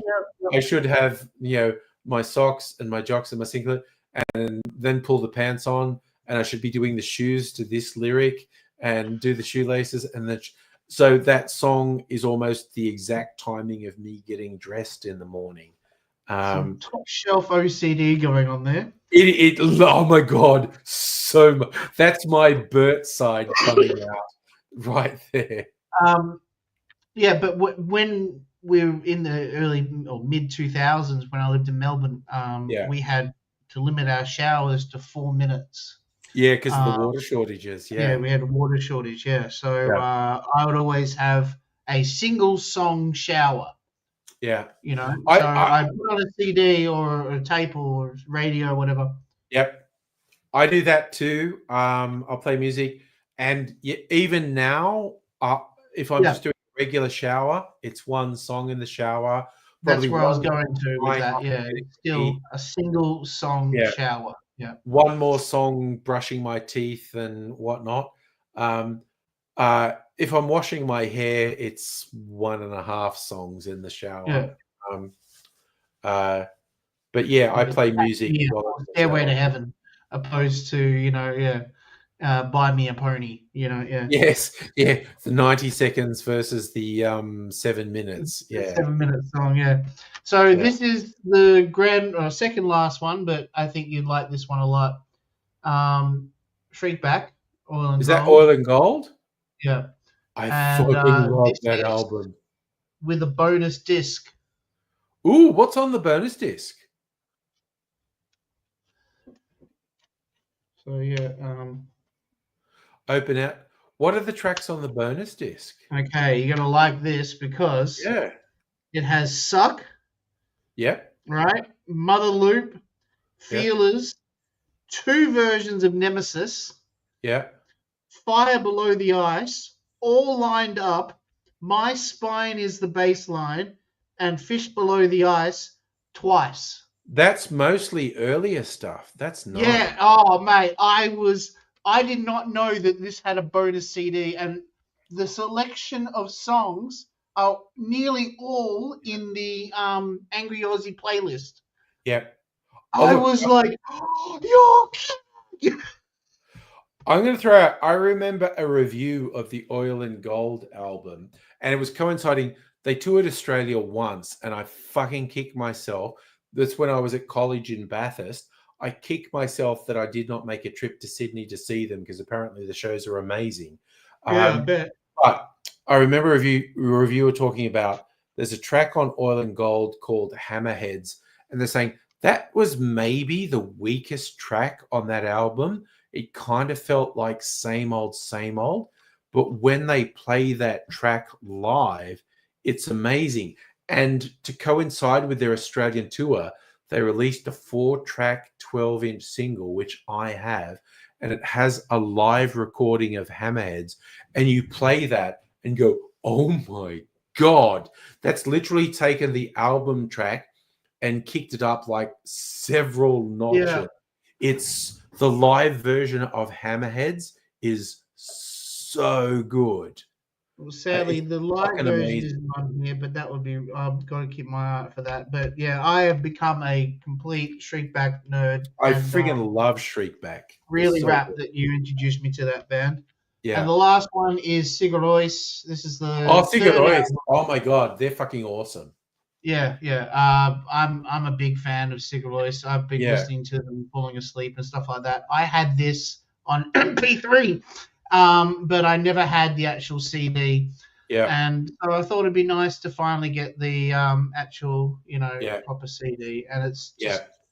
just, No, just as what I wanted. because they've got a huge career as well. They've released so They're much stuff. still going. They're still. Yeah, and I they're think still they're on their around. like 15th or 16th album. To be honest, though, I'll be honest with you. I didn't need more than three. Those first three It's albums kind wrapped of, the I feel same like thing with Kentucky. Sigur Rós, I feel like you can pick something up from any stage in their career and go, yeah, that's cool. Yeah, And like, yeah, I'm not a huge Sigur Rós yeah, fan. I can't even name all the things, but it's kind of like if someone's going, I'm going to put this Sigur Rós album on, and we're like, yeah, fucking do it, man. Do it. It's yeah, going to yeah. be good. You're gonna have your mind blown because not many people name another band that plays a freaking guitar with a bow. Yeah. Like that Okay. noise, that drone that just goes Yeah. right through your soul and hits the back of your neck, Yeah. and it just puts you out. Like, Yeah. You know what you love made me think of? Almost completely unrelated, but interesting guitar stuff. One of my all-time favorite Australian bands, Not Drowning Waving. oh And yes, yes, yeah, the lead singer, David Bridie, also had another band after that, My Friend the Chocolate Cake, and he's done solo stuff. He's great. But Not Drowning Waving was a lot of keyboard stuff, but there was a guy, he had an electric guitar, and he was feeding it through what was called a guitar synthesizer.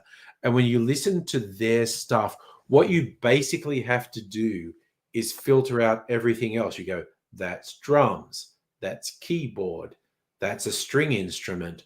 And the last sound that's left, you're going, oh shit, that's the electric guitar. It doesn't yeah, sound like a. But this guy, he's like putting it through a guitar synth, and it was all delays and review, and it was fucking amazing.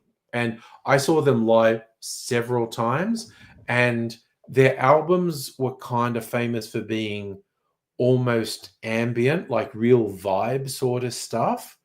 But when Not Drowning Waving played live, it was really vibrant and there and really intense in a way the albums weren't. And a big part of it was just really experimenting with what they could mm. do instrumentally. That reminds me of another band. You've heard of Air? Yes, They did that. Kelly Watch the Stars. yes, Um, they did yes, another song called Sexy Boy. yeah, And they both did that similarly to what you're talking about is what made yeah, me think of it was they fed the audio through this pedal that would yeah, release it into this fan and then yeah, record it on the other side of the fan. So it had the to it, yeah, and it made the voice just shake and shudder, and it yeah, brought so much more depth to the audio, to the singing and the voices on it. And it was again like electrifying yeah, the audio, the voice through a synthesizer. Yeah. yeah. Oh, good. Okay, Very again, clever. randomly, just before the live stream, YouTube fed up to me a really old Kraftwerk clip, like a live performance Oh, of I love Kraftwerk Kraftwerk. Yeah, from the yeah. I'm getting into 70s. Kraftwerk a lot And lately. it was the classic We Are the Robots. And I literally I listened to like about 5 minutes of it and go, I am definitely going to listen to a shit ton of Kraftwerk Yeah, this yeah. weekend. Those guys are amazing. Safa, random question. Does anyone know how to use an air purifier? That's a really weird question. What do you mean know how to use an air purifier? Like Yes, I I know would how to use an air purifier. It's it, really like nice. I would think like Turn it on. I would plug it in. That's how I Yeah. would Oh use yeah, I it. forgot that step. Sorry. Okay. Yeah. Never mind. I just thought you'd turn it on. You got to plug it in first. Yeah. Yeah, the question is weird to me because my answer would be I would use an air purifier by plugging it in and switching it on. So I'm not They sure used, if you were remember in having the 80s, trouble. they used to have iodize, a thing called an iodizer. The ionizer, yes. Ionizer. That's right. Yeah, Yeah. And it was this little electric, like pin in the middle of this fancy. What was it? Like a pyramid or something. Safi, you Everyone had their own probably versions. know It was drugs. it was Look, just it was hippie, technology. Safa, I don't want to judge too hard, but are you on drugs? It's a humidifier. Okay. Why do you feel A like you need a humidifier or a humidifier? dehumidifier? Oh God, that's an old Stephen Wright joke. You know the comedian Stephen Wright who did the really Yeah, monotone one-liners? yeah. He did a thing like, for my birthday, I got a humidifier and a And dehumidifier. I I put can them already in tell the what this same joke's room from. and let them fight it out. Yeah. I don't know what I Safa's doing. made my dog sit, and now I say, come sit, and it looks really confused at me.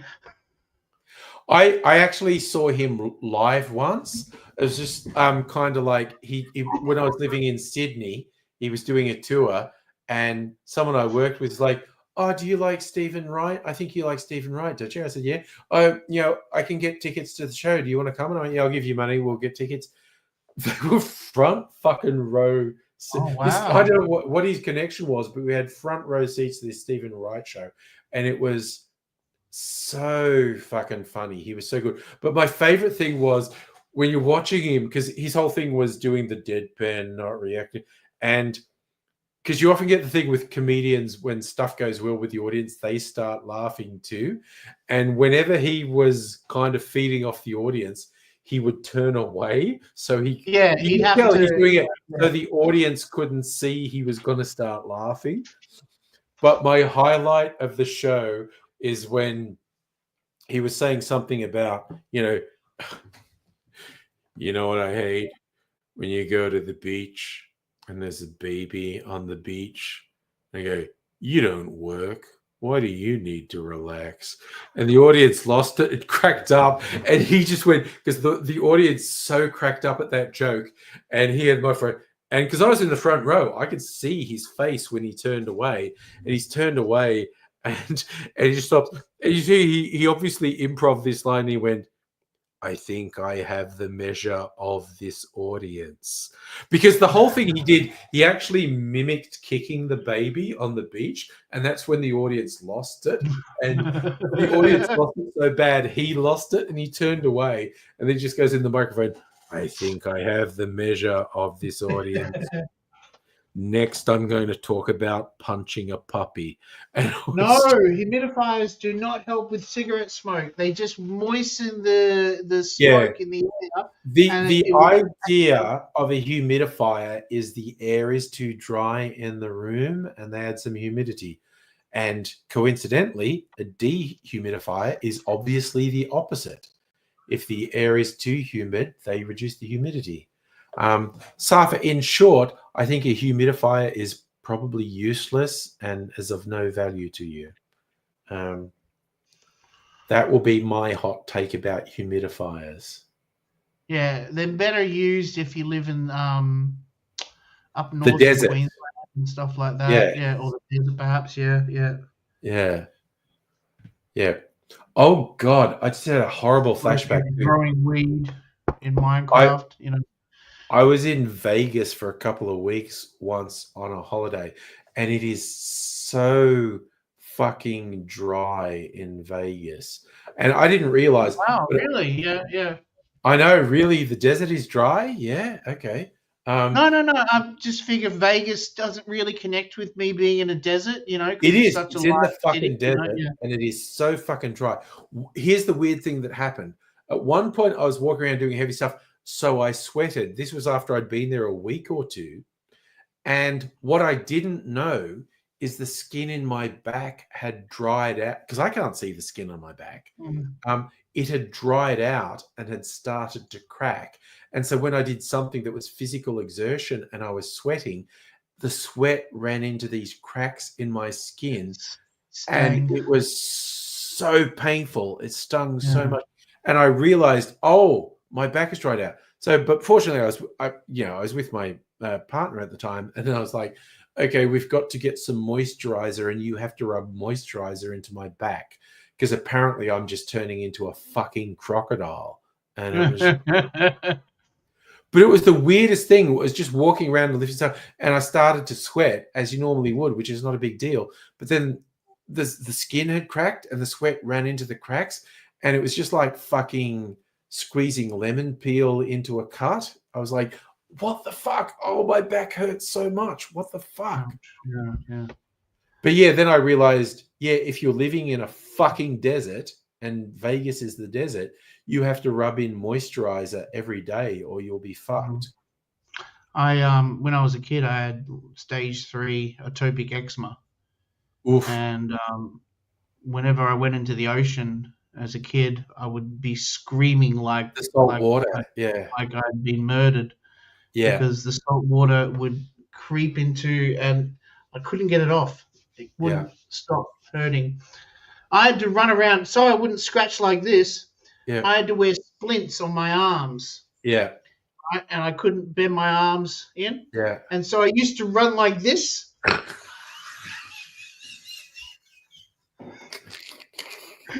See this idiot running down the. Oh God. Okay. God damn. Okay. That's a It got story. better. It's not as bad anymore, luckily, but yeah. Yeah. Sorry, that God, that was is that Life of Brian? No, it's a Holy Grail. She turned me into a newt. I got better. I got better. That was the thread between the Holy Grail and Life of Brian, which I think is great.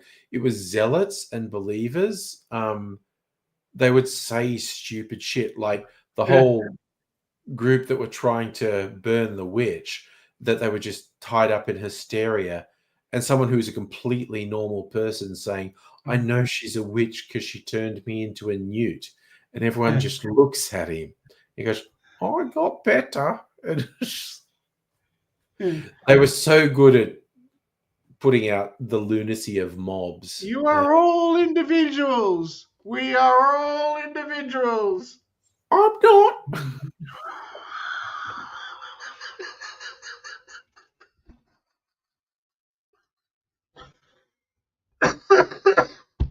Oh, brilliant. I love Monty Python, eh? Yeah. Oh, have you frozen or is it just me?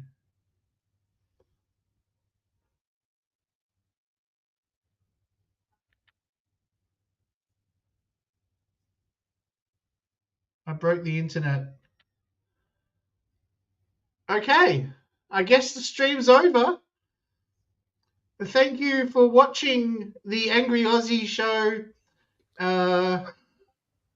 Oh shit! My internet just completely He's back. fucked. He's back. Okay, I was about to do a sign off and go, "You're all totally fucked up." You know.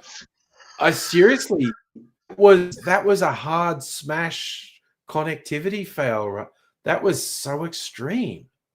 Yeah, and you were sitting there with this big grin on your face. Yeah. It was just frozen. I'm like, wait, no, my whole thing just went spinning wheels. It was just like, wow, that is a really bad fuck up.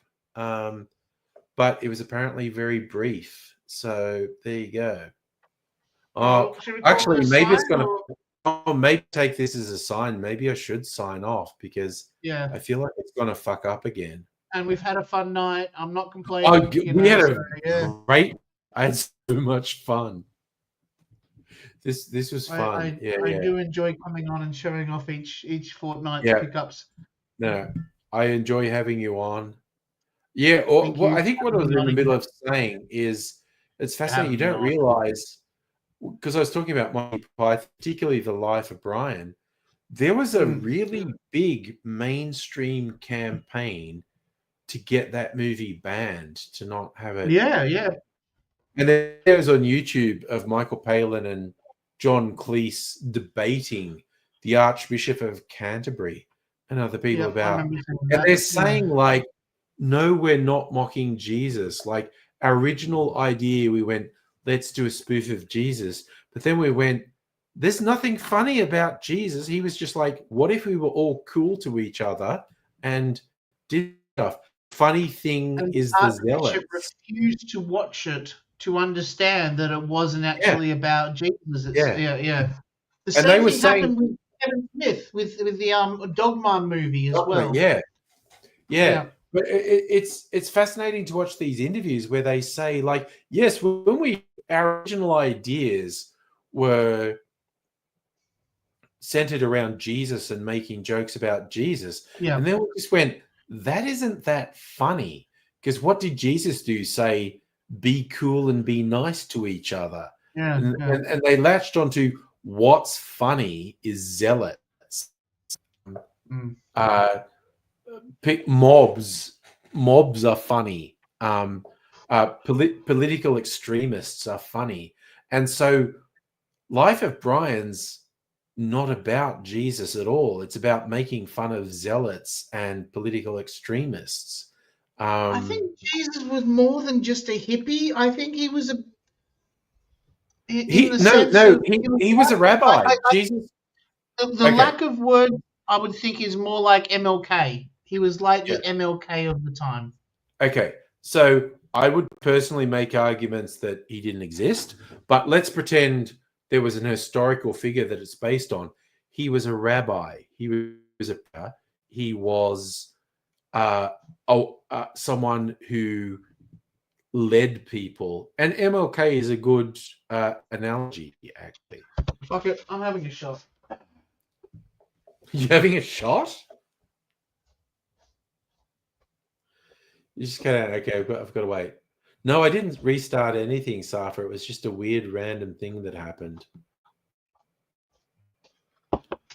What are you having a shot of before We're going to bed? stick around. I mean, I'm not in a rush to go. Do you want to go? Do you need to go?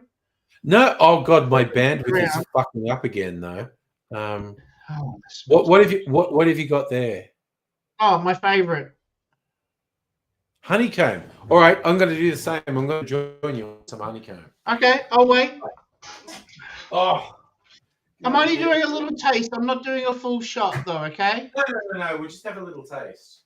That's what we do on here. We don't do full shots. No, full shots is fucked. There's no class in that. Yeah, no, it's just enjoying the flavor of the individual whiskey itself. You know. Oh, where's honeycomb? Jesus. I don't think I've restarted my router in like 3 years. Jesus Christ. So I'm answering stuff that said, did you restart your router? I think he just waited for it to come back. I have so much Starwood up here. Oh, you poor thing. Oh, you've got so much Starwood. Oh. I can't find honeycomb. Where is it? We should pick a different flavor then, should we? Do you suggest I just remembered. It's not on the whiskey shelf. I have the original packaging. They're starting up the time This is clock on the original packaging of tonight. honeycomb. Yes, that's the one I used to have, but I ran that out. I don't have much of this left. And I recently was gifted a new bottle of honeycomb. It's nice to get the new bottles because they all match. Yeah. I do have a new bottle of honeycomb as well. You know what? You should do a Starwood shelf instead of just like a whiskey shelf. Have a Starwood shelf, you know? Not there. Maybe not there. Maybe in the cupboard on top at your waist height. You've got that shelf where you've got all those bottles. That's No. In the cupboard. In the cupboard of mystery. Yeah. The mysterious cupboard of mystery. Where the hats are, the hat cupboard of mystery. The sex You've hats. got a shelf that's about your waist height, right? And you have a whole fuck ton of bottles in there. Right? Oh, cheers, by the way. Oh my fucking God, this is so nice.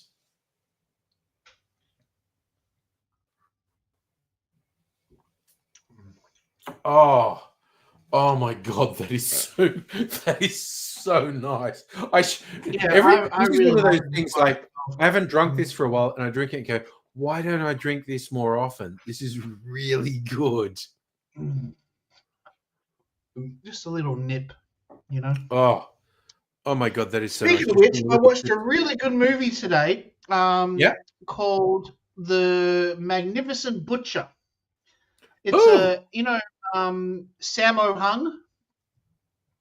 No. Sammo Hung, you might know who's okay. So there's the Dragon, the Dragon 3, okay, and they're three main actors who kind of controlled, like were the big stars of Hong Kong cinema during Okay. the late 70s and the 80s. All right. Jackie Chan is one of them. Okay. Sammo Hung was the other. Yeah. And Young Bao, I think his name is Baio, Young Yuen, Young Bao, Young Bao. Kind of sound vaguely familiar, but I'm not sure. Yeah, just you type in 3 dragons into not meme, 3 dragons, and then type Hong Kong cinema.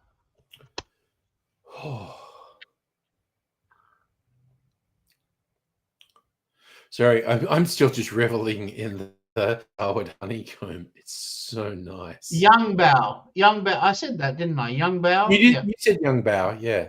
So okay. So what happened was when Bruce Lee died, it left a massive vacuum in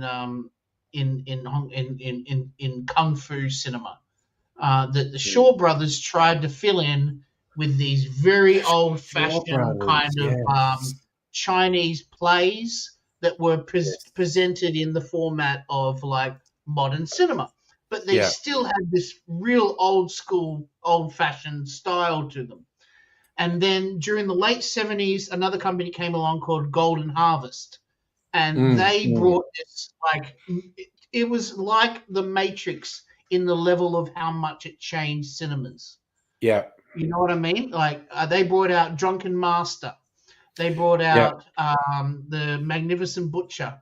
And then, they went on and did the Police Story movies and, all those other great Jackie Chan films that he's well known for, Project X, Project A, Operation Condor, etc., so they were massive. And so I've pretty much spent most of this month just watching the Hong Kong films that came out between the late 70s and the mid 80s that have these 3 actors in them, preferably when they have all 3. Like there's a movie called Wheels on Meals where Jackie Chan has this great fight scene in a Mitsubishi testing station, where they have all these lamps that are heating up the car and constant rain blowing onto the car and stuff like that.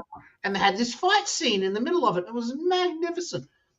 Yeah. All these fight scenes are just, it's not just, it's the editing that's amazing because it's like quick shot editing, but it never feels like your eyes are going, where am I? Where am I looking?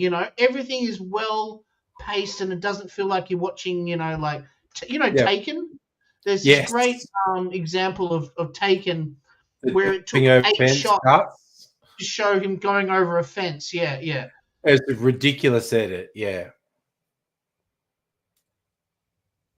See, they'll do the same amount of time edits, but your eyes are never going, wait, what? Why are we in this angle now suddenly, It's just an edit like this, and then an edit down, and then an edit up, and it never feels like your eyes are going. It all feels very natural. And then they'll do this thing where the punch is nearly on the face, like here. Yeah. And then they'll pause it, cut back to a slow motion, and be really close as it goes, and it feels like a power punch, it feels stronger by doing that rewinding. Yeah. Because they bring the punch to here and then they rewind it to there and then do it in slow motion. So it has this extra power punch. Anyway, so I've been really studying those films lately and just freaking loving it. So I put Spit onto the side burner, not back burner, but just over here. On the side, yeah. Yeah, okay. I'll get to it, probably later on this weekend. But yeah, I'm just so loving these freaking kung fu movies. The really good Hong Kong action flicks are something else. Yeah. Yeah. The Shaw Brothers, it's so good. And because just Jackie Chan trained in marvelous. the Peking Opera, that's why he was so Yes, good all at three of them the together. acrobatics. Yeah, yeah. All three of them trained together, and they Yeah. were considered. Sammo Hung. Yes, I know how you know Sammo Hung. You know Sammo Hung as the guy who fought on top of Ayers Rock in The Man from Hong Kong. Oh shit! That was Sammo Hung. Okay. Yes. Oh shit! He was That was also in a so good. TV show in the late '90s called Martial Law, where he did a Rush Hour ripoff with Antonio Hall. Arsenio Hall. Yeah. Okay. And is Arsenio, you know, the crying guy from Harlem Nights, Yeah. or his partner He in was the Return he Escape was the to equivalent Africa, of a Tonight Show host for years. Yeah. Coming to America. Oh yes, that's right. Woo, woo, woo, woo. Yeah. Yeah. Arsenio Hall. His show was very big for a few years in the 90s. Yeah. Yeah, no, I know that. Yeah, and I recognize the names of the three. Like Jackie Chan was Yeah. far and above biggest Western success, but I Well, not recognize for all only names. in the sense of American films. When it comes to Hong Kong itself, Sammo Yeah, that's Hung what I was is saying still in the West. Yeah, yeah. but And that's yeah, because he was the first one to pick up English because he grew up in Australia. yeah, He was able to phonetically learn lines. which was hilarious because when you see the outtakes of stuff, Oh yeah, Rush Hour and especially. everyone's Yeah. laughing, and he just goes, "Why are you laughing?" And they said, "You said this," and he goes, "Oh, because yeah, he'd learned it phonetically. Sometimes he Mhm. would mess it up." And And English then was because his also fifth language. Chris Tucker learned some Chinese stuff phonetically, and when he got it wrong, Jackie Chan would crack up and go and basically say like, "You give me shit all the time for messing up English, but my God, that was terrible Chinese. What you just did then, that made no sense. What you just did." Yeah, Um, and you're like, you only had to say one word. I have to say a whole line, yeah. yeah, I'm like in the whole movie. You just had to do it this once. There's one line where you say thank you or something like that. Yeah. Suffer, I don't know about you, but the last time I watched The Project was like in 2010. I was about to say, So I literally um, don't think I watched the project since it first appeared. I don't think that's a major loss. Like, I think the Nah, reason why it was axed was because nobody has watched that show. I believe that's the reason it was axed. No one was watching it. Yeah, that's usually why it's supposed to get axed, Yeah, I guess. But at the same yeah. time, no one watches The Simpsons and it's still going, so.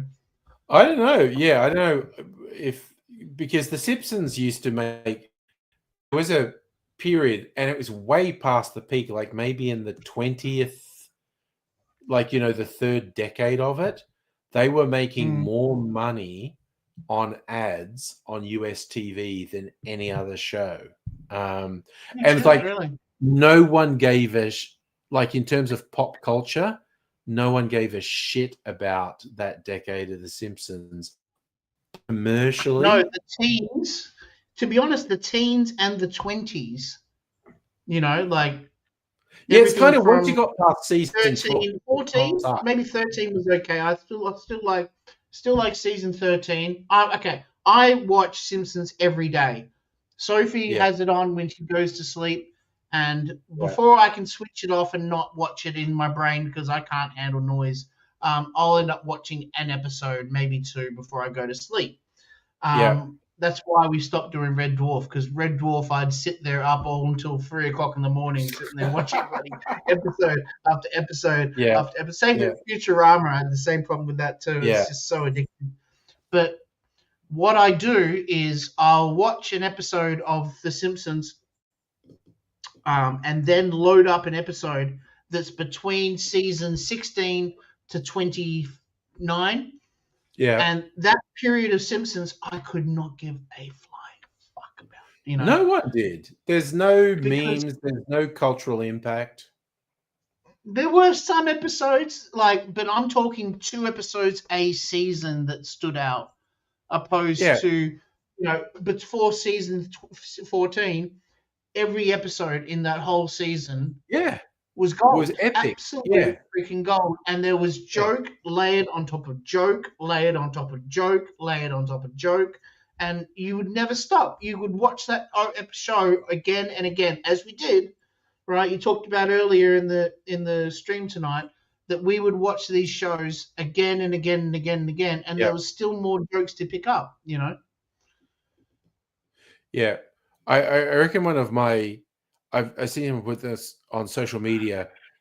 The Simpsons is at its peak in the ability to layer jokes.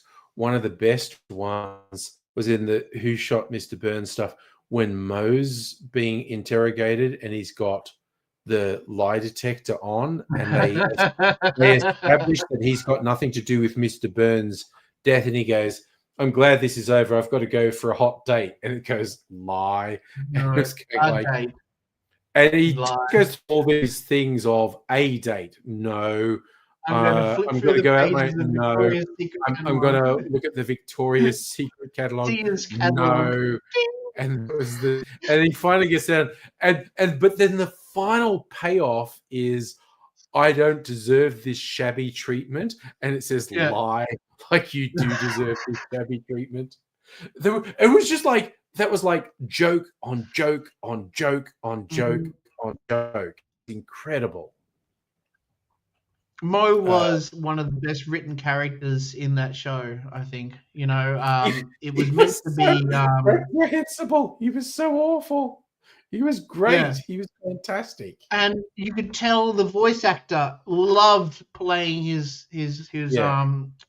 whenever he talks about the Simpsons, he's always breaking into a Mo voice constantly, you know.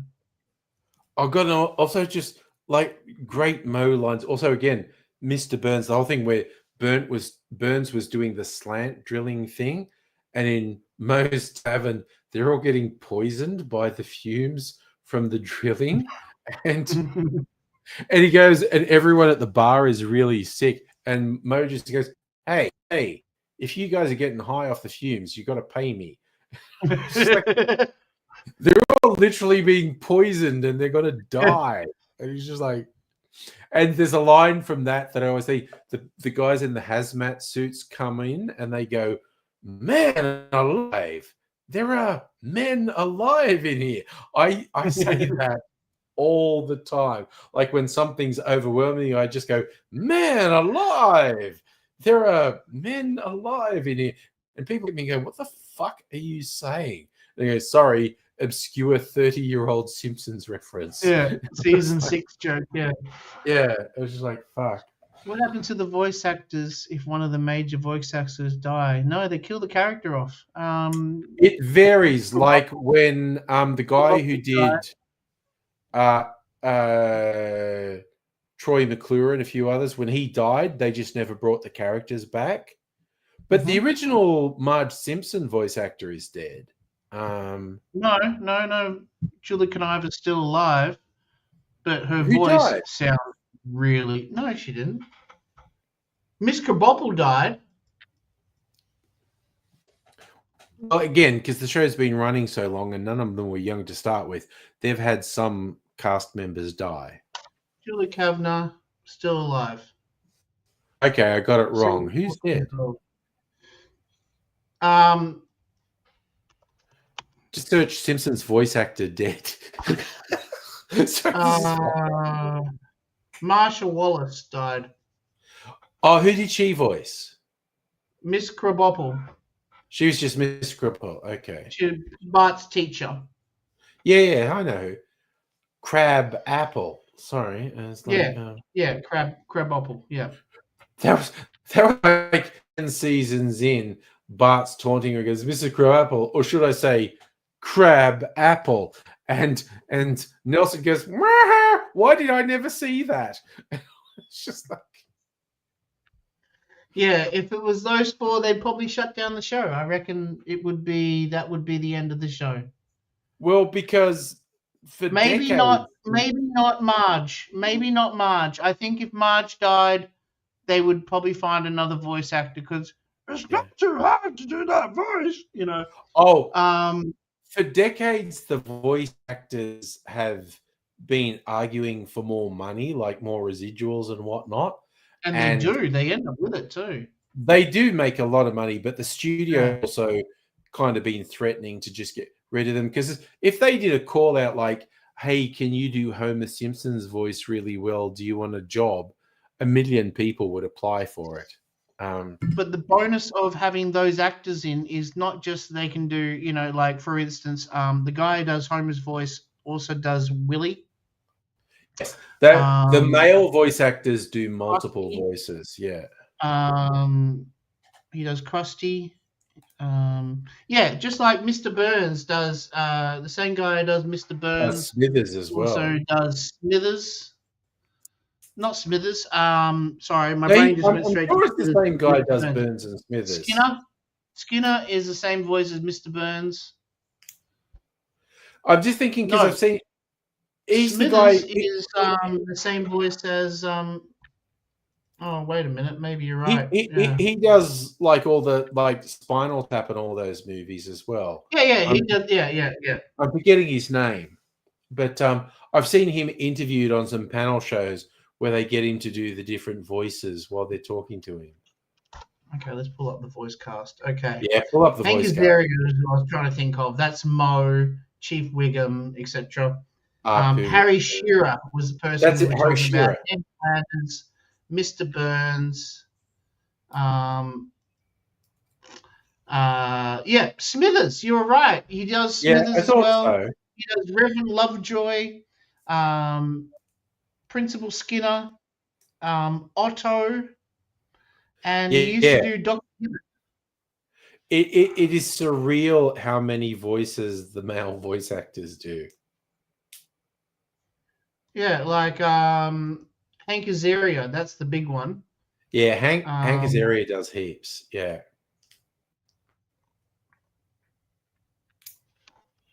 Simpsons voices. So we got Mo, Wiggum, Apu. He used to do Apu. He stopped doing Apu now. Yeah. Comic book guy, Carl. But he doesn't do Carl anymore. Cletus. You know, it's Cletus, the Slack-jawed yokel. Slack-jawed yokel. And Professor yes, Bart's Frank. voice actor was a woman. That's actually really common for pre-adolescent male characters in animation. Oh, yeah. Dude, are regularly done by women, so their voice doesn't change. Just about every TV show, if you go look up the actors, it's usually a woman that does the kids. Yeah, and animation. Their voice range can be at high notes. Yeah. Dr. Nick. Lou. Hey, Dr. Nick. Oh, Lou is the police guy. Yeah. Yeah. Snake, Jailbird. Kirk Van Houten. Can I buy? What is it? What can I borrow a feeling or whatever it was? Feeling. Yep. He also did Bumblebee Man, The Sea Captain, Superintendent Chalmers, Disco Stew, Duff Man, and one of the wise guys from the Mafia. That's fucking wild that they do so many voices. He's an extremely talented voice actor, though. He's absolutely one of the best in the world. I remember the first time I saw him was in the movie The Birdcage. Yes, he was hilarious in Birdcage. Yes. Yeah, absolutely brilliant in The Birdcage. Yeah. I tell you what, my bandwidth is fucking up, and it's kind of coming up on 1 a.m. now. So, all right. Well, I'll finish this off.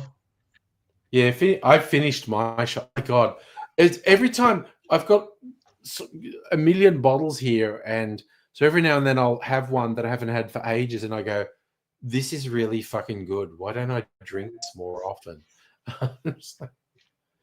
Damn, but yeah, that it's nice Starwood if you're not sculling it and making yourself sick on it. Yeah, I found coming on here and just having little sips. Yeah, really go nice with the conversation. You know, yeah, and taking the time with each sip to go, what tasting on that, and exactly, yeah. So yeah, no, Min.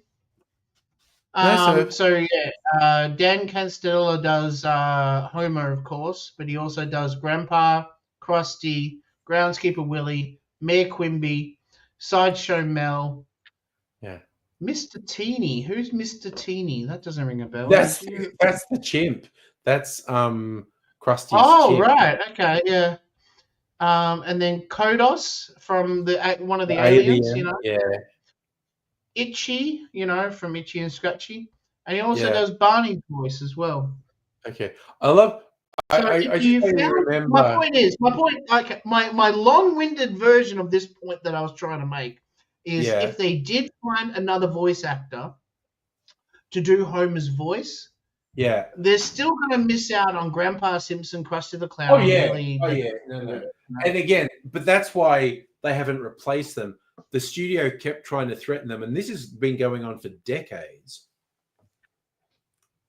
And the voice actors have stuck to their guns and gone, yeah, no, fuck you. You can't just replace us. And it's ultimately been like, oh, yeah, the studio is realizing they'd have to hire 20 voice actors to replace one. The question earlier was, would AI replace them? And no, it probably could, right? It probably could, but there is a strike that happened back in 2023, an actors and writers guild strike, which prevented AI from being allowed to replace actors for the next 10 years. So in 10 years from now, or 8 years from now, believe it or not, it's already flown, but it's going to fly by. We're probably going to see actors get replaced by AI eventually. Yeah. Oh, it'll be impossible to stop the studios from doing it. There's a great video I watched recently by Red Letter Media, who do mostly best to the worst, and they watch these old crappy videos and they say, oh, this was the best one out of the 3 we watched. And there's some great episodes with Macaulay Culkin and stuff like that. Anyway, that's neither here nor there. They did an episode this week about how AI are doing these trailers now, done by YouTube, professionals, mostly just to grab money. Like they've got this one where it's like Adam Sandler playing Homer Simpson, and it's an AI version of The Simpsons, but in real life, and it looks garbage, it sounds garbage and stuff like that. But then you've got another one with who's the guy you said from the Bob Dylan movie? Chalamet? Timothy Chalamet, yeah. Timothy Chalamet. And Zendaya, they're from June, yeah. Gorgeous girl from that tennis movie. And Spider-Man. I think she was in Spider-Man as well, yeah? Yeah, anyway, so they did the trailer of a remake of Titanic that you can look up on YouTube. And it is spot on. It's uncanny. It's like they've crossed the uncanny valley with it. You know what I mean? And it actually looks legit. Where even and we're at the stage, as Phil DeFranco always says, we're at the stage where we're always going to be at the worst quality AI can be. And if it's already fooling you now, then in times to come, it's going to get even harder and harder and harder to pick. So we need to set up laws to limit what it can do, because if not, there are some really dangerous levels it can do to manipulate people, to pretend that we had some kind of terrorist attack. The same way that we all went into panic when who was that great literature who did Citizen Kane? The Orson Welles War of the Worlds story that we told. And everyone panicked when they heard Orson Welles. Not actually true. That's a story that was pretty much fabricated in the decades afterwards. His broadcast did not cause widespread panic and whatnot. Some people called up the radio station saying, "Is this really happening?" It got spun into folklore in subsequent decades that people thought Martians. That's not true. People didn't think Martians, but some people did. And that's when people say, "Oh, I'm worried about AI." Like, dude, the Spanish-American War got started, like that was like late 1800s, early 1900s, got started by completely fabricated stories in print media.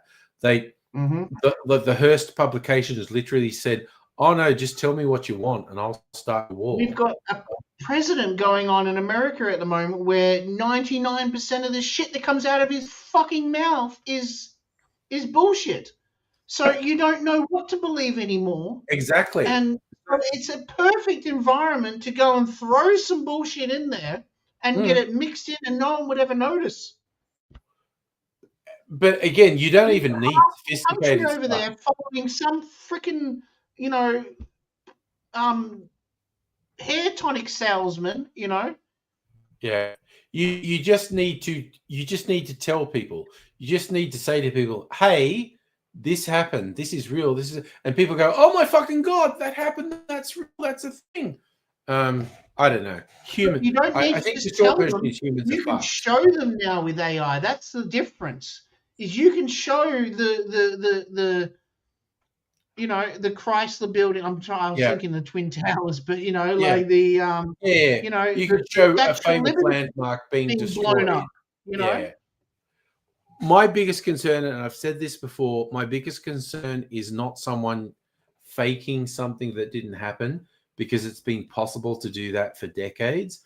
My biggest problem is real things being caught on video, and the people exposed by this video saying, "That's not real, that's AI, that's deep fake." And people go, "Yeah, that's an AI deep fake." Of course. That to me a far bigger concern So than far, you creating are something spot that on. didn't It's happen. the genie that's been let out of the bottle, and you can't put it back in. No, Is that you the saying? can't. You can't put it back in. And if it's not controlled by laws and proper management, it could definitely do major damage. There should be laws that people who fabricate stuff and promote it as real should actually face criminal prosecution, I think. So, And Safa, yeah, Angry was there. He knows the moon landing was fake.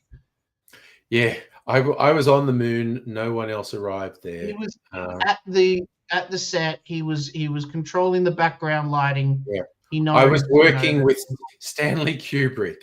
Mind you, the thing is, Kubrick was such a perfectionist. We ended up going to the moon to shoot the fake stuff. So, well, here's the thing you point out, Suffer. I think this is actually a good in the level of how fast AI is developing.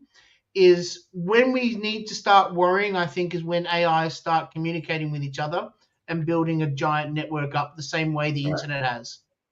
So I'm also going to throw in all the AI companies are lying sacks of shit. They are absolutely untrustworthy grifters.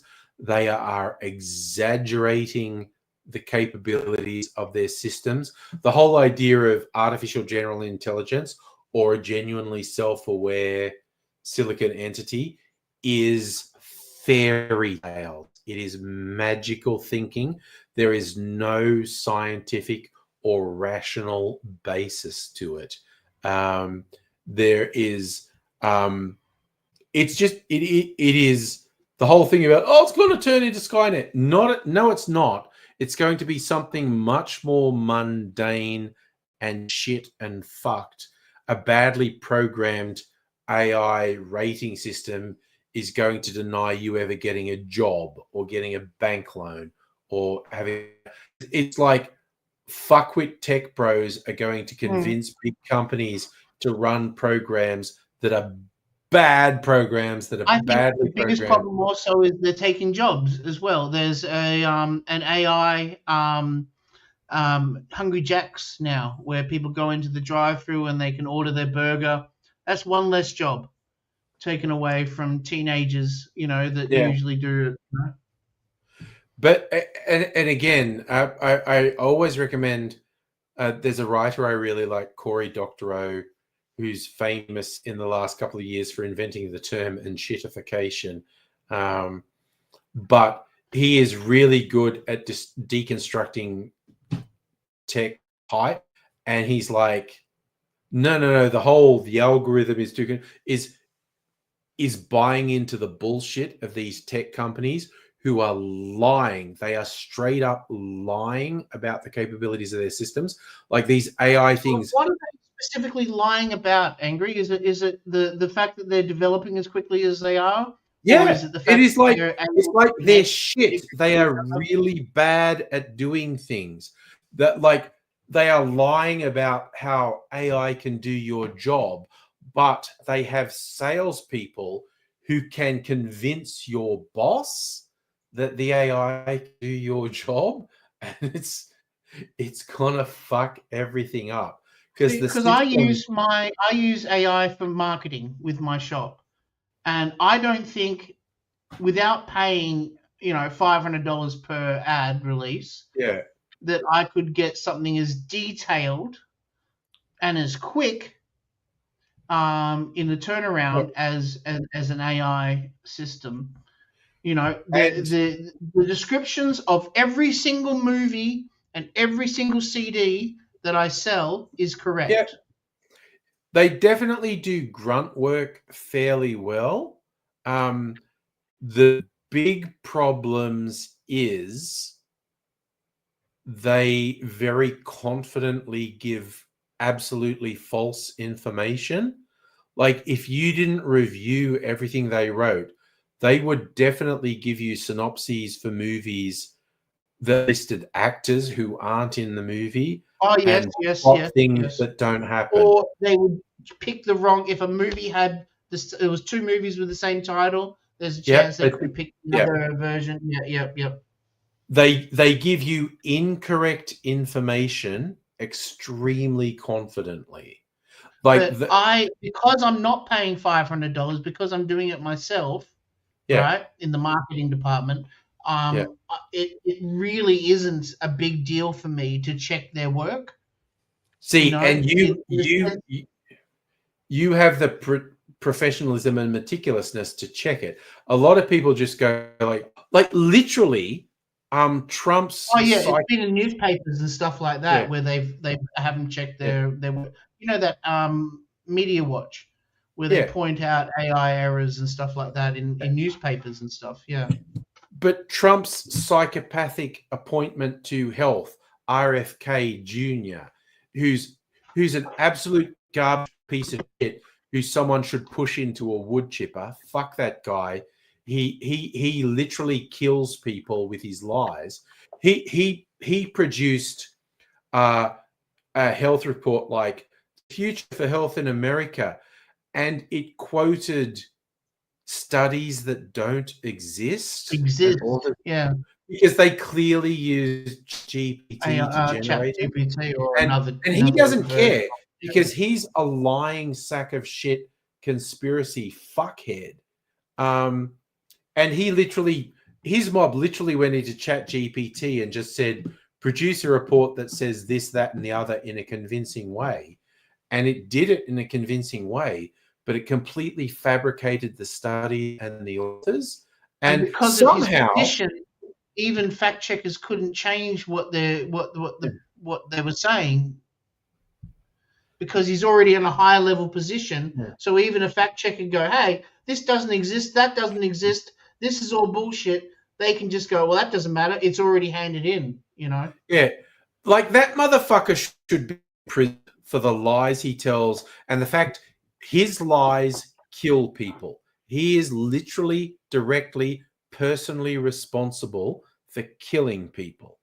And it'll just, not only is he not in jail where he fucking should be, his job's not even under threat when he just spreads lies. And it's just like, fuck you, man. Fuck you. RFK ate McDonald's once on a plane with Donald Trump. Oh, I because don't he was believe that fucking up to Trump. RFK Yeah. is a McDonald's eater in general. He drinks fucking raw milk, eats salads, that are He was grown in straight out of sewage. swims in sewage. Yeah. I don't know how he's lived as long as he has because he's a fucking idiot. the question before that Safa asked, how old were you during the moon landing? Maybe not born. I don't know. 1969. I was You would have a been toddler. born. Okay. Yeah, so Yeah, you were no, I was too a young toddler. to even notice that it happened. Yeah.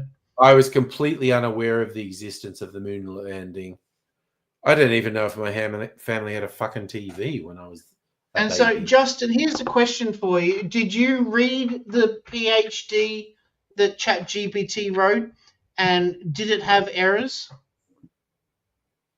And again, if you're not an I'm expert, curious. you probably I'm won't just know that. curious. I'm not trying to pick holes in your story or anything. Oh yeah, no. Justin's saying he's I'm just just having wondering. fun, and that's Because fine. I honestly have not found the issues with ChatGPT that Angry's pointing out, but I Okay, get what he I'll means in point the out. sense of Do you want to know how bad it gets? This happened on a live stream. We were being political tragics. It was when the EC the election was liberal on. thing, right? Yeah, I was there.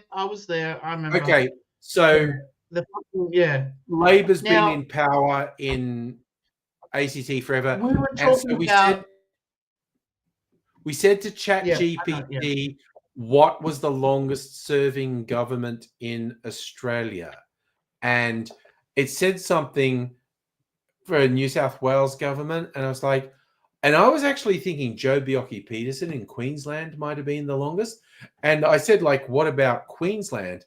And then it actually pulled out, and this shows my ignorance. There was a Labor government in the mid 20th century that was in power longer than Joe Bjelke-Petersen was in power. And I was like, that was fascinating. And I said to it, like, you just told me that the longest serving government was this one in New South Wales, but then you mentioned one in Queensland that was longer. And then it literally, at one point, it literally said, oh, yeah, no, yes, this right. one was power for 27 years, which is longer than the party that was in power for 32 years. And I just went, you literally just told me 27 was a bigger number than 32. Bigger number than 32. Yeah. And now, how that long was that? I remember that was that was last year, I think. that was last year. Yes. So I think trying that again might be interesting in the sense of how much ChatGPT has evolved in just 6 months. And again, yeah, you're raising a valid point that you could say that, but the thing is, the problem that will always exist with these systems is they literally do not know what they're telling you. They do not understand in the human sense what they're telling you. They just have this incredibly just mind-bogglingly powerful algorithm that's comparing millions and millions and millions of pieces of data, and it is guessing each word it puts out. It's going, this word probably makes sense after this word, makes sense after this word. It's doing stuff that humans are absolutely incapable of doing. Humans cannot look at this unfathomably large body of data and make sense of it. These large language models, the good ones, look at the ridiculously large data sets and be right somewhere between 70 and 90% of the time. Like humans would be right 0% of the time, because also these models spit the answer out almost in real time. Humans cannot do that. You give them that data set, they'll say, I'll come back to you in a month with an answer. Whereas the large language models spit out an answer instantly, and they spit it out confidently, but their error rate is ridiculously high. And maybe they do, maybe they don't get better. But again, when we say getting better, we are relying on what these companies tell us. And these companies are fucking liars. They are sociopathic liars. They have to lie to oversell it to make the money that they kind of in trying to invest. But I don't think they're lying in the sense of how fast it's growing and getting smarter. They are lying. They In the are sense of, deliberately, directly, repeatedly lying when they talk about the capabilities of the systems. They are lying. They are asserting things that are demonstrably untrue.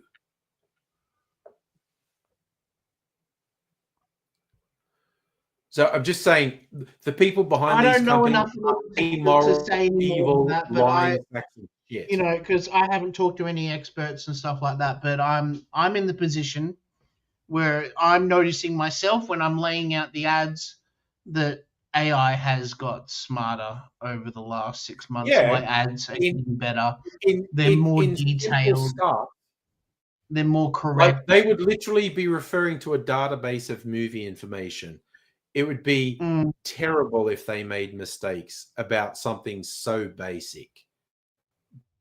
Yeah. Oh, yeah. I'm not asking them the science or theology Yeah.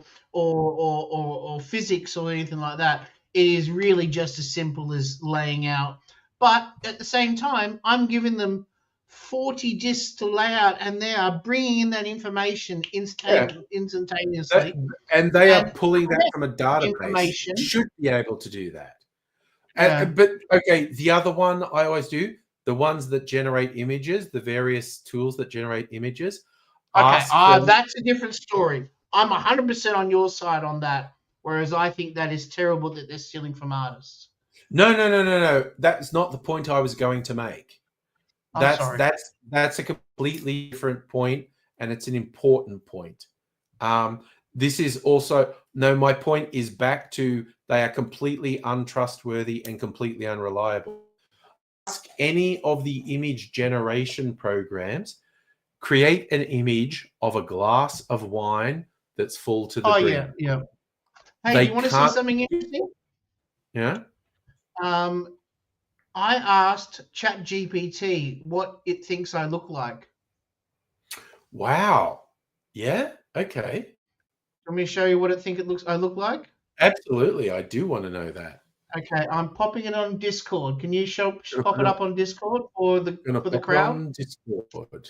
Okay, besides the boobs, I think I'm pretty spot on that. Let me have a look. Where are we? Oh, General Neurospicy Dumping Ground. No, I got it. I love this actually. Where are we? Bring it on the screen. Do your magic. That's the way. I like it when you move it to the side. Oh, that's all right. Either way. Make it bigger. That is such a typical AI generated image. But A, there's Laserdisc behind me and CDs behind me. B, Yeah. there's a whiskey on the table. Which is nice, yeah. Yeah, that's just sorry because they know I love whiskey and stuff, right? Yeah. Ghostbusters and The Mummy, Stop Making Sense. You know, it's just the books. I don't know about books. You know, Yeah. I mostly listen to books. I don't read them. But yeah, you know, I found this absolutely. It's just the boobs. That's the one that. Hang on. I mean, I've got them, but they're not that big. You know. The other funny thing I understood, because you remember how it used to have terrible trouble with hands and fingers, and now most of the time it gets fingers right. It has the right number of fingers. Yeah. I did a reverse thing with them and said, draw a picture of XYZ, but they only have 3 fingers on each hand, and it almost never gets it right. You tell it a really simple thing, and because it has no reference for it, it gets it wrong. Oh, Jesus, Jesse, what did you just put up there? At the state and territory level, the longest serving continuous government in history was. Oh, they got it right, did they? Did you just put it up so they got it right? Let me look. Okay, sorry, I should just read it instead of bloody. I can't be bothered looking that up. But again, look, what they do changes. 35 years. The simple thing is, you can't trust them. They may or may not get better. Oh, Jesus, Judgy, how much you want me to read, buddy? Come on, give me a shortened version of that. Yeah. But Okay, what I would do is ask ChatGPT, can you take that information and give it to me in 5 lines? yeah, which again is Instead of making me read 10 pages of text, please don't do that. Yeah. You know, like. But yeah, it's just all the important thing people need to understand, and what these companies hedge around, the large language models and all those things, they do not in the human sense understand anything. They do not know what they're doing. They make a series of mind-bendingly complex Estimated guesses. guesses, which as a human we tend to do as well, you know. Yeah, but we are also way more adaptive than these systems. Oh yeah, Like, yeah. Well, yeah. you tell And any yeah. human with a And pencil and a piece of paper, draw a picture of a glass of wine, or right to the brim, they will draw it. You ask one of these AI tools to do it, I they wonder will if they can do it. fail. Let's have a look. Chat.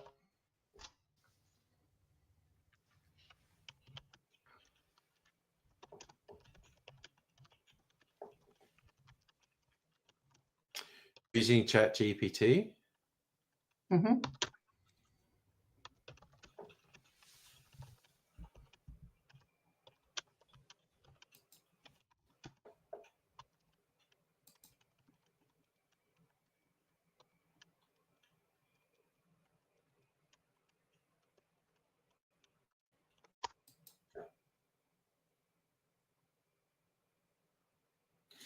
Holy Please hold. shit. What did you looking up? Okay. Sorry, I just started ChatGPT and I said, "Oh, we've got a new feature where we remember you," and it said, and it put an Oh, I auto like prompt. that. I said, "How does that work?" And it said, it auto created a prompt. Describe me based on all our chats. Make it catchy. This is what it said: "You're a curious connector with a cause, someone who blends sharp intellect with a deep drive to unify and uplift. You question everything from the roots of demonic mythology to the logistics of lemon juice in a recipe. You do it all with a purpose. You've got a leadership streak, but not the bossy kind, like a philosopher guide who wants to spark better thinking and open minds. You care about meaning about people and about helping the world wake up a bit. You're also practical, equally at home, organize cybersecurity frameworks as you are planning a distillery road trip or throwing a video game themed party without actual games. That combo, visionary with a spreadsheet. If I had to sum it up, part Socrates, part system architect, part party planner, all heart. What kind of people do As you slightly enjoy talking to? generalized it is. That's pretty accurate. It's pretty funny. It is based on all the stuff I fed into ChatGPT. Check Discord. Okay, what do we got on Discord? Holy shit, have they fixed it? That's a full glass, in my opinion. I wouldn't want to go Yes. much higher than that because it starts Yes. spilling. Sorry, can you create images? My prompt was, my friend says you can't make a picture of a glass of wine where the glass is full to the top of the glass with red wine. Are you able to do that? And create an image of a glass of wine where Red wine. I don't care if it's red or white, is full right to the brim. It's obvious they should have fixed this. This might take, lots of people are creating images. This might take a bit. We'll notify you when your image is ready. Okay. It makes sense that they would have fixed this because this was a massive, glaring failure in their model. And it was fascinating to me that it didn't understand something that to a human incredibly obvious. Well, I'm going to take all this information that Juzzy just wrote. I'm going to send it And to abbreviate it. me.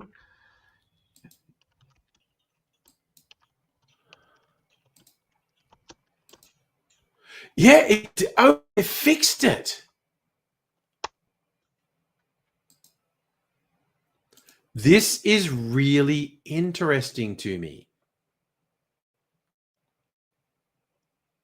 And they fixed the years the government around. There's the top 5 in one line per thing. Because when Juzzy did it, he gave me like 4 lines per party. Well, look at But that. there's That's the what top 3. it. They've fixed it. Oh wow, that's even fuller than mine. Yeah, they have I fixed would have it. been content with mine, but that's even better. Wow. That's fascinating because as recently as a month ago, it couldn't do it. That's fascinating. Anyway, A, need to piss really badly, and B, because it's now 1:30 a.m. Yeah, let's wrap I'll go it. to Let's bed. call it. Yeah, no, fun night. Thank you again. That was really good. No, I really enjoyed that. But it's a really good thing that they are continuing to refine these models. Things they got wrong 6 months ago, they're getting right now. Yeah, I honestly think that it's getting smarter and smarter and smarter. Oh no, they are improving the model over and over and and over fast. and Yeah. over. Yeah. All right. Yes, yeah, Night, it's pretty late. night, 1:30 is Juzzy. pretty late. So And see good you night, all Elegant. another time, maybe Tuesday night. Who knows? But I will say bye for now. You are totally